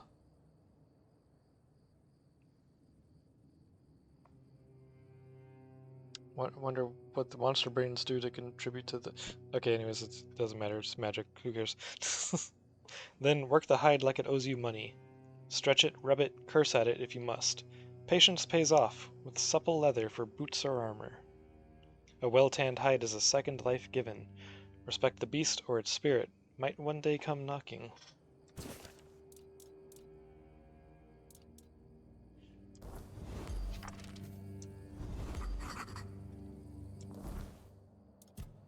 Oh, new journal entry from Rhetoric?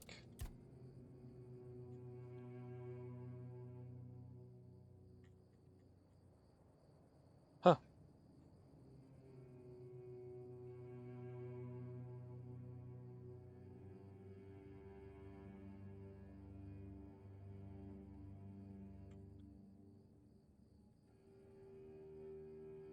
I'm not going to read all that right now.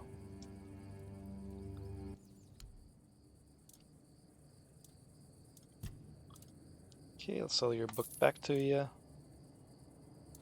I should really identify these things.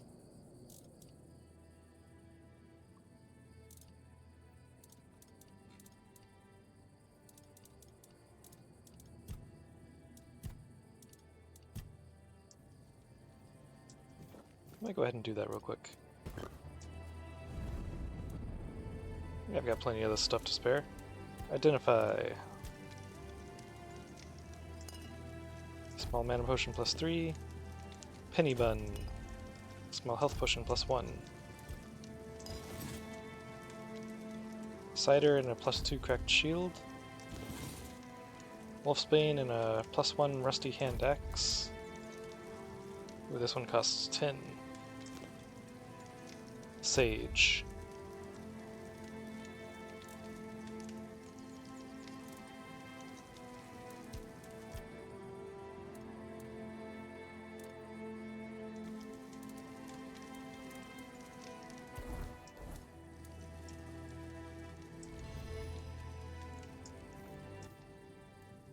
Quartermaster told me that you have a problem with the undead. I don't know what it is about this place, but even the dead hardly ever get any rest. Though I'll admit, it's getting worse lately. They keep emerging from the local cemetery in numbers greater than that small plot of land ever held. So I'm guessing we might have a necromancer on our hands. And here I thought after the charred conclave, we'd have more than 100 years of peace from them. Do you often have problems with necromancy in these parts? Only every century or so. But even that's too often if you ask me. Something seems to draw them here. Well, it's probably all that death. The South has always been restless. And after what happened with the sunken village, I guess death has seeped into the very soil of this land. Must be quite alluring for that lot. Why can't you deal with it yourself? Because I'm not stupid or suicidal. I can go up against a few undead, but their masters are a different story. I'm a simple hunter, while they have the power to raise the dead. Arrows are only good against magic if you're far away from the caster, which is impossible in the crypt. But if you decide not to help, I'll have no choice, will I? Or I could just wait for the necromancer to be destroyed by what they summoned. And it happens sometimes, from what I've heard. I'll find out what's happening. Good. And try not to die. That undead swarm doesn't need any more recruits.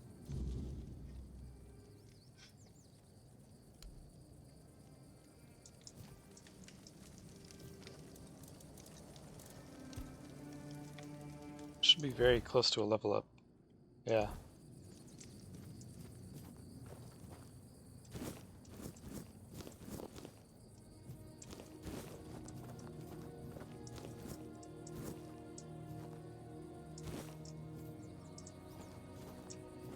Oh.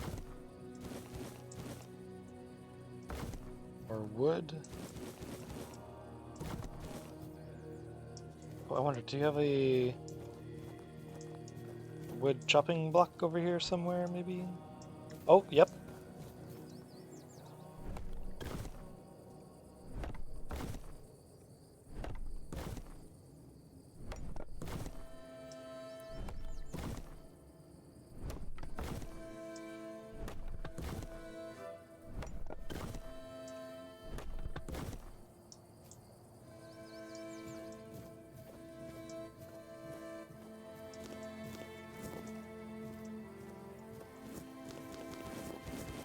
All these materials. It's beautiful.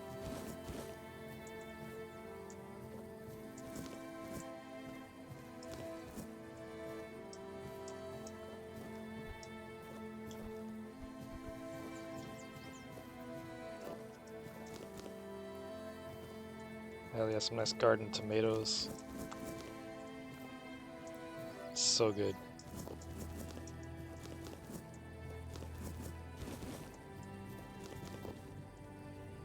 Just saying, if you've never had a ripe tomato from the garden, oh my god, you're missing out.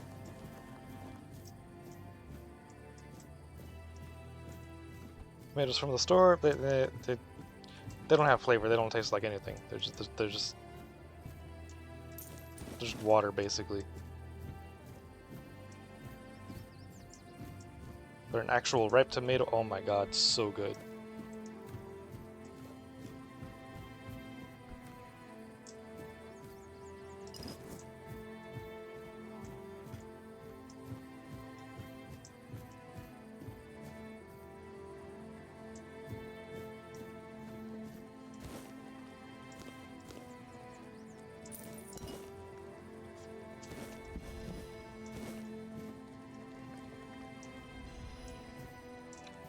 Unyielding Sentinel. Oh, right, that reminded me. Oh, Armor Relic. Where was this feather? It's under this? +5 encumbrance limit permanently. Worth 2,500.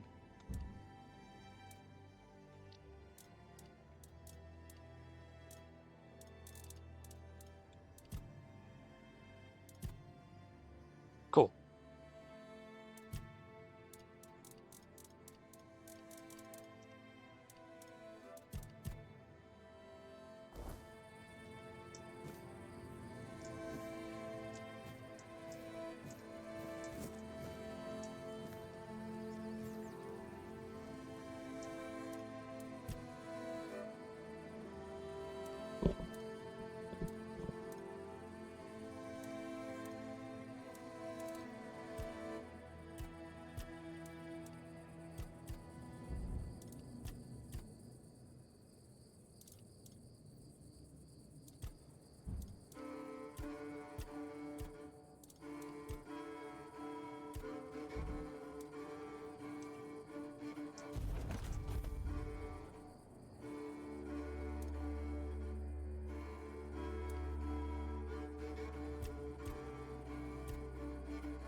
That's interesting. So add another piece, right? Goes to a 50% chance for a better outcome. Add one more piece and it drops to a 10% chance. Oh, that's because it makes it +1. That's why, okay.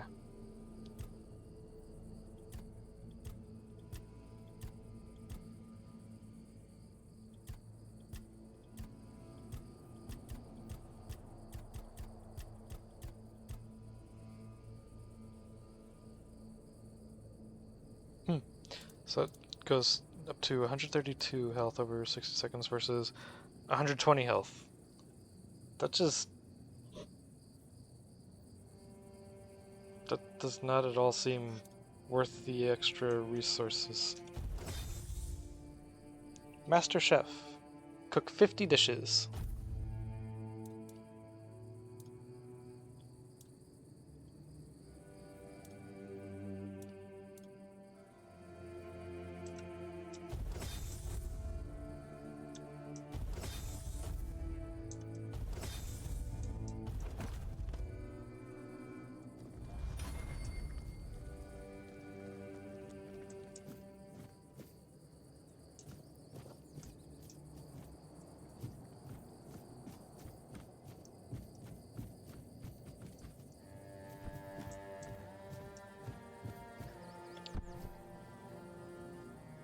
Ow.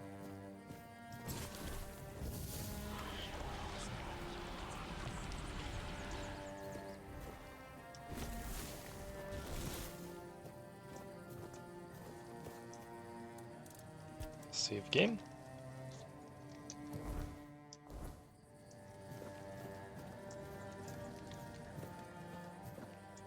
Oh, right. You know what?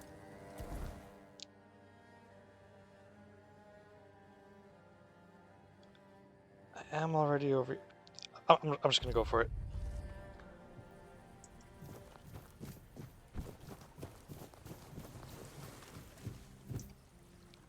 Requires wood times 50. Oh, do I have to have all of it actually on me? Not in the stash. I do have enough wood now, right? Should.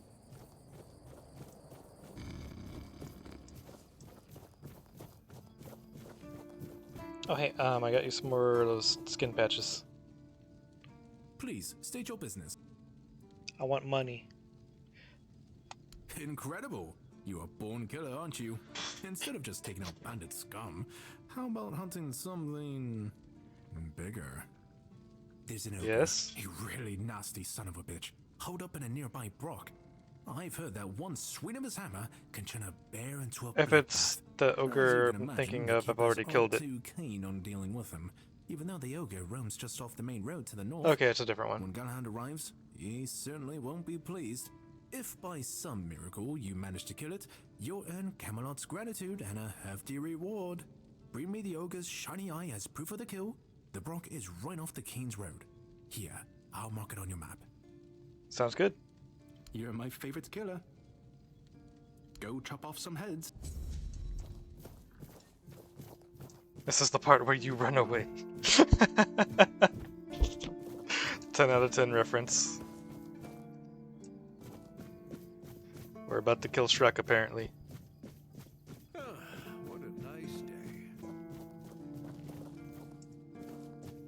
Might as well chop some more wood while I'm over here.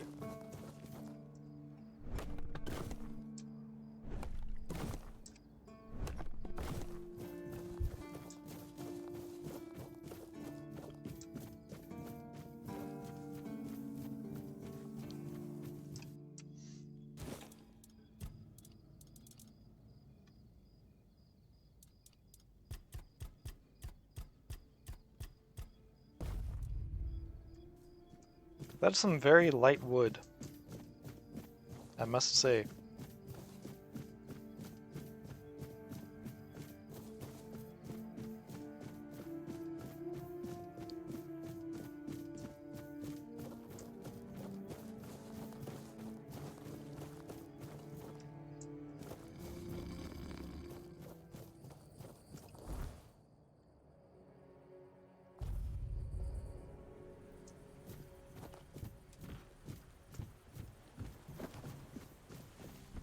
Which quest was this for, anyways?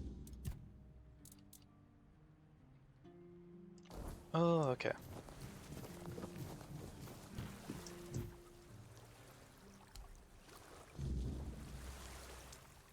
Cool.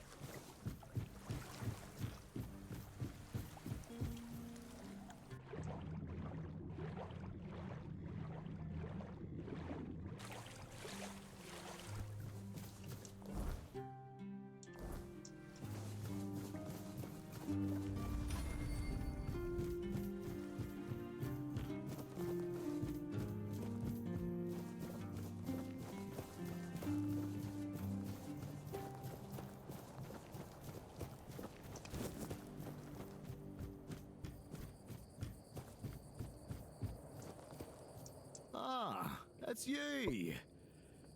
Do you... need something? Fix the deck. You did? I thought I heard some hammering. Oh, well, thank you for that. Truly. One less thing to worry about, right?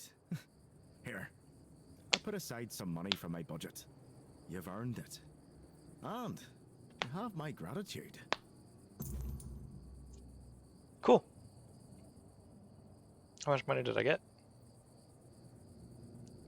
Do you need my help with anything else? I'd ask you to fix the refugee barracks, but, well, there's no budget for making people's lives slightly less miserable. We'd have to do with something less spectacular. There are two places around here that could use some fixing up. First, there's the old gate.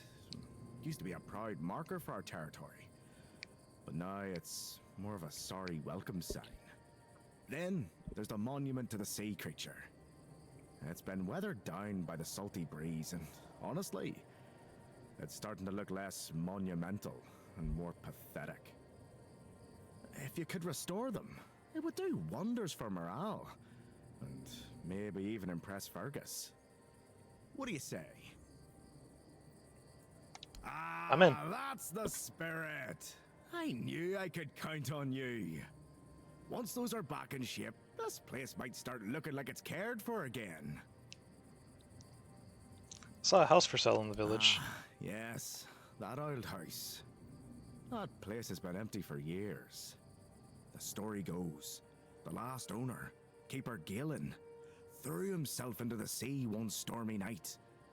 Some folks whisper of curses or restless spirits, but I say it's just talk. The captain put it up for sale ages ago, but no one's had the guts or sense, if you ask me, to take it.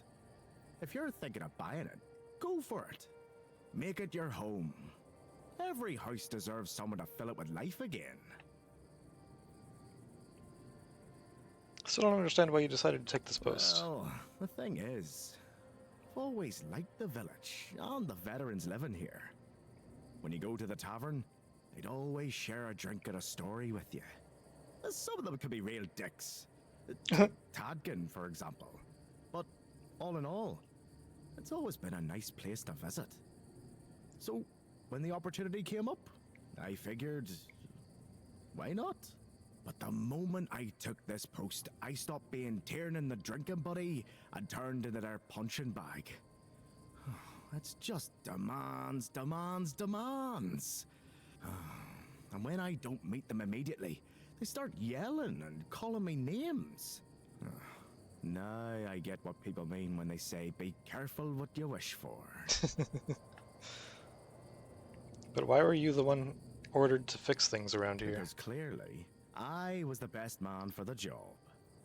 A man with a bad leg. Perfect for running around fixing things, right? I wanted to be a builder. Big things, lighthouses, bridges. But Dara took one look at me and thought, maybe not the guy who lives like a drunk on ice. So they found me something else. Repairs. Patching up what's already standing. Not quite what I dreamed of. But hey, at least nothing I work on is tall enough to kill me if I fall off. Well, unless you count that one time I got too ambitious. Turns out, hanging tapestries isn't as harmless as it sounds. I mean, I'm just saying, you don't need to go up high at all to die from a fall. You can just trip. And, yeah. That can be all it takes sometimes, it's crazy. Has anything else happened recently? No, not really. Fortunately. Oh.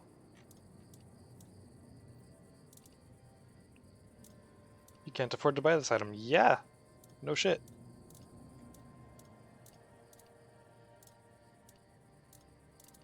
Furniture's expensive. Which leads me to believe that I'm going to end up with a whole lot of gold at some point.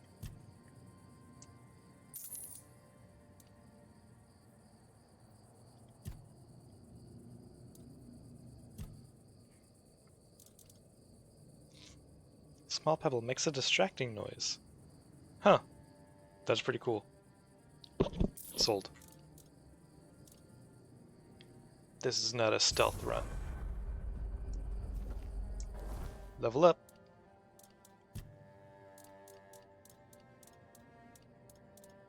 Scrolled right by him, didn't I? Yep.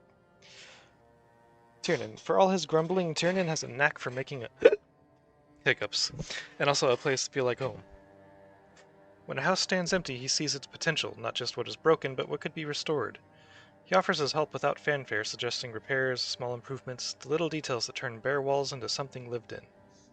If nothing else, dreaming of a well-furnished home is easier than fixing everything else falling apart around him.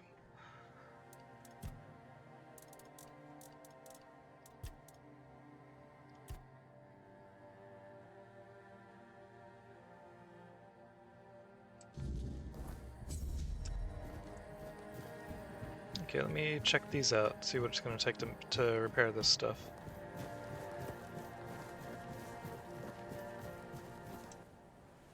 $50 wood, and this is, I'm guessing, another 50 wood.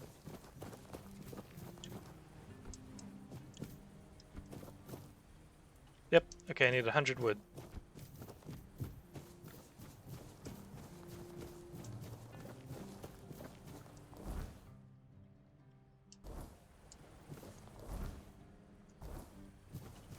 I was looking at how much gold I had. But I don't remember how much gold I had before I turned in the quest, so I don't know what my reward was. Yeah.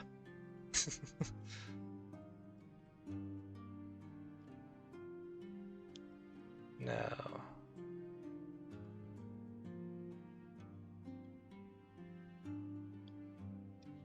All the way over there, huh? Okay.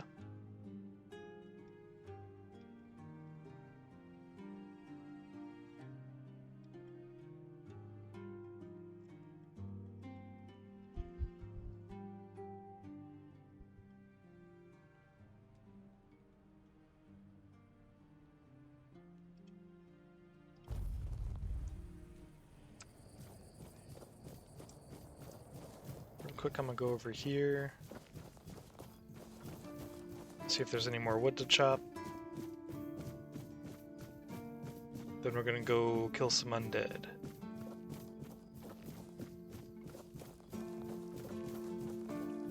Nope, nothing.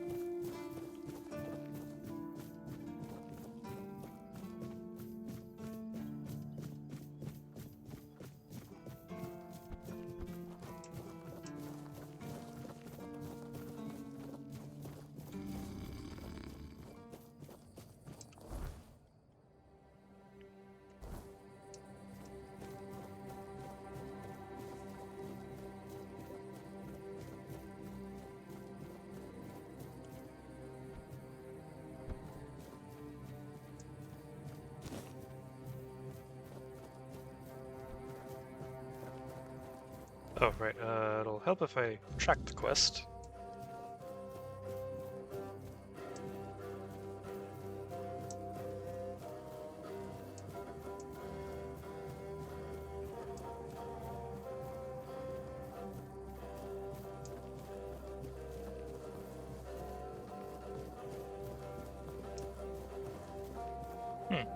Wonder how long the bonfires persist for. Oh, right, level up. It's gonna be spirituality. Then I'm gonna do practicality and perception.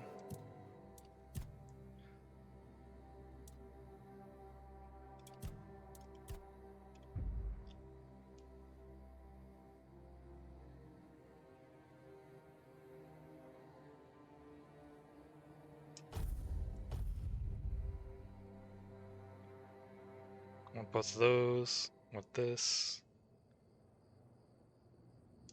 This might be the first tree that I put put a point into every node for.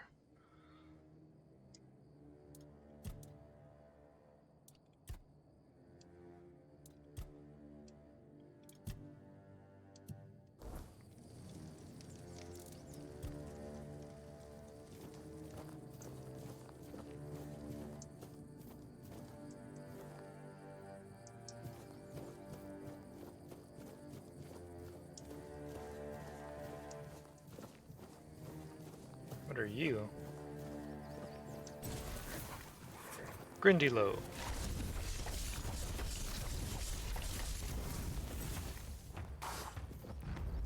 Oh, you're ugly as fuck. Grindylows are small, scaly creatures with needle-like teeth and arms far too long for comfort. They lurk in dark waters and tangled underbrush, waiting for an unwary victim to get too close. Their grip is impossibly tight and their claws sharp enough to crack bone. Sharp enough to crack bone.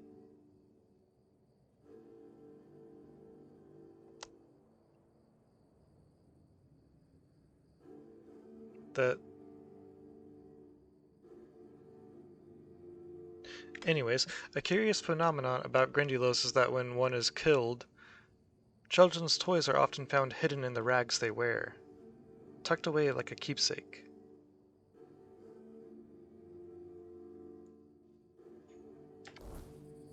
Huh.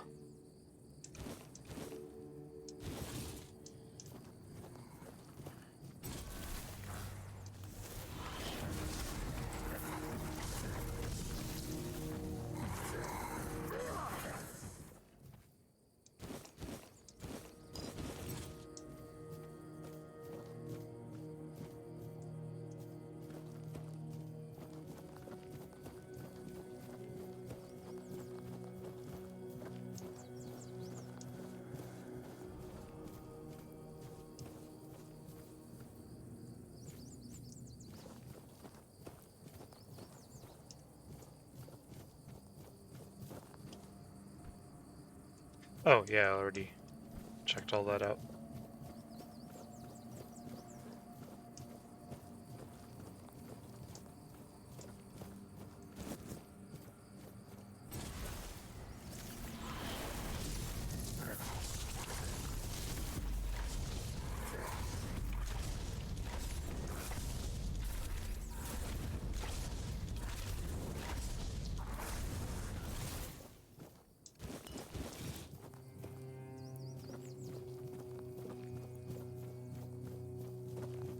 I don't know, I'm feeling lied to right now. I haven't spotted any children's toys.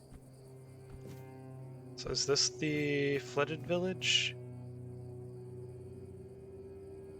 I'm guessing that's the flooded village.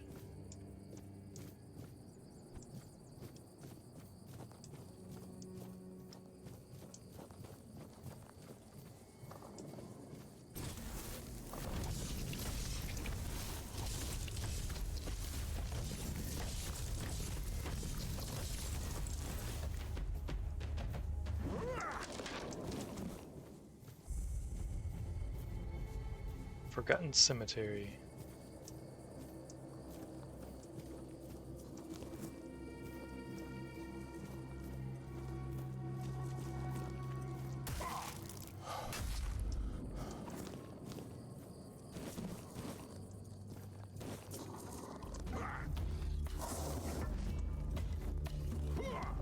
Damn.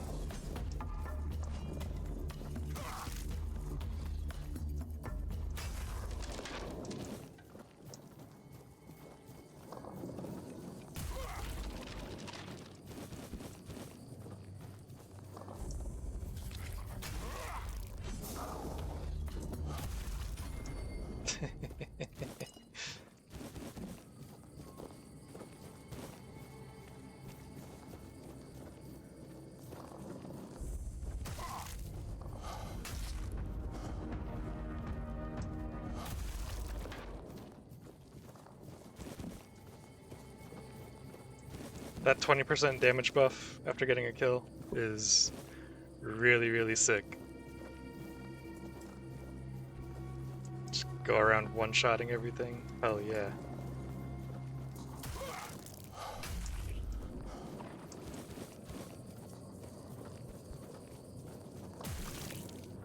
Okay, I didn't one-shot that one.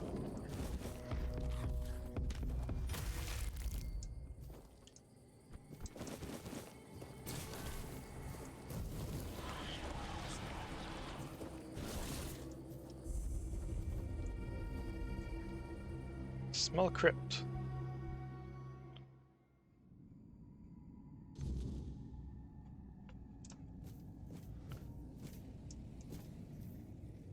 This is small to you.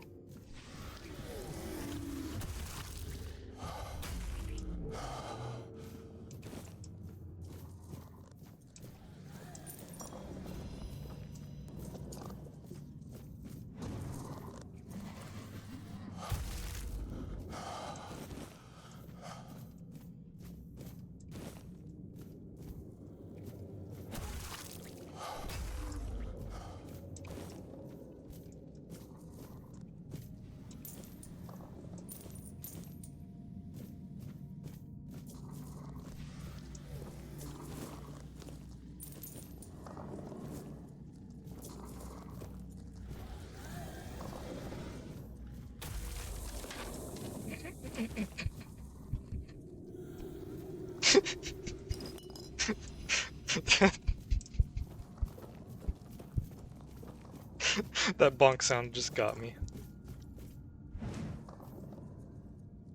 Hi.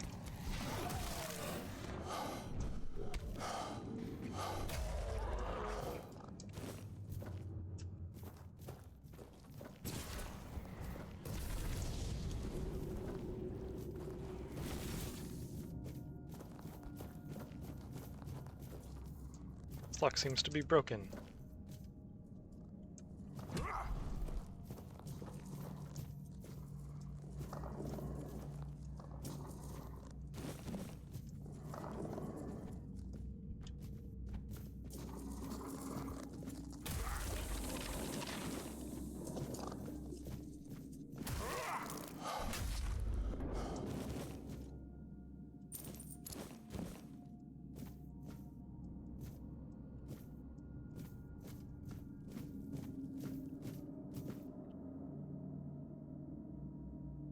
That's rough, buddy.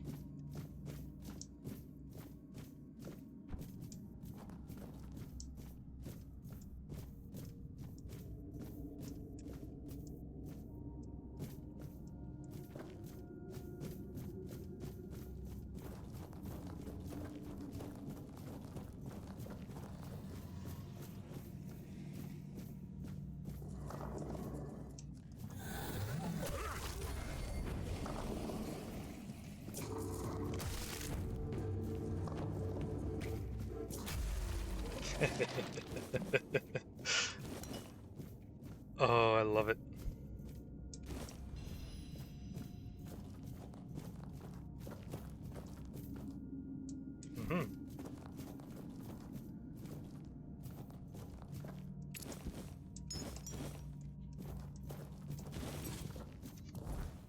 Okay, I'm still very much good on my carry weight.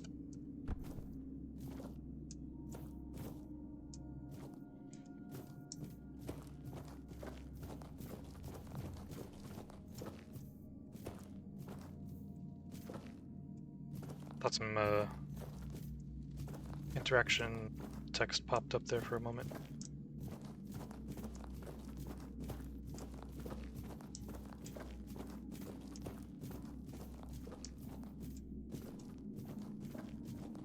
This wraps around over here, right?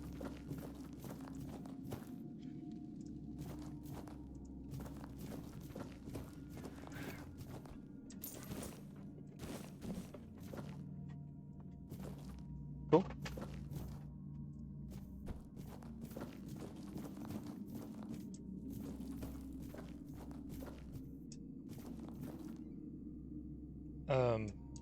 Hello? Oh, wait. Nope, no, you're not the one I was thinking you are.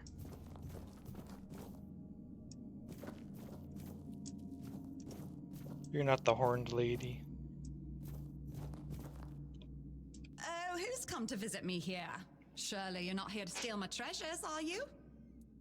Who are you? Oh, they call me all sorts of things. Evil spirit, lurking fiend, imp fae, nasty little thieving pest. But really, my name is Mog. Do they really call you a nasty little thieving pest? It happens. I suspect it's because I really like to snatch people's little trinkets. But between you and me, if they paid more attention, it wouldn't be so easy to steal their things.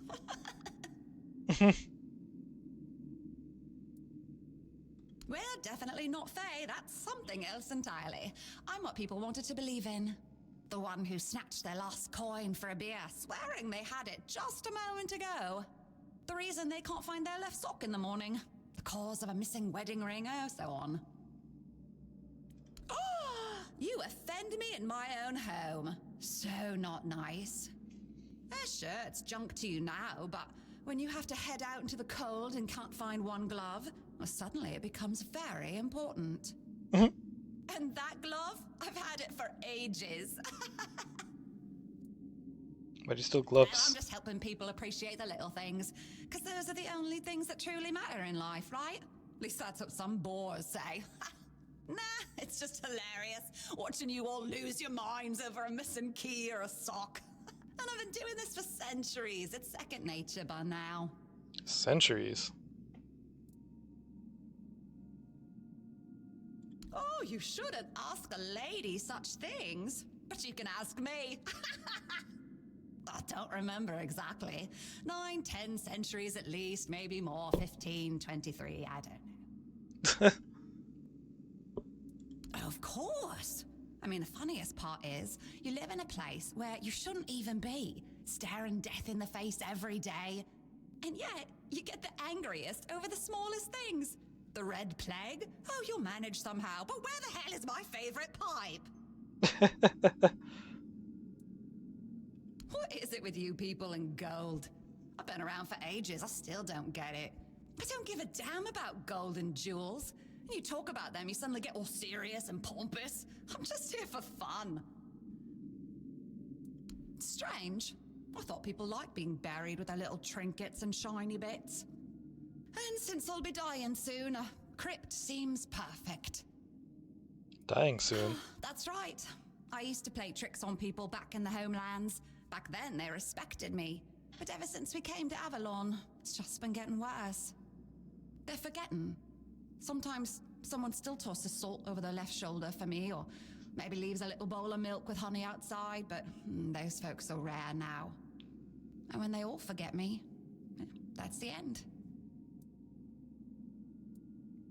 Wait, you exist because people believe in you? Yes. Is that so strange? You can convince yourselves that you have bad luck, illness, love. Why not an old crone who steals your pants? Is there any way to save you? No, it's just the natural order of things. I've lived long enough anyway. But since I'm kicking the bucket soon, I could pass on some of my power to you. What'd you say? Why would you do that? Because first you'll have to do something for me, and it'll be hilariously fun. Oh, I'm scared already. But before I give you some of my power, I just want something from you. Something stolen. Nothing big or expensive, just a little trinket. Just sneak into someone's house and swipe the shoes, or grab a wooden mug from the tavern. Will you do that for me?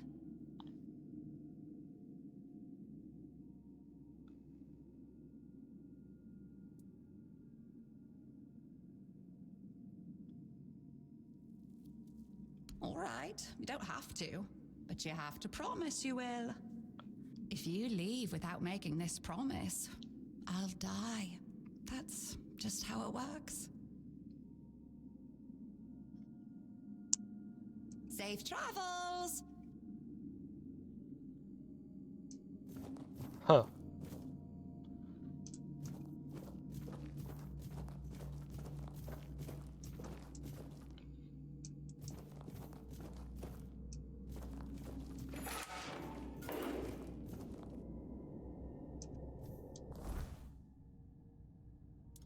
She doesn't even get a character entry?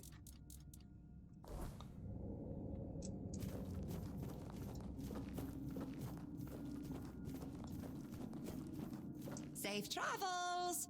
Keep an eye on your boots.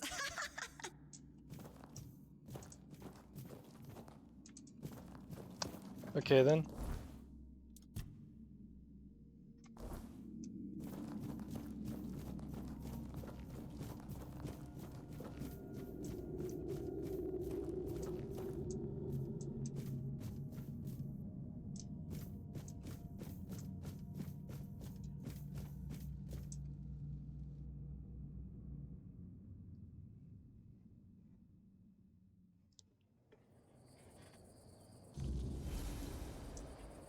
Now, if I go back in, is she gonna be dead?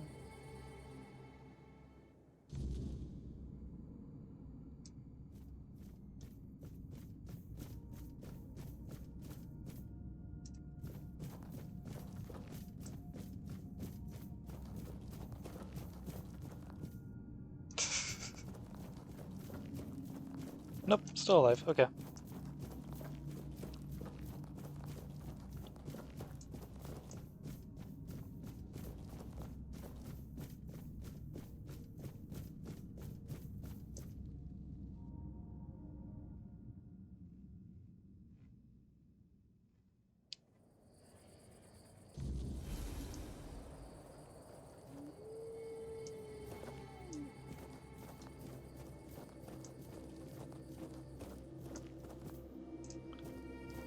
That was an interesting little find. Also, there's something familiar about that character, but I'm not sure what she's based on. I feel like there's something that she's based on.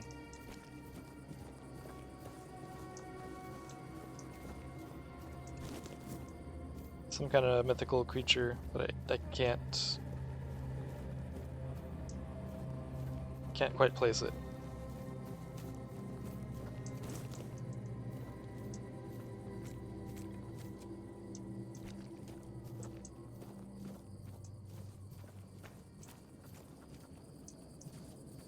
Oh, just a wolf, okay.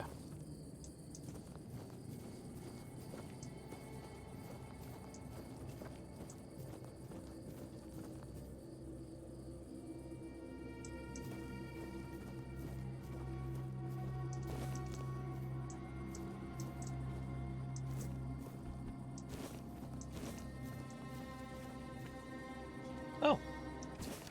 Culinary Madness with Rumpelt, Part 3. The Struggle for Locality, a Tale in Every Dish. Author Rumpelt Fanini. Seafood dominates the southern diet, a product of tireless fishermen and the fine craftsmanship of net makers. At the renowned fish market near the village of Sewell's Crypt, I saw their dedication firsthand. During a day on the sturdy boat named Costa, I heard tales of the sea monster, a beast with scales so hard that Ionis, a determined fisherman, shattered harpoons against it until the creature devoured him. This inspired my recipe, Sea Monster. The fisherman also spoke of Muruk, sea maidens said to lure men with their song, dragging them into the abyss. Their legend became the theme for my sea dessert. Danger and wonder lie in these waters, reflected in the stories and flavors of the South. Sewell's delight in damn good fish.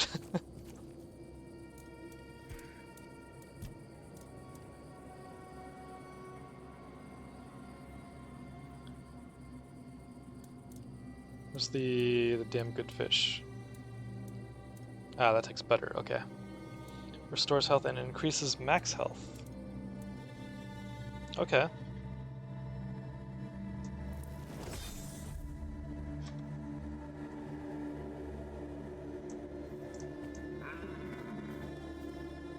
The hell was that?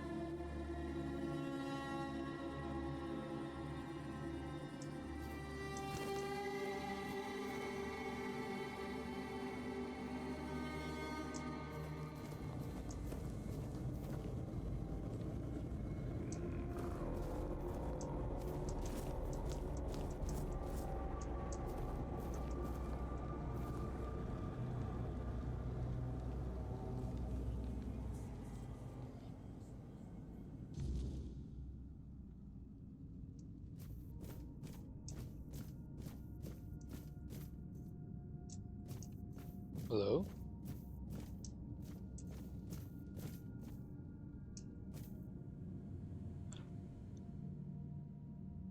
Adventures of the Swan Knight.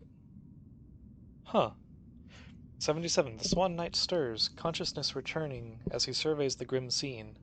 His loyal steed lies lifeless nearby, its golden mane matted with blood, eyes wide and empty. Rising to his feet, the knight declares, "My steed is fallen, my shield shattered, my armor torn. Yet so long as my sword can be raised, I shall not falter. 78. A blood-curdling, inhuman war cry pierces the forest. The sound chills the air, testing even the bravest heart. The Picts, thinks the Swan Knight. They found me. From the shadows the savages charge, their spears poised to strike. The knight stands firm, unyielding, ready to face them. 79. The first Pict lunges, spear aimed at the knight's heart. He deflects the blow with his blade, then strikes true, felling his foe instantly. The second he impales through chest and lung, the blade emerging crimson from the savage's back. The third hides behind a wooden shield, but a mighty swing shatters it and splits the warrior's skull, ending the skirmish in a shower of splinters and blood. Oh. Recipe unlocked. Nice. Who goes there? Are you the one responsible for all that racket? People are trying to rest in peace, damn it. I'm sorry? You should be. These folks fell into their eternal slumber a long time ago. But some of them have turned out to be very light sleepers. Not their fault, but we should at least try not to wake them up. I'm telling you, ever since people started burning their dead, it's like they've forgotten proper manners in places like this.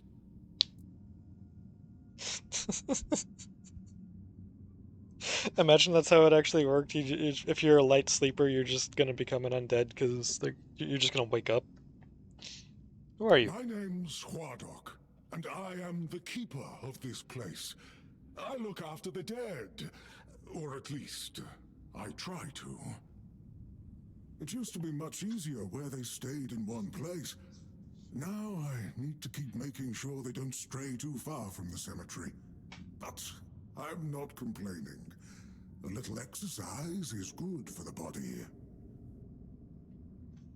But you're not dead, are you? Dead, alive, what's the difference?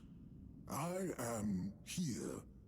I always have been, and I always will be, until the day I'm released from my service. How long have you lived here? Truth be told, I'm not quite sure. Has it been a long time since the wave came and swallowed the village? That was when people stopped coming here. It's like the sea washed away the memory of this place as well. I don't remember much of what happened afterwards. I must have fallen asleep for a while. Do you know anything about what's been happening here? I know everything that happens here. If you're looking for some juicy gossip, Beggar from the third row south still has no idea where her husband is. They were supposed to be buried together, you see, but he never showed up. The scoundrel. Everyone here thinks he got remarried and chose to rest with his second wife. Not me. I think he probably got eaten. I met the undead. There've been quite a lot of them. Oh, that would be Master. He's been at his experiments again, I'm afraid. Getting the folks around here all agitated. Putting them back to sleep again is going to be such a chore. Who's your master? Master is Master. He commands the dead. I don't know much else. I'm here to serve, not to ask questions. What kind of experiments? Dunno. Usual. Glowing chalk, candles, and dead bodies. I even saw some new faces recently, but they didn't stay long.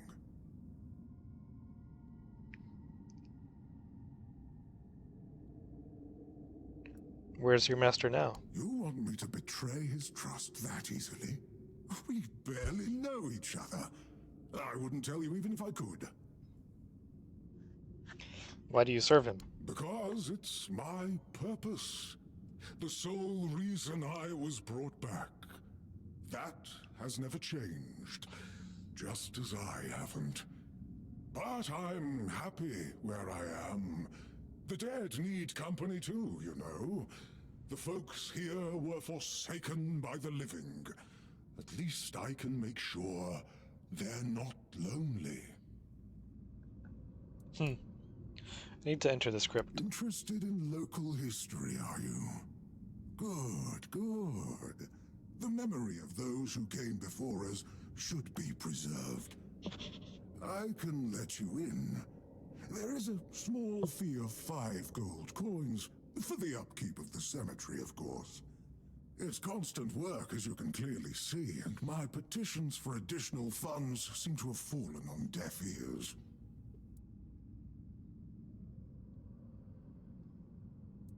Sure. Bless you, kind stranger. Those old bones are not what they used to be. Here, just take the key. Be careful, though. There's evil dwelling in those crypts. Oh, and I hope I don't need to remind you not to rob any graves. It's terribly rude, and I'd rather not deal with the complaints.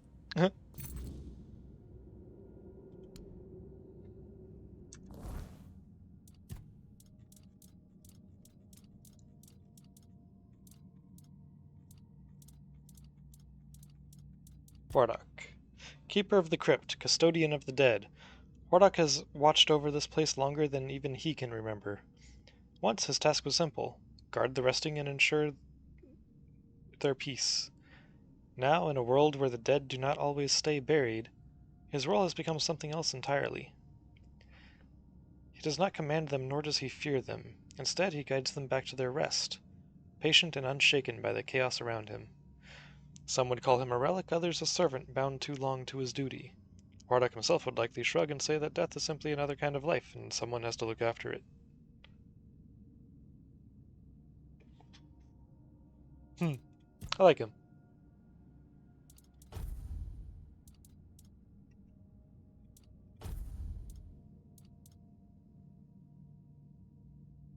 Oh, these things are awful. 10 weight and 10 gold each. Get that out of here.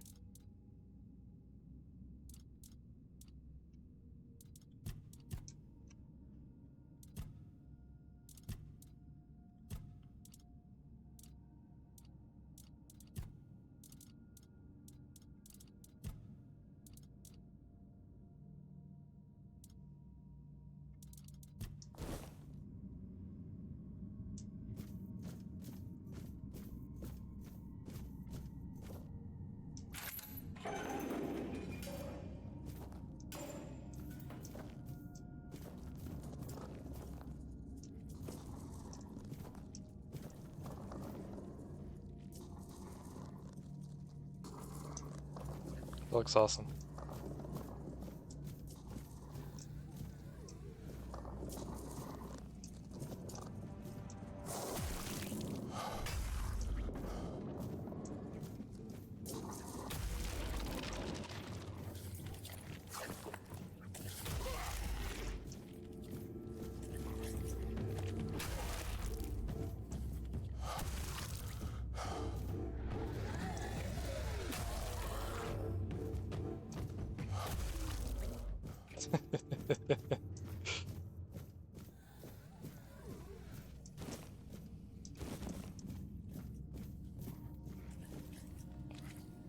That is so satisfying.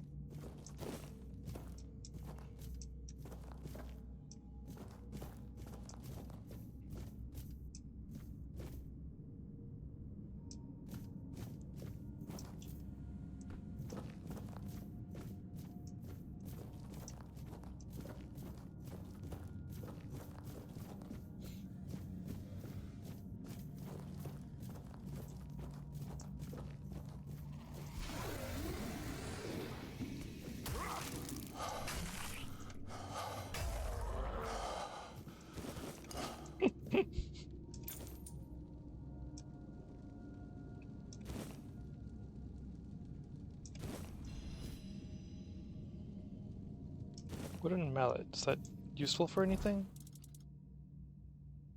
Nope. Wait, what about that antler thing? Okay, it is a crafting material.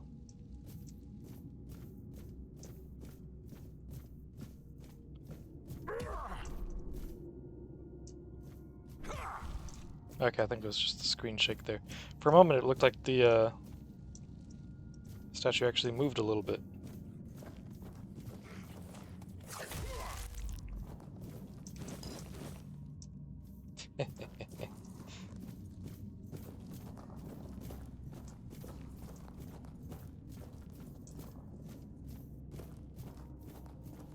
This goes back to where I came from. There's that I can't get to from here.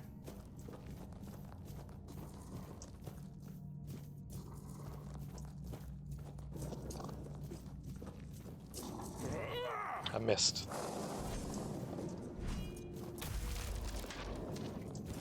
It's okay, we both missed.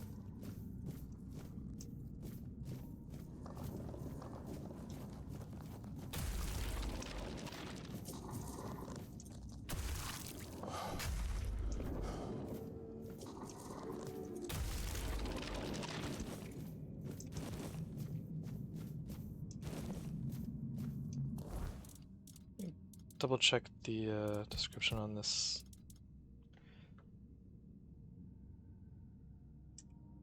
Killing enemies provides a stackable 20% damage increase for 10 seconds.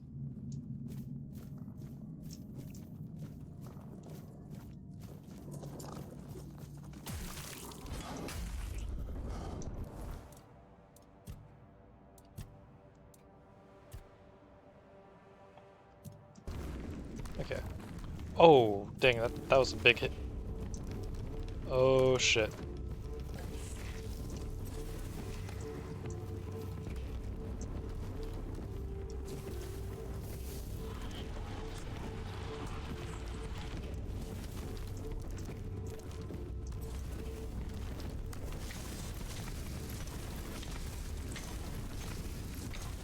I have a feeling I really don't want to get hit by that guy.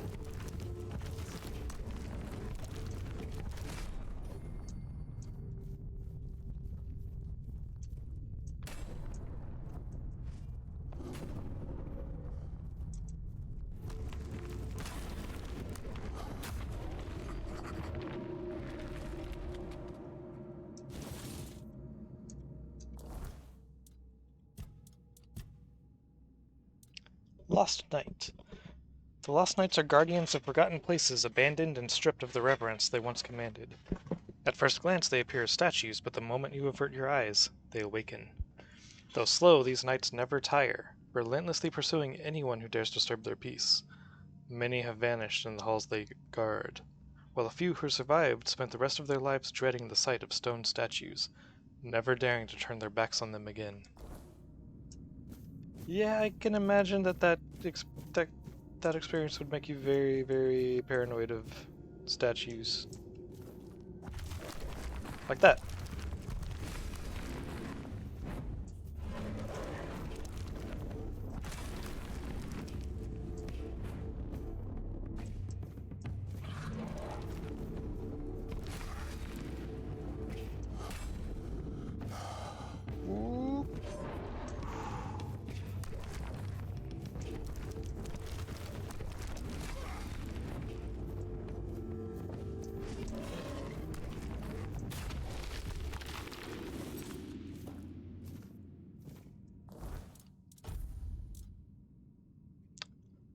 Oh, yeah, that's a pretty bad. That's a pretty bad ratio of value to weight there.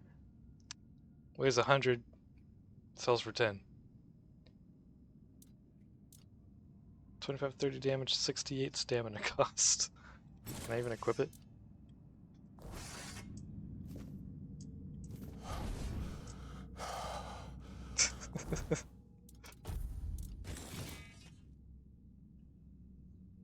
You know, someone somewhere decided that they wanted to make a build around that thing.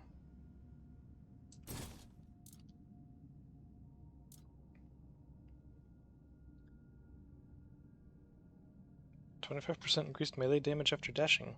That's pretty cool.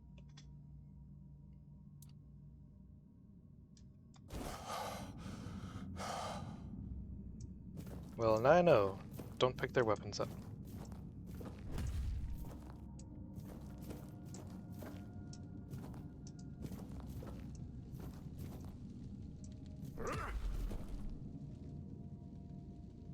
Oh.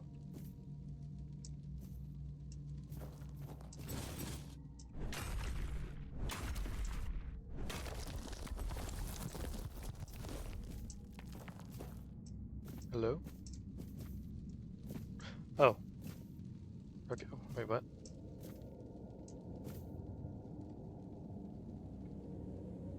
I thought like a cutscene or something was starting.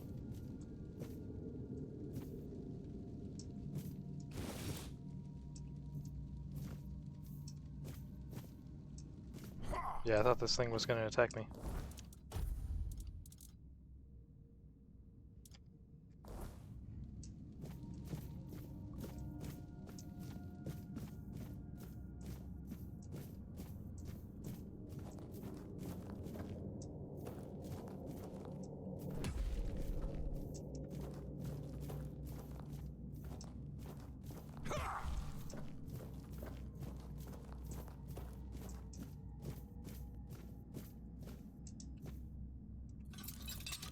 Hard lock.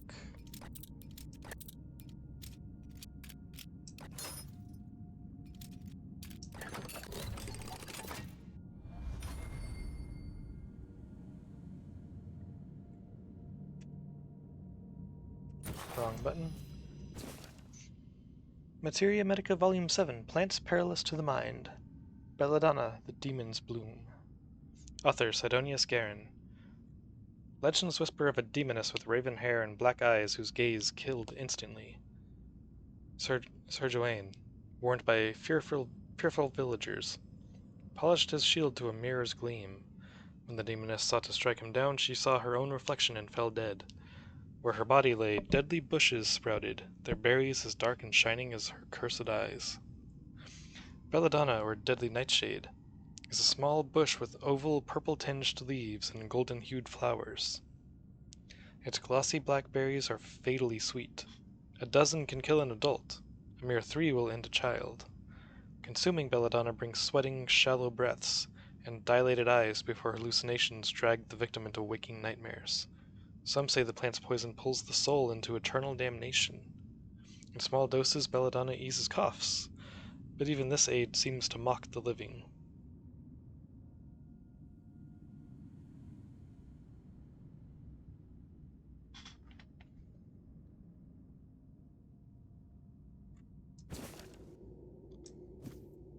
Oh, and I can make that poison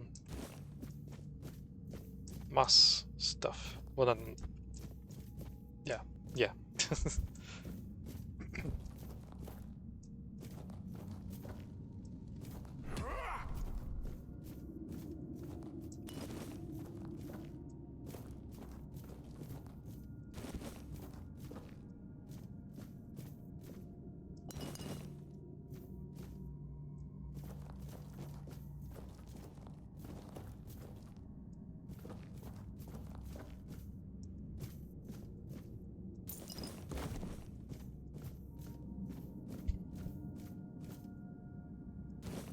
I got an acorn.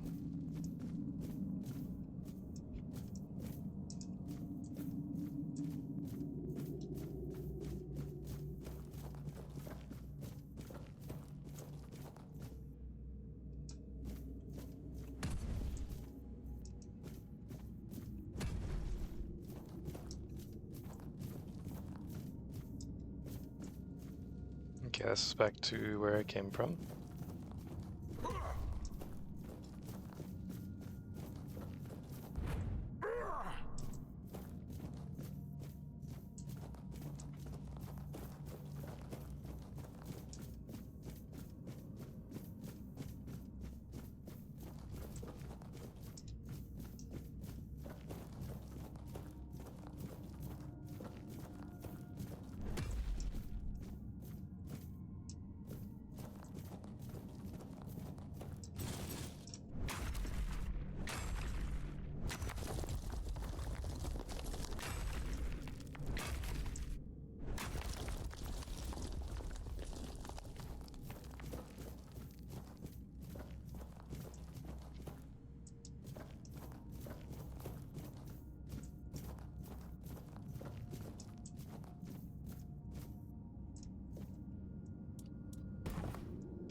Before I deal with the necromancer, maybe I should save.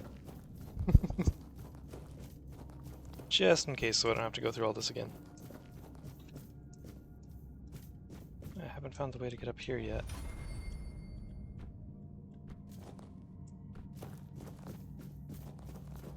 There's gotta be something.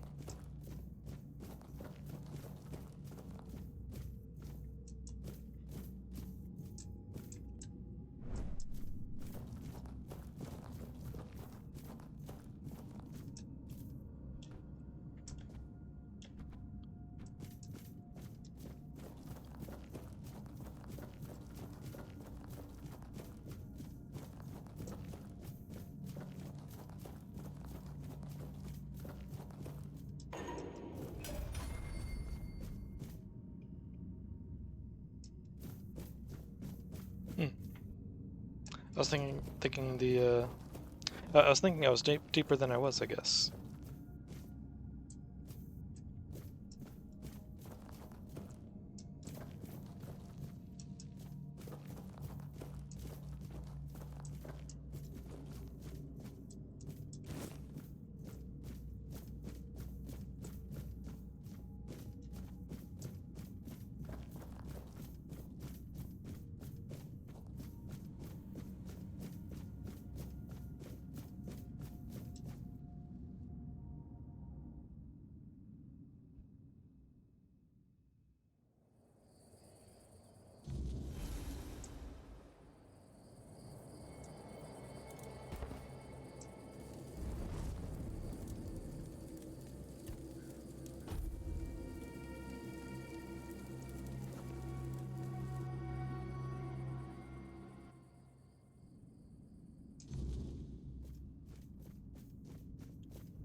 Careful there. Try not to step on the array. It's advanced magic. Very fragile.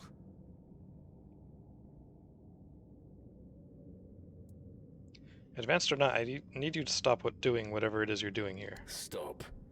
Well, what I am doing here is very important. Besides, I'm hardly hurting anyone. Well, anyone that matters, that is.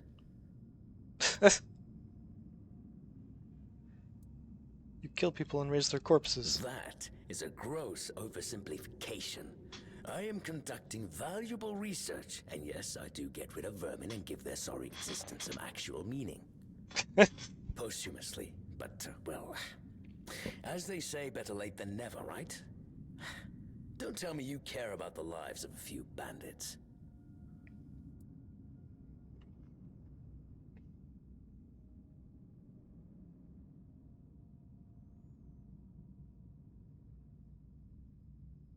Don't enjoy it either. It's messy, and it takes up far too much time that could be better devoted to my research. Think about it this way. People who wrought so much misery on others could end up bettering the lives of everyone. I've made some tremendous breakthroughs. I know people fear this kind of magic, but it creates so many new possibilities. It could change the meaning of life and death. Give those who die prematurely more time with their loved ones. We could learn to live without the fear of dying. We could treat death not like an end, but like a new beginning. I mean, you can kind of already do that. I'm not desecrating anything. It's just flesh. There's nothing sacred about it in the first place. It starts decaying the moment you die. I'm merely prolonging its usefulness. And I've made some tremendous breakthroughs. Oh, please. Is that the only thing people can think of when it comes to necromancy? What use would I have with an army? My ambition isn't to command the dead, but death itself. I aim to make Avalon a place where people won't have to fear it anymore. The problem is, I keep missing something. Raising the dead is easy, but I don't want mindless minions. I want truly living undead.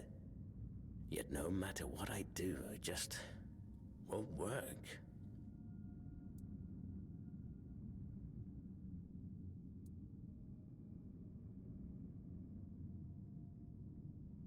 Nonsense. The process, as you aptly called it, holds no secrets from me.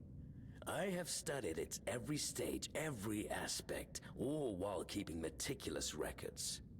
It's almost insulting how straightforward it is, how little variety there is at its very core. Death truly does make all of us equal. And yet, capturing the connection between the flesh and the spirit continues to elude me. No matter how I approach it. I've even tried to force it, but to no avail.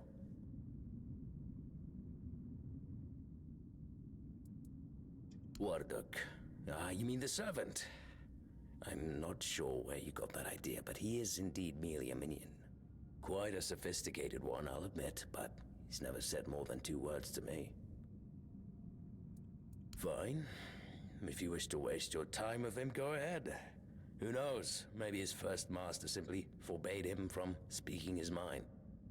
Still, don't hold your breath for any groundbreaking insights. Huh.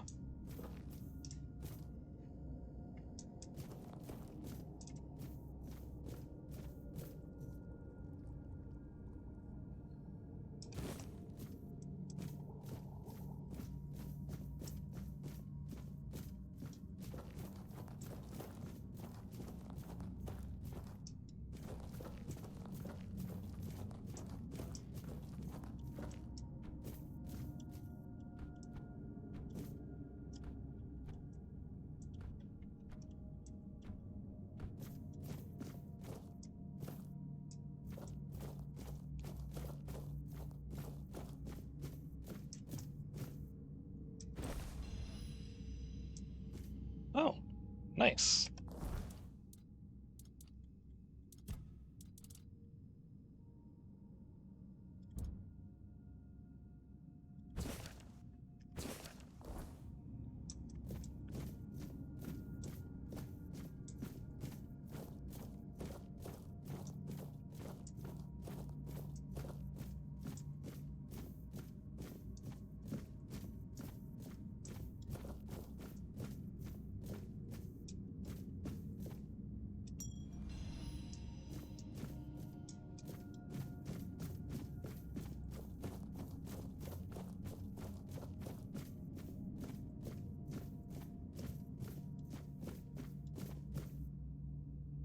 Practical Guide to Profitable Armor.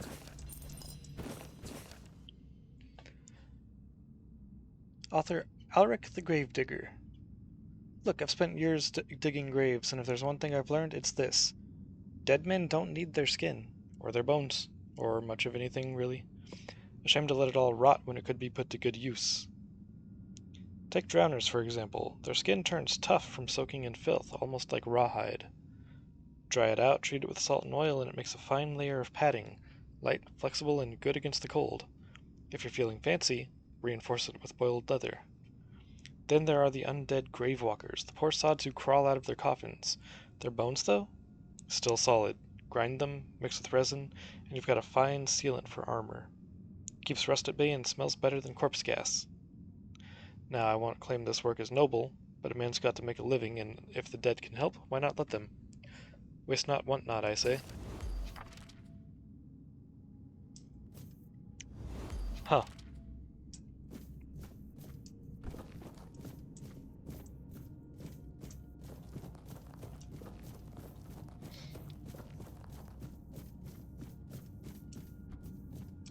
Oh, you're back. Your master is an interesting person. I couldn't tell. I don't mean any offense, but they're all the same to me. Every one of them thinks they're reinventing death or breaking the circle of life. And the only thing they're doing is disturbing some honest folk in their rest.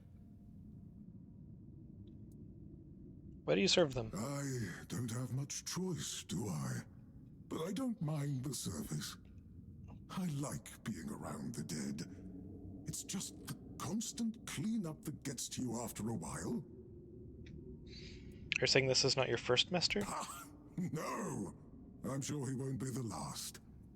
This place is very popular with their kind for some reason, and they always leave it in such a state. It's not like it would hurt them to pick up a few bones and put them back in place. Are you forbidden to speak your mind to your masters? No. I just don't think we have anything to talk about. I don't mean any offense, but truth be told, they're all the same to me. Every one of them thinks they're reinventing death or... Urath wants to understand death. I thought you could help with that. Oh, does he now? That's quite admirable. And rather unusual for his kind. Normally they act as though they know all there is to know, yet they always end up baffled by their failures. Oh, I'd love to help, but alas, I'm not certain I can. You see, death is intensely personal, and as such, quite indescribable. What do you mean? Well, whether you die alone or surrounded by loved ones, dying is the loneliest experience of our lives. It can't be shared or taken from someone. In the end, no matter how it happens, our death is the only thing that truly belongs to us. It's a potent experience, one for which there are no words, because there is simply no need for them. Nobody is meant to die and then return to tell the tale. I see. Thank you for your help. I'm glad to have been of assistance. Though I do wonder how the Master will react when he hears about this. I just hope he doesn't do anything that will cause even more trouble here. Foreshadowing.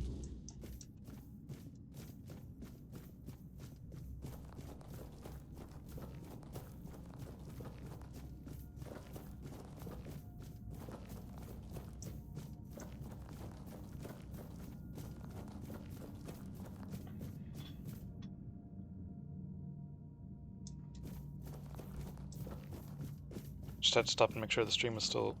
Wait, hang on.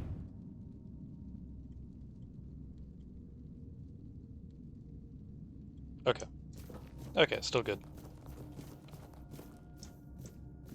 It froze on my phone, so I had to double check that everything was still going.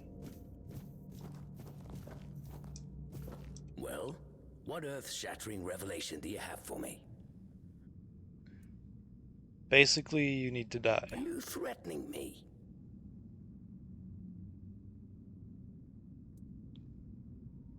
Warlock told me it's impossible to understand death without dying. It's the one experience that's truly indescribable. That's, No, it can't be that simple. It sounds so... sentimental. I don't believe in things that are indescribable or unmeasurable. Just passing along what he said.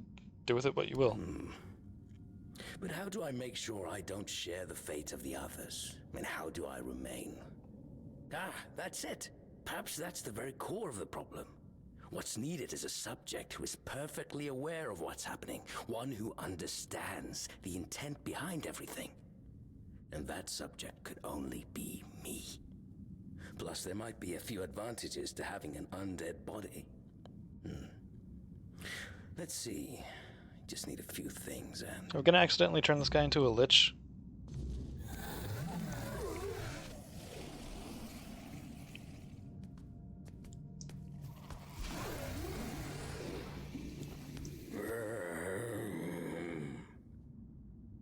Ureth, are you well? This isn't good.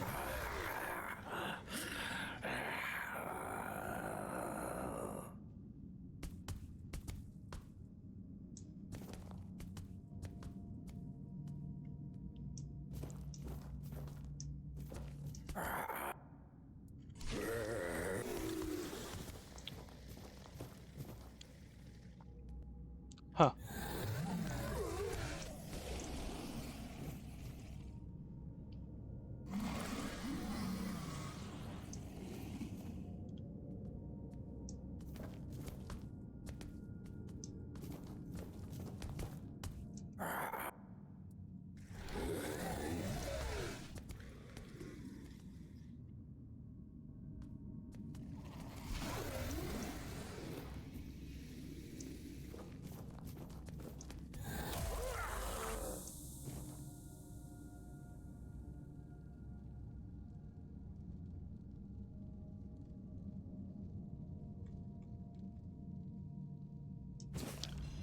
Ureth's journal. Day 24 of Birch Moon. A revelation has visited me, bringing clarity and unease. My thoughts linger on those who shunned me, driven by envy and spite. Like venomous shadows, they sought to discredit my work, poisoning others with doubt and discord. Yet I must rise above their pettiness and keep my purpose untainted.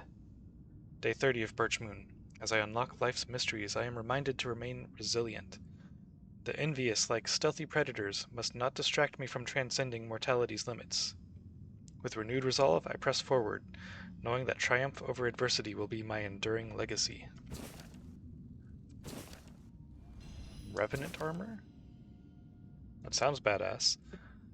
Solution for disobedience. Revenant armor. Dower Luther. The dead are supposed to obey. Supposed to. Yet I've learned through painful experience that some grow rebellious. A whisper of their past selves, a flicker of defiance. It's enough to make any necromancer uneasy. So I sought a solution.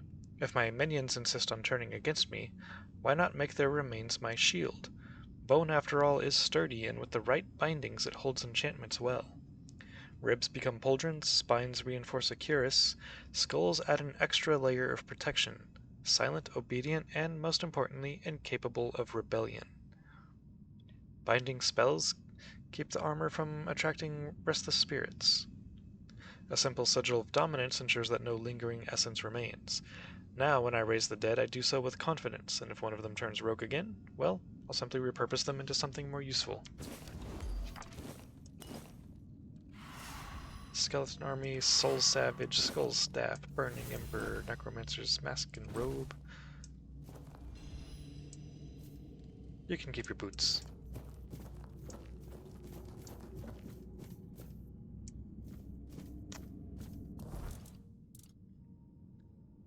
Essence Channeler, it's a staff, okay. Blocking regenerates 100% of the magical damage blocked as mana. Attacks regenerate 10% of damage dealt as mana. Okay. Skull Staff.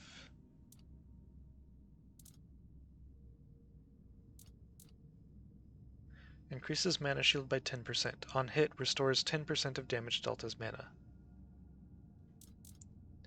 Increased mana regen, increased max mana.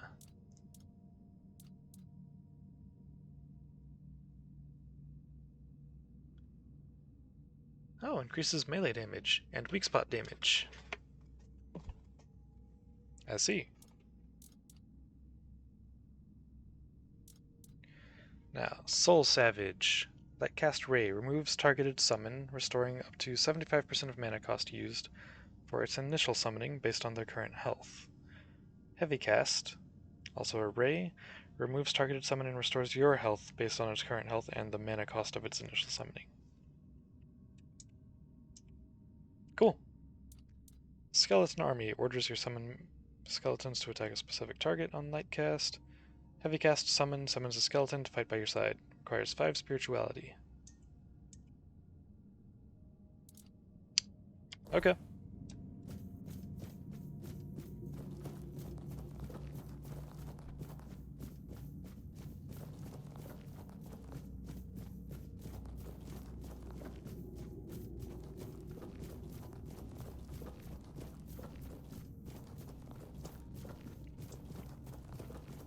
Here, I was expecting some kind of a big battle with the necromancer, but huh.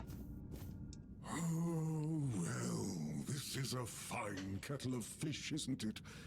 Poor master. He must be terribly confused. You already know? I am the keeper of this cemetery. I know everything that happens around here. Master is... well, he's not really the master anymore. But he became one of us, so it is my duty to watch over him.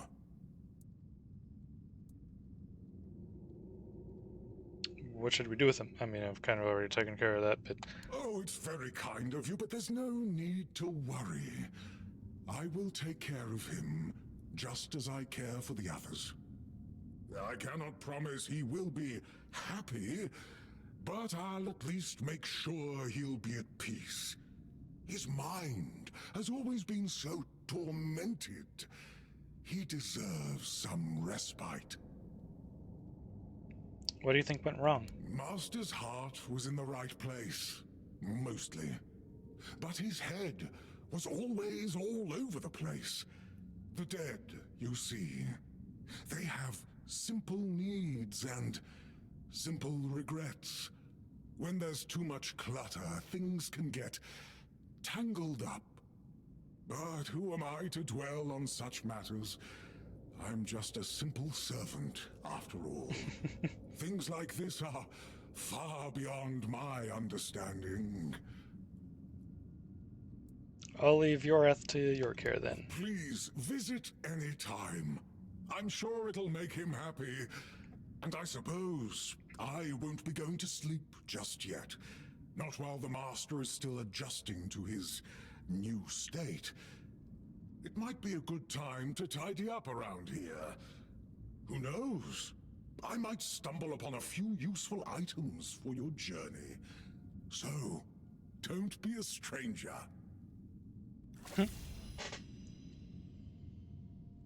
Abartak's calling.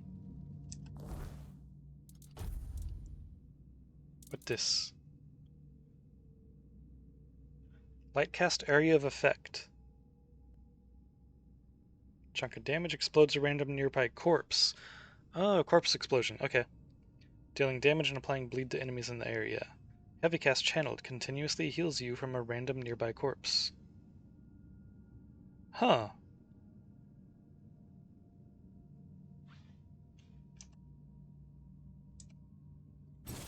Oh, whoops.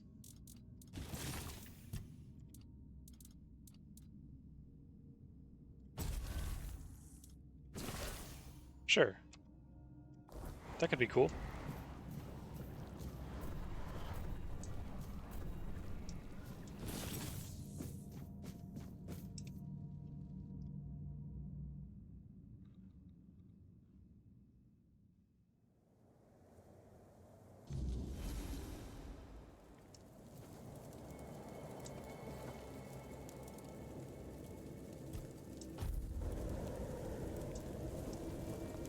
Well, that's all taken care of.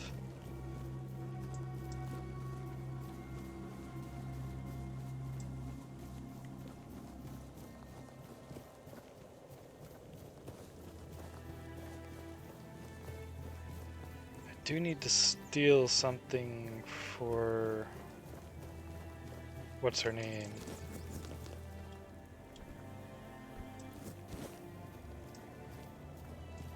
Anything around here count as theft?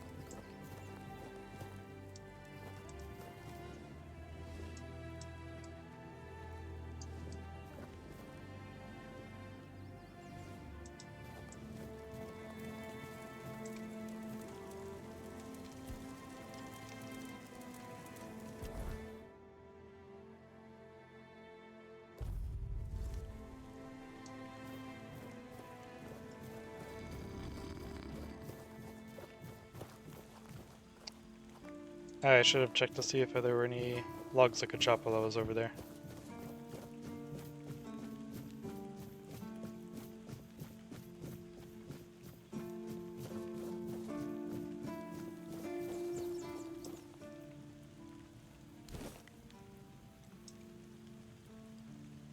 Yes? Did you find out what's been happening out there? The necromancer was conducting experiments in the cemetery. He's not your problem anymore. Great. A necromancer. Just what we needed. It wasn't the dark druid from the legends, was it? No. Good thing you got rid of him then. Just some we dude. have the Dalriada almost on our doorstep. We don't need an army of the undead to boot. You did well. Maybe it's not so bad having you here.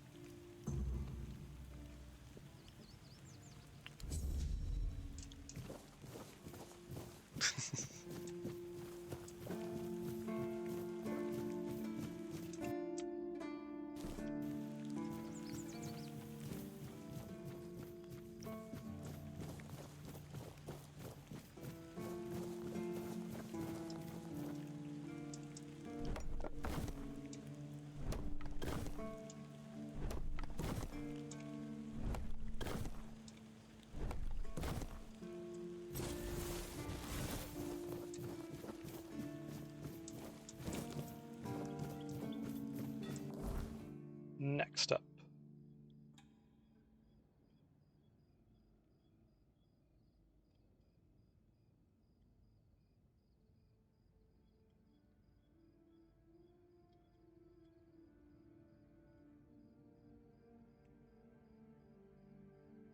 Oh, right, yeah. Stealing something.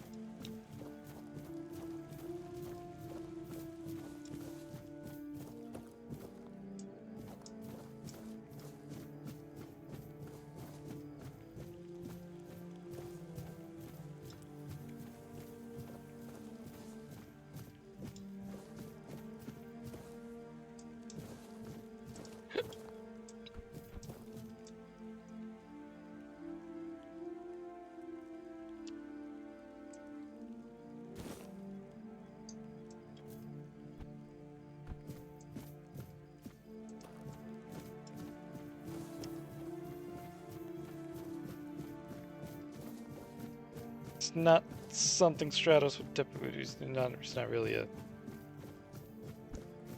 He's not the thieving type, but...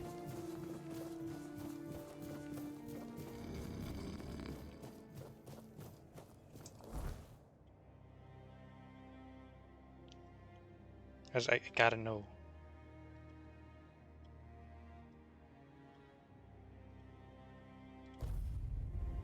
I'll face every threat.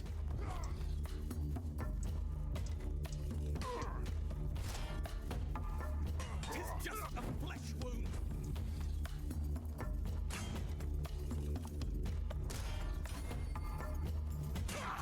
Such a cheap shot.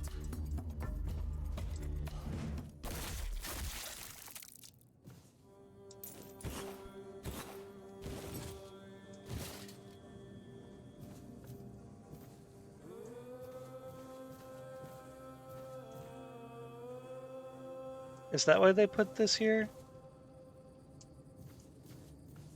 Because this dude's gonna be here to jump you as soon as you teleport? Don't do it.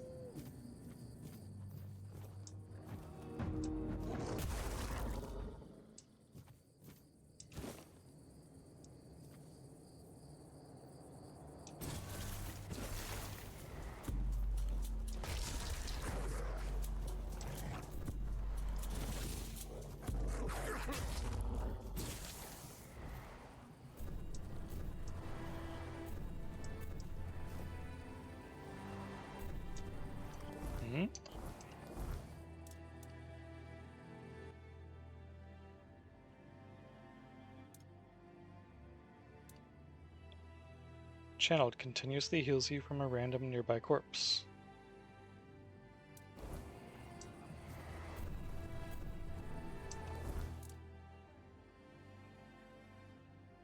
Six mana cost per second. Why can I not cast it? Got the for spirituality. Do animal corpses not count? Good now.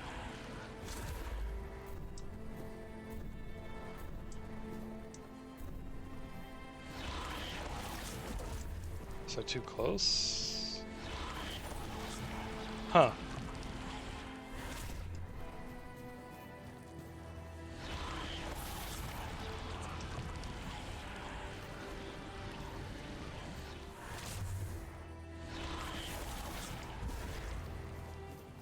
Guess it's just very finicky with the wolf corpse.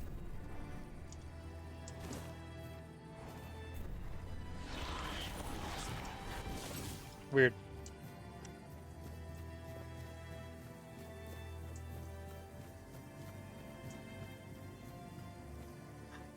Moo cows.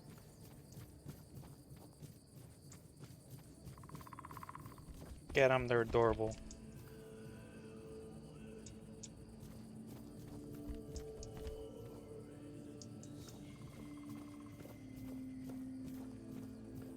That's a bear.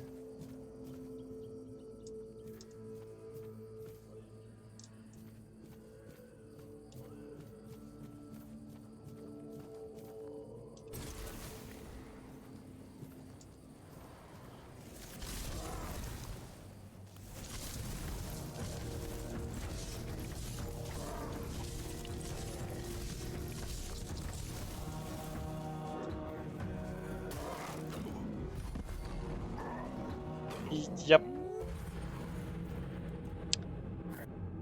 That's kind of how I expected it to go, but I had to try it.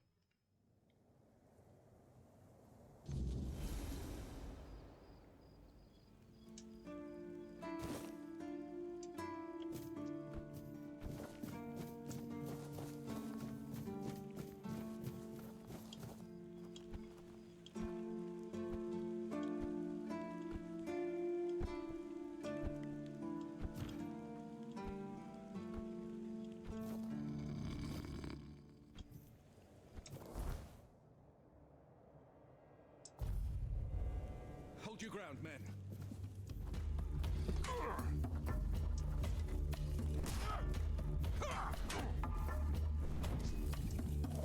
Show me what you're made of.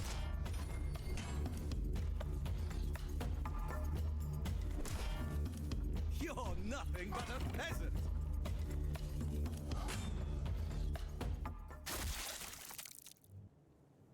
I win.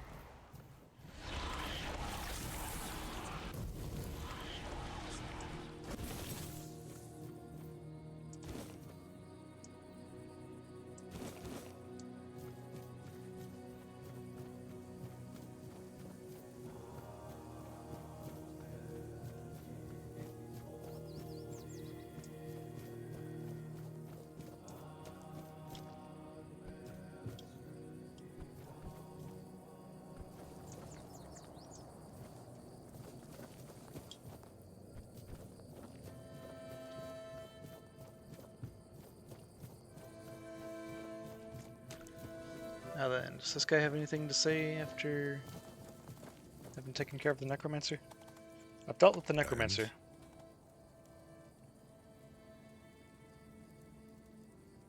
He won't be raising any more dead. Your secrecy doesn't exactly inspire trust, you know. But I have no choice but to take your word for it. Since you've proven you're brave enough to face the undead, I take it you're not afraid of the night either, are you? Of course not. Why? I might have another job for you if you're interested. Go on. A little while ago, another traveler came through here bragging that he found a place where he could easily gather ethereal cobwebs. He was supposed to return with proof, but, well, I'm afraid he may have met an unfortunate end, as often happens.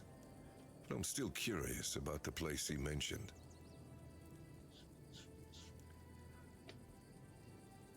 Traveler, who was he? Ah, it's just a stranger who wanted to share the fire for a while. I never ask his name. I didn't see the point. There are those on Avalon who love the thrill of braving the night. They don't usually live very long. I think he mistook me for a kindred spirit.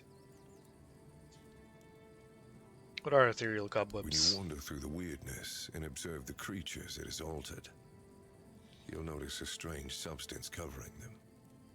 That's ethereal cobweb. And no one knows where it comes from. Although some scholars suspect it's the weirdness in its tangible form. I thought it could only be harvested from the bodies of those changed by the weirdness. But if that traveler was right, then there might be an easier way. What do you need it for? To build a weirdness-repelling fire, of course. Look, if you're ever out at night with no safe place to shelter, ethereal cobwebs can save your life. There's like a temporary personal menhir.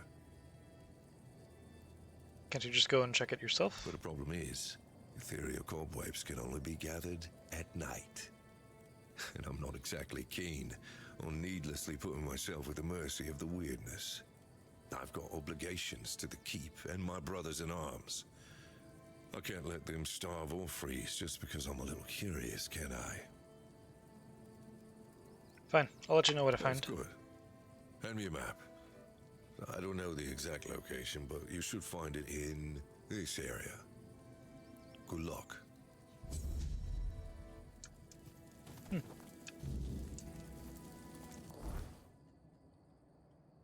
Oh, it's just right there. Okay.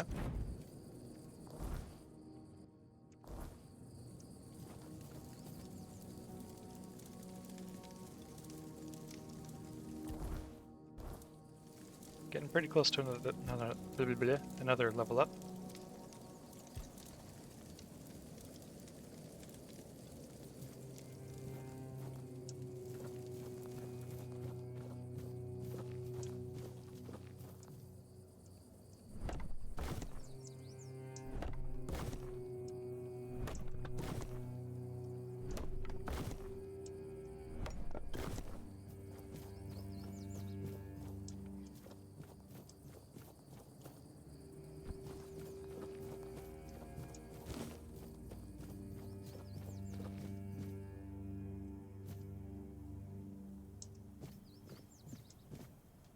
Trying to see if I can spot a, oh, yep, right there. Past Chapel Beacon. Sunken Village. Lore? Yeah. Once a thriving settlement, the sunken village now lies in ruins, partially claimed by water and time. Those who lived here are long gone, leaving only remnants of their past behind. Though abandoned, the village has not been entirely forgotten. Travelers still pass through and scavengers pick at what little remains. But few linger for long, as the place holds an eerie stillness, as if something within it refuses to let go.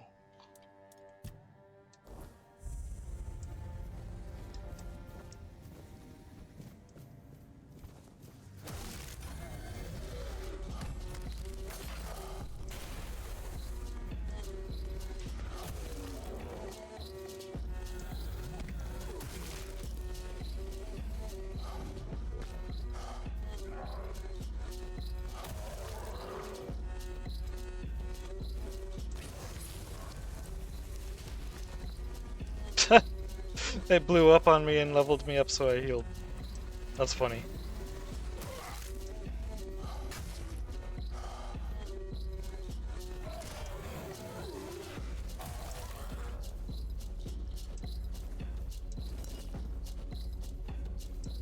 I think that's what leveled me up. Maybe it was the...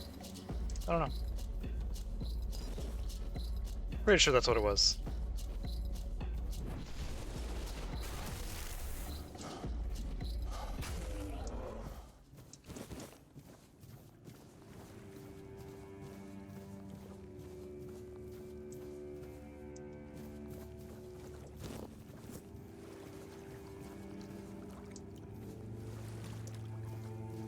That looks like it might be important.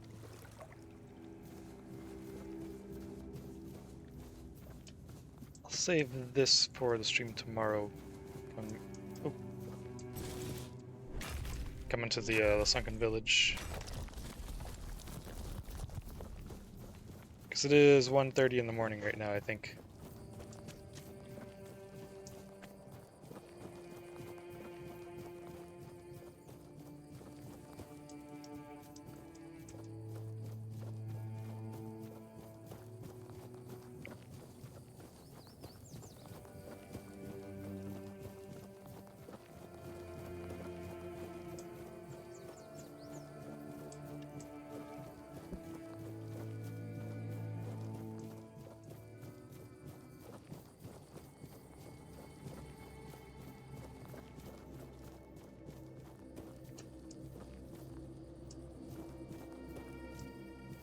Huh. That looks cool.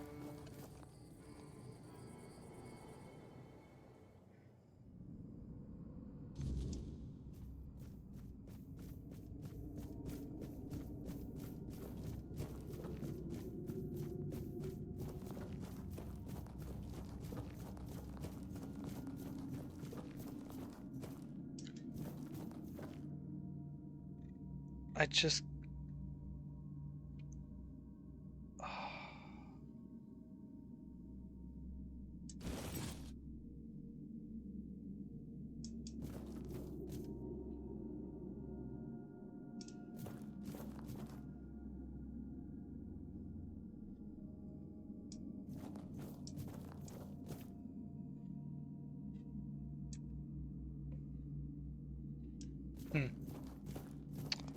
Well...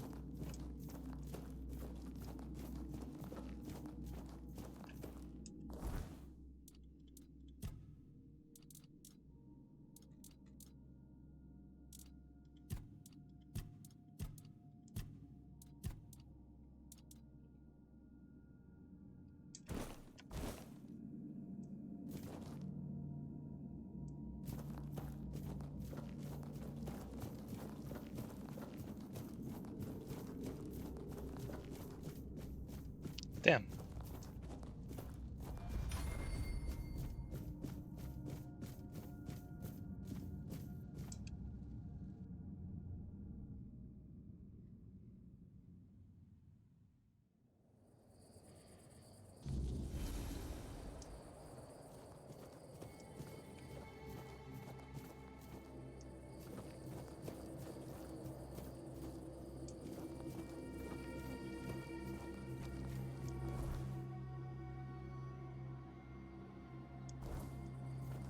I was really curious about what she was gonna do.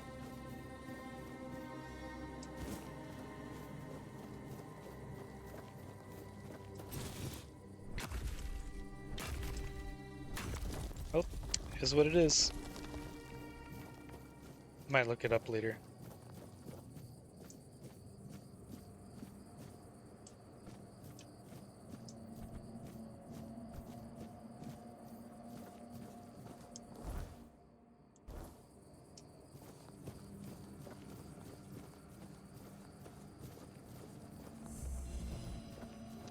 Arthur memories and points available.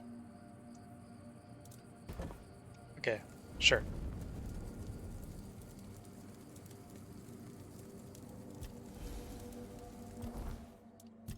First, level up.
That spire doesn't look like something built by I humans. suppose it wasn't. I can feel it guards something primordial within. Yep. The markings on the stone resemble the work of the Foredwellers. In my time, such inscriptions would shift and change, making them impossible to decipher. Yet, I met some people who sought to unravel these mysteries. Most of them were Picts. I allowed them to explore Avalon without my oversight. And so, I remember that the royal geographers came to be. My favorite band of adventurers. True pathfinders. Avalon owes them a great debt.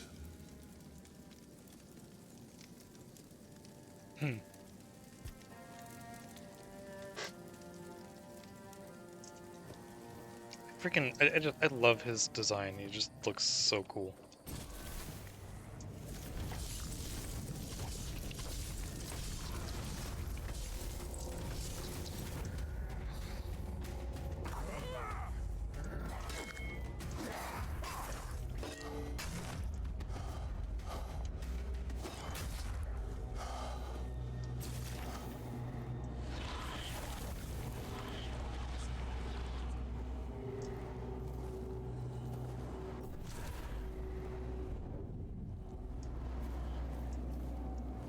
Oh, I can kind of see the barrier from outside.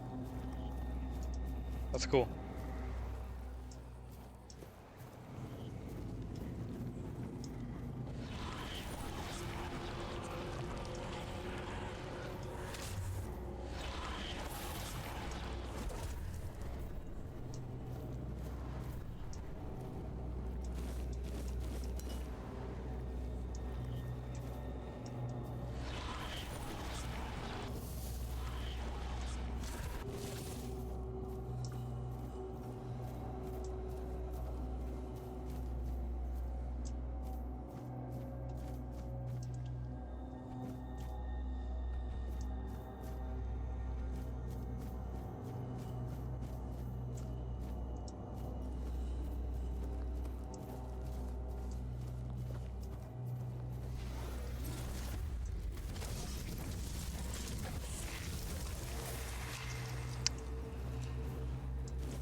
Good job, I guess.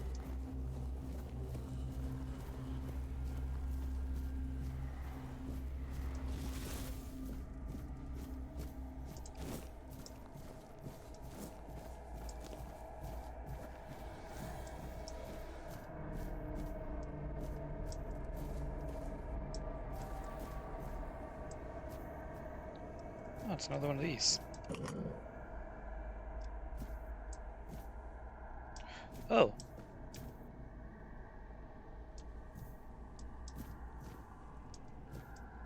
Hi. Our king. What has been done to him? What does it mean for us, mere humans?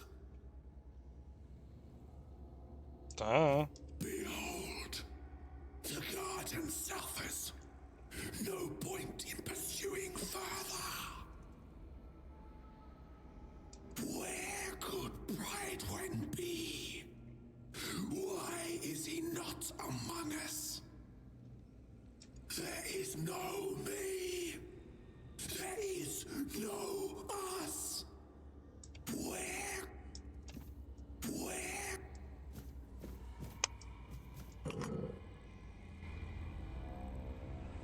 Okay, well, y'all have fun with that.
Okay, yeah, that's the same cemetery.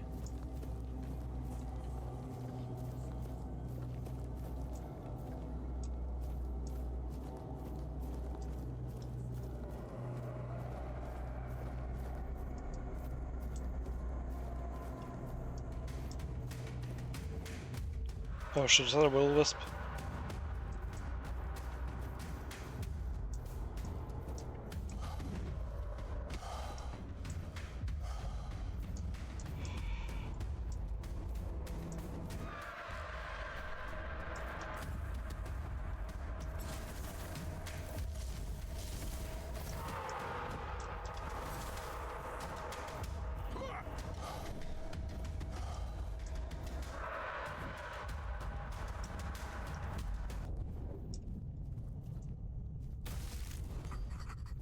Weird spirit.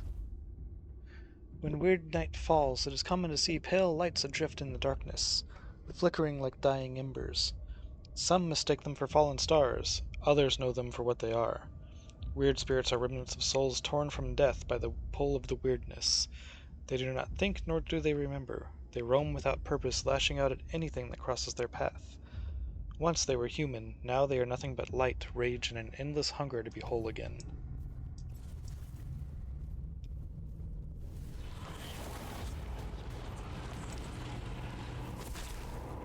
Ah, there we go, that's an easy way to deal with them.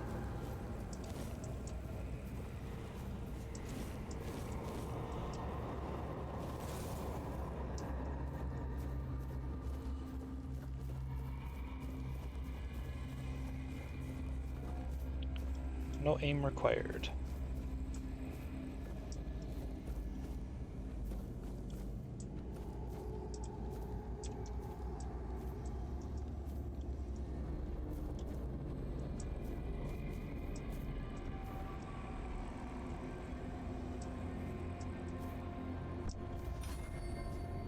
I'm okay.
Ah, shit.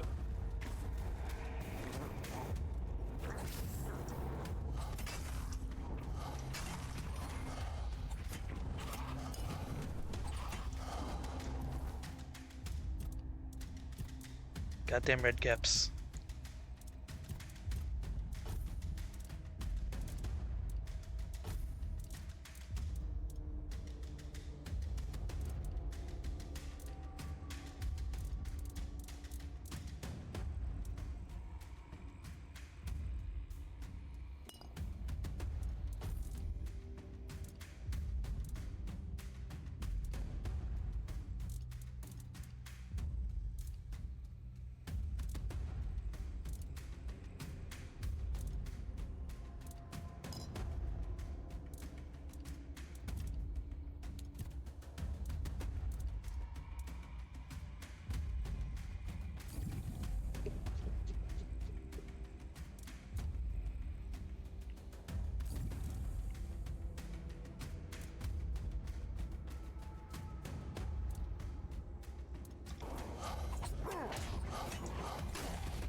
These red caps are little bastards.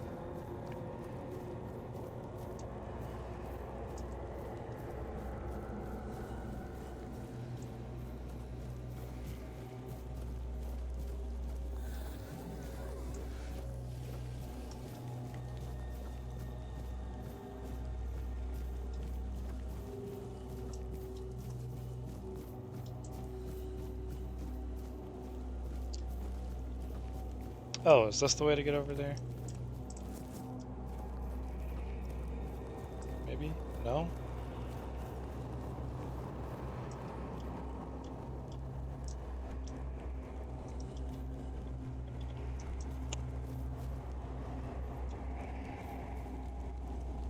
Oh, what the hell?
Come on.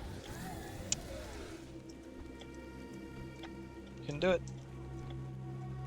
There we go. Deadly Guard.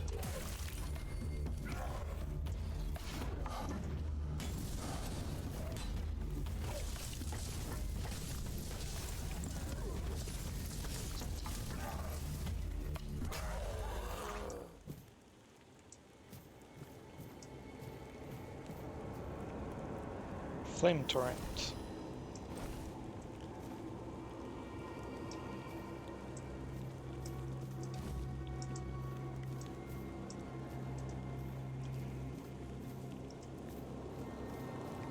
Okay, now what's the intended way of getting up here?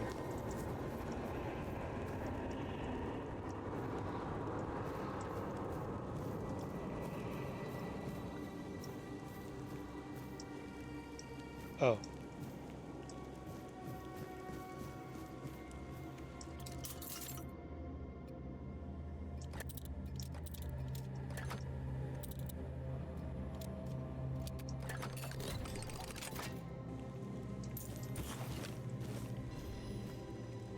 What's this Flame Torrent? Looked like a spell.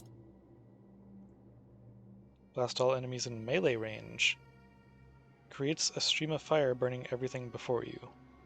Huh. Let's try it.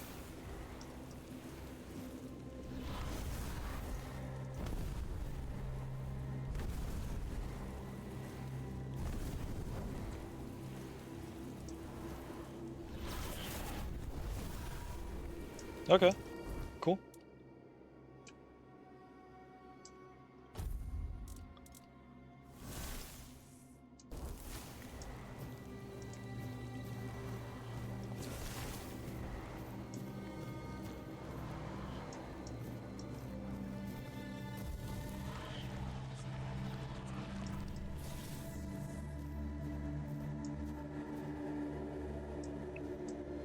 No, this can't be the intended way to get up either.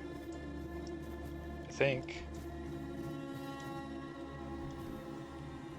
Oh, just going across here.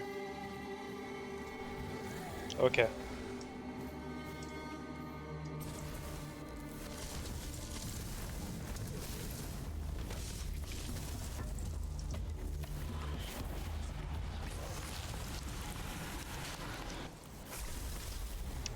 Good job. You almost got me.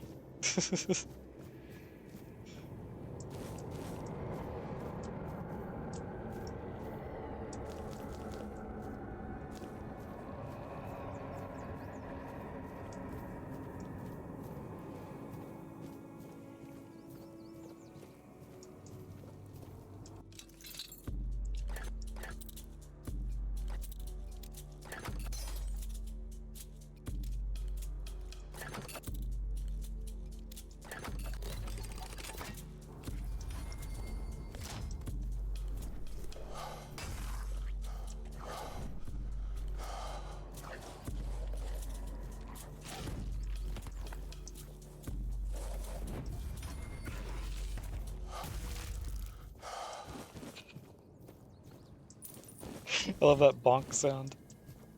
Oh, what's this? They were here before us. Surprise. Many questions. We investigate if their work was safe. Great power flows within it, incomprehensible to us. Weirdness cannot help us. We approach it humbly.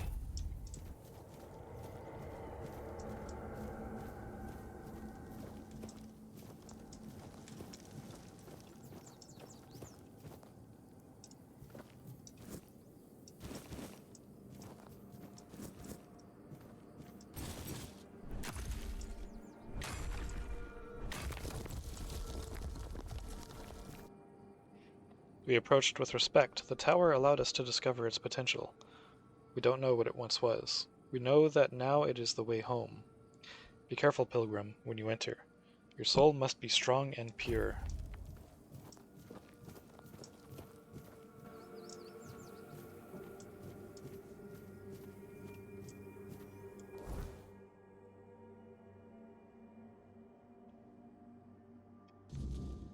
Silk Road, what was that one?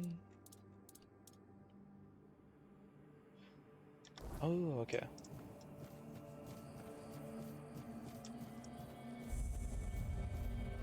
Oh, another shrine. 5% incoming healing, 3% crit damage. Yeah. There you go. Cool. Face every threat.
I like how it only breaks their armor for a few seconds, implying their armor just like magically repairs itself.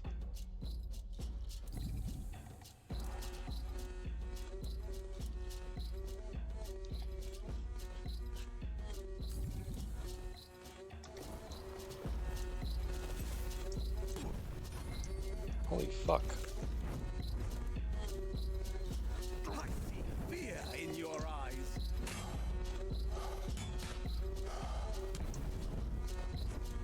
Your armor won't.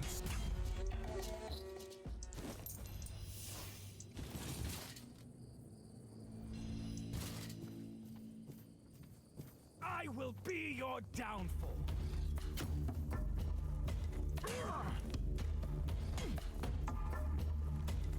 Tis just a flesh wound. Yep, just a flesh wound.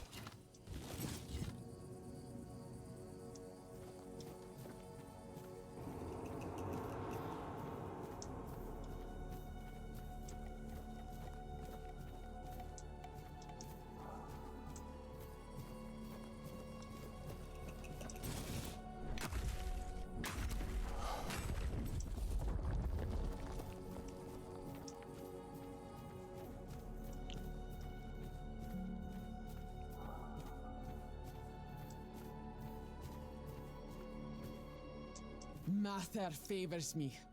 Open this and release me. Tell me who you are first. I'm Nest of the Ulfra clan, and that's my real name. I'm nothing like that nameless fool Bromar. I'll admit, getting caught was my mistake, but his men had the numbers. Bromar might be an oaf, but I can't deny he's got some talent for banditry. So you're Has Nest. Orla been worried about my absence? Sounds unlikely, but yes. That's me. Nest of the Ulfra clan. And that's Marie. Orla wants to know about her package. That woman thinks only about business, doesn't she? Can't say I blame her. In times like these, everyone has to look after their own skin. They took everything I had, but I managed to hide Orla's package before they caught me. You can dig it up and take it to her. She'll pay you, and we'll be even. Consider it my thanks for freeing me.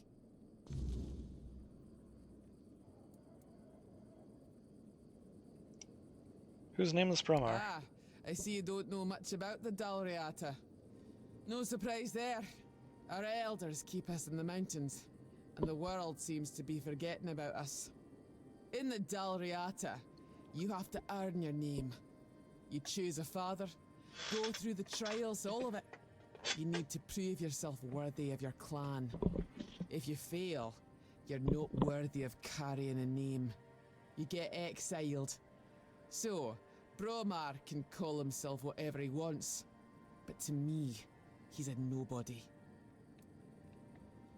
Why did Bromar imprison you? How should I know what rattles around in that empty skull of his? Maybe he liked what he saw, and thought he could take me for himself. Not that he got very far. Dalriata women decide for themselves who they lie with. You can't take us by force. We bite. Literally. He probably thought if he kept me here long enough, I'd soften up. He's in for a rude awakening, because I'd sooner bite through my own wrists than fall for his posturing. You're free to go. Finally, someone with some sense in this den of idiots. Thanks. I'll heal up and head back to my people. You didn't happen to kill that big oaf hanging around outside, did ya? Bromar no face. Suits him, with that ugly mug of his. I didn't see anyone like that. Well, honor demands I kill the bastard, but I'll tend to my wounds first. Thanks for freeing me. You're alright, for a non-reata.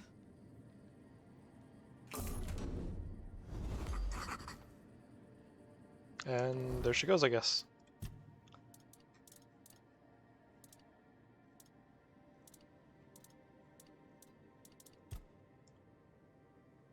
Nest of the Ulfr clan does not yield, not to chains, steel, or the will of those who mistake strength for ownership. The past holds no weight on her shoulders. What matters is the path ahead, walked with the certainty of someone who has never known defeat, only delay. Whatever tried to hold her is gone.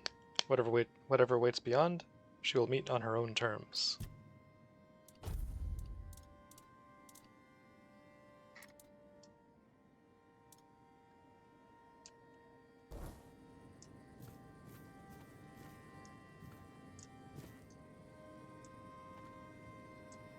That looks cool.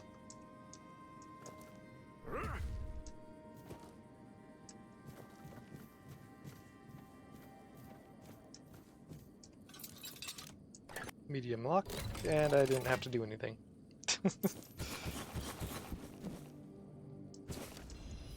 Summon Grindylow.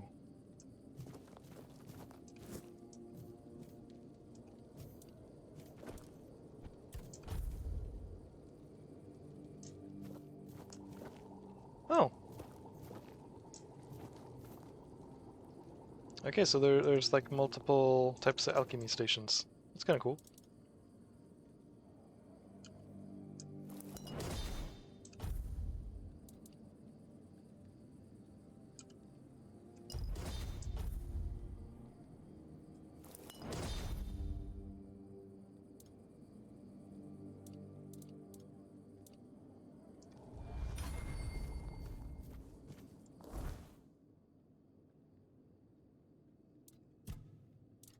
Wait, what? Oh yeah, the package.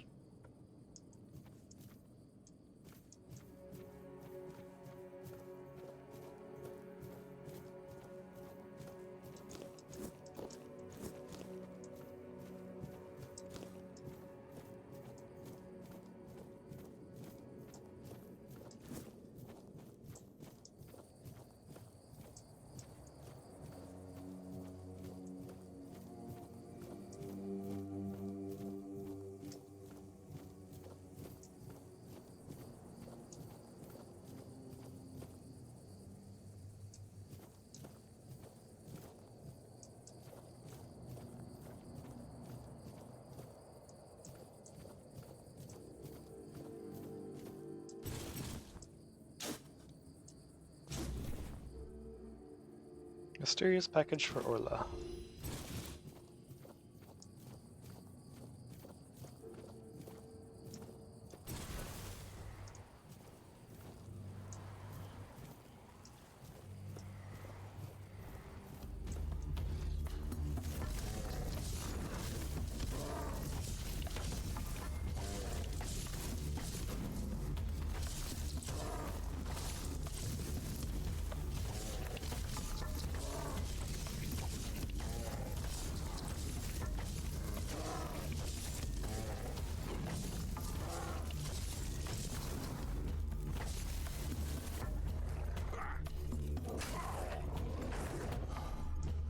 Ah, shit.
Powerful predator of forests and mountains, commanding respect with its strength and endurance. It usually avoids humans, but when provoked it becomes deadly.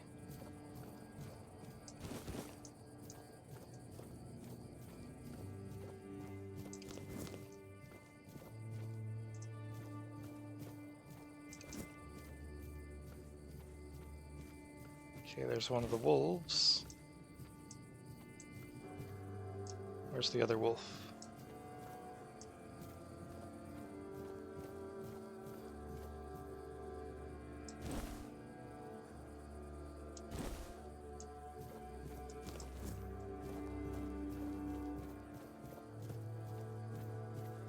Is that it over there? Yep.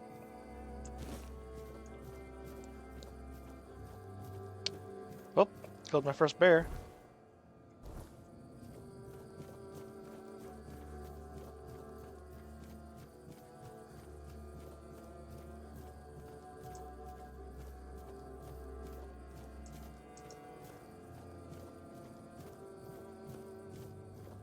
No one sneaks up on me. Back to your hovel, coward.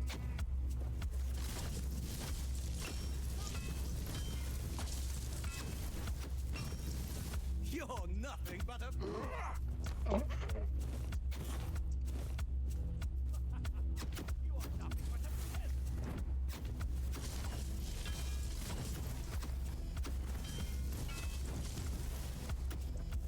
I'll get you back tenfold.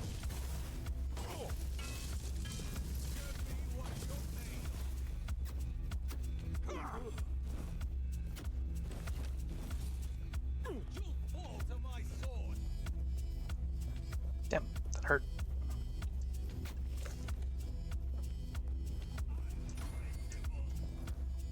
That really hurt.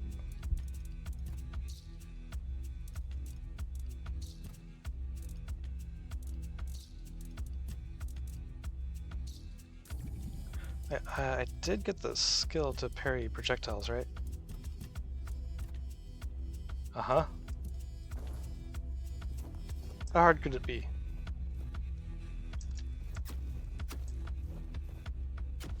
You'll fall to my sword. Ha! I will be your downfall.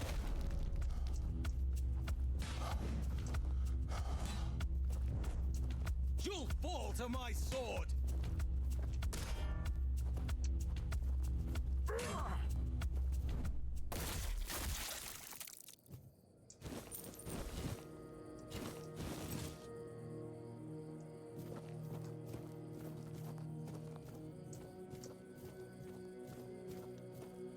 I'm just saying, if you shoot an arrow at somebody and they just parry that shit out of the air with their weapon, that's when you just, like, you know, put down the bow, put down the arrow, you apologize.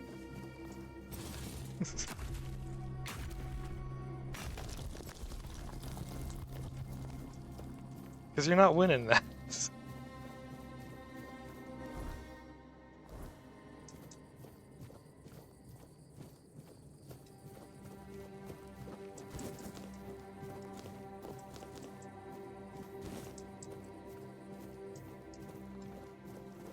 Unless you're the main character.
Oh yeah. So probably what I'm going to do is I'm going to turn in both of these quests and then call it there for the night. Because it's like 2... Yeah, it's a little after 2 in the morning.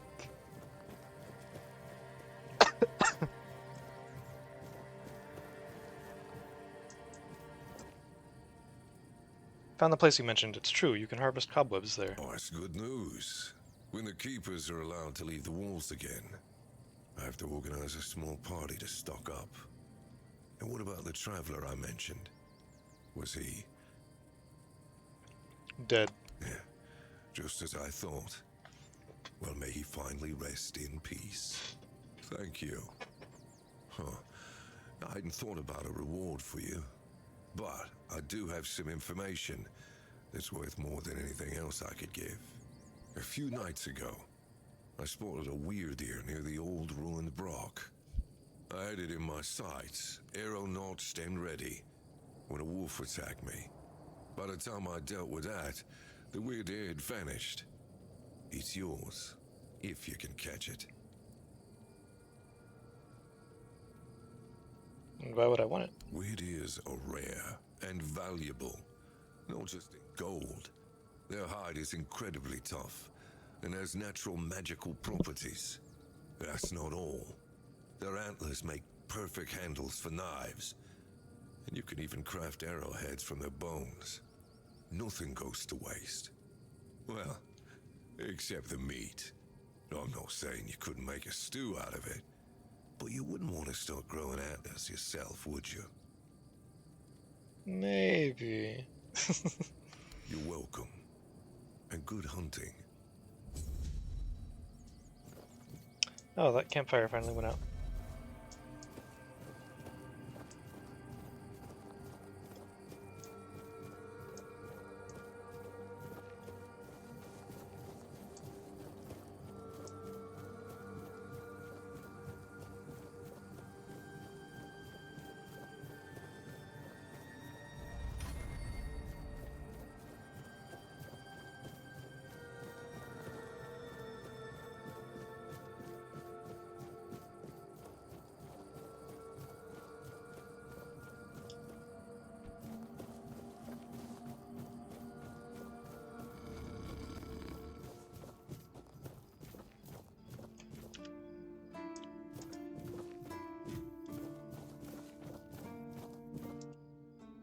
Got your package from Nest. That's the best news I've heard all week. Come on then, give it to me. Not interested in what happened to Nest? Not really. We were never friends, just reluctant business partners. Her problems are hers alone, just like mine are mine. As long as they don't affect our mutual interests. Besides, it's a dangerous business. I know you can't always avoid the risks. Fair enough. Now that I think about it, since you managed to bring that package and Ness decided to ditch me, you might as well help with the next part of the job. What do you mean? My client, you know who, wants the package delivered to a specific place. Once you're there, you'll use these very special arrows I'm about to give you and shoot the package from a safe distance. Regular arrows won't do the trick, and if you waste them before the job's done, I'll charge you for the next batch. These aren't gifts, they're tools. And what will happen then? Oh, come on. What do you think happens when you shoot flaming arrows at a mysterious package? Think for a second. Anyway, whatever opens up in front of you, check it out, and then tell me all about it. If I were you, I wouldn't touch anything. But if something catches your eye, well, maybe nobody will notice. Just make sure to open the passage. What might I find Am inside? I some kind of seer? I have no idea. The captain's my client, not my friend. But if the rumors about him cozying up to the Dalriada tribes are true, you might stumble upon something related to them. Maybe some long-lost artifacts. I haven't got a clue. Personally, I think the captain's just trying to suck up to them. That would be very much like him. Does the captain know about this? What does he care? He pays me to get the job done. How I get it done and whose hands do the work, that's my business.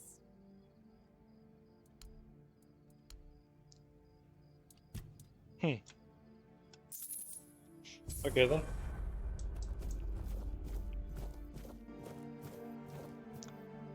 So I was just carrying a bomb the whole that whole time.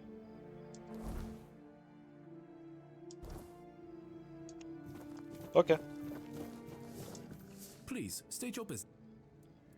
Again, you really like killing, don't you? Go chop off some heads.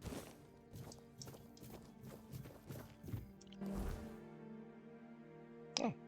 Okay, made a decent bit of gold.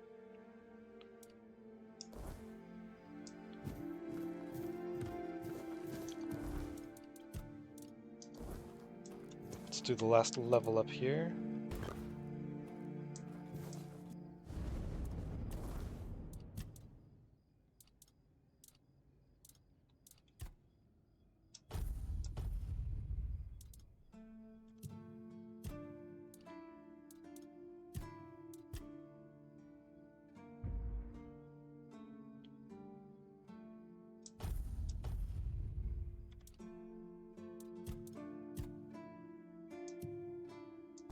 Cool.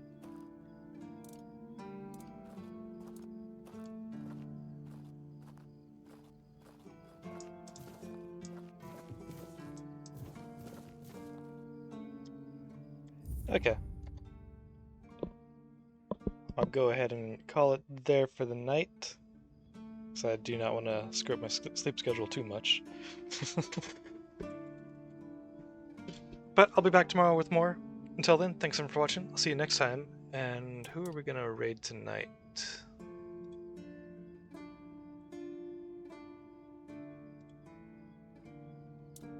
Oh, I see who we're going to raid. Gonna raid into Taco tonight, just playing Where Winds Meet. Been hearing that's a pretty damn good game. I don't know how true it is, but that's what I've been hearing about it so far. Alright, here's the raid messages. First for subs, second for followers, third for everybody else. Take care, have a good night.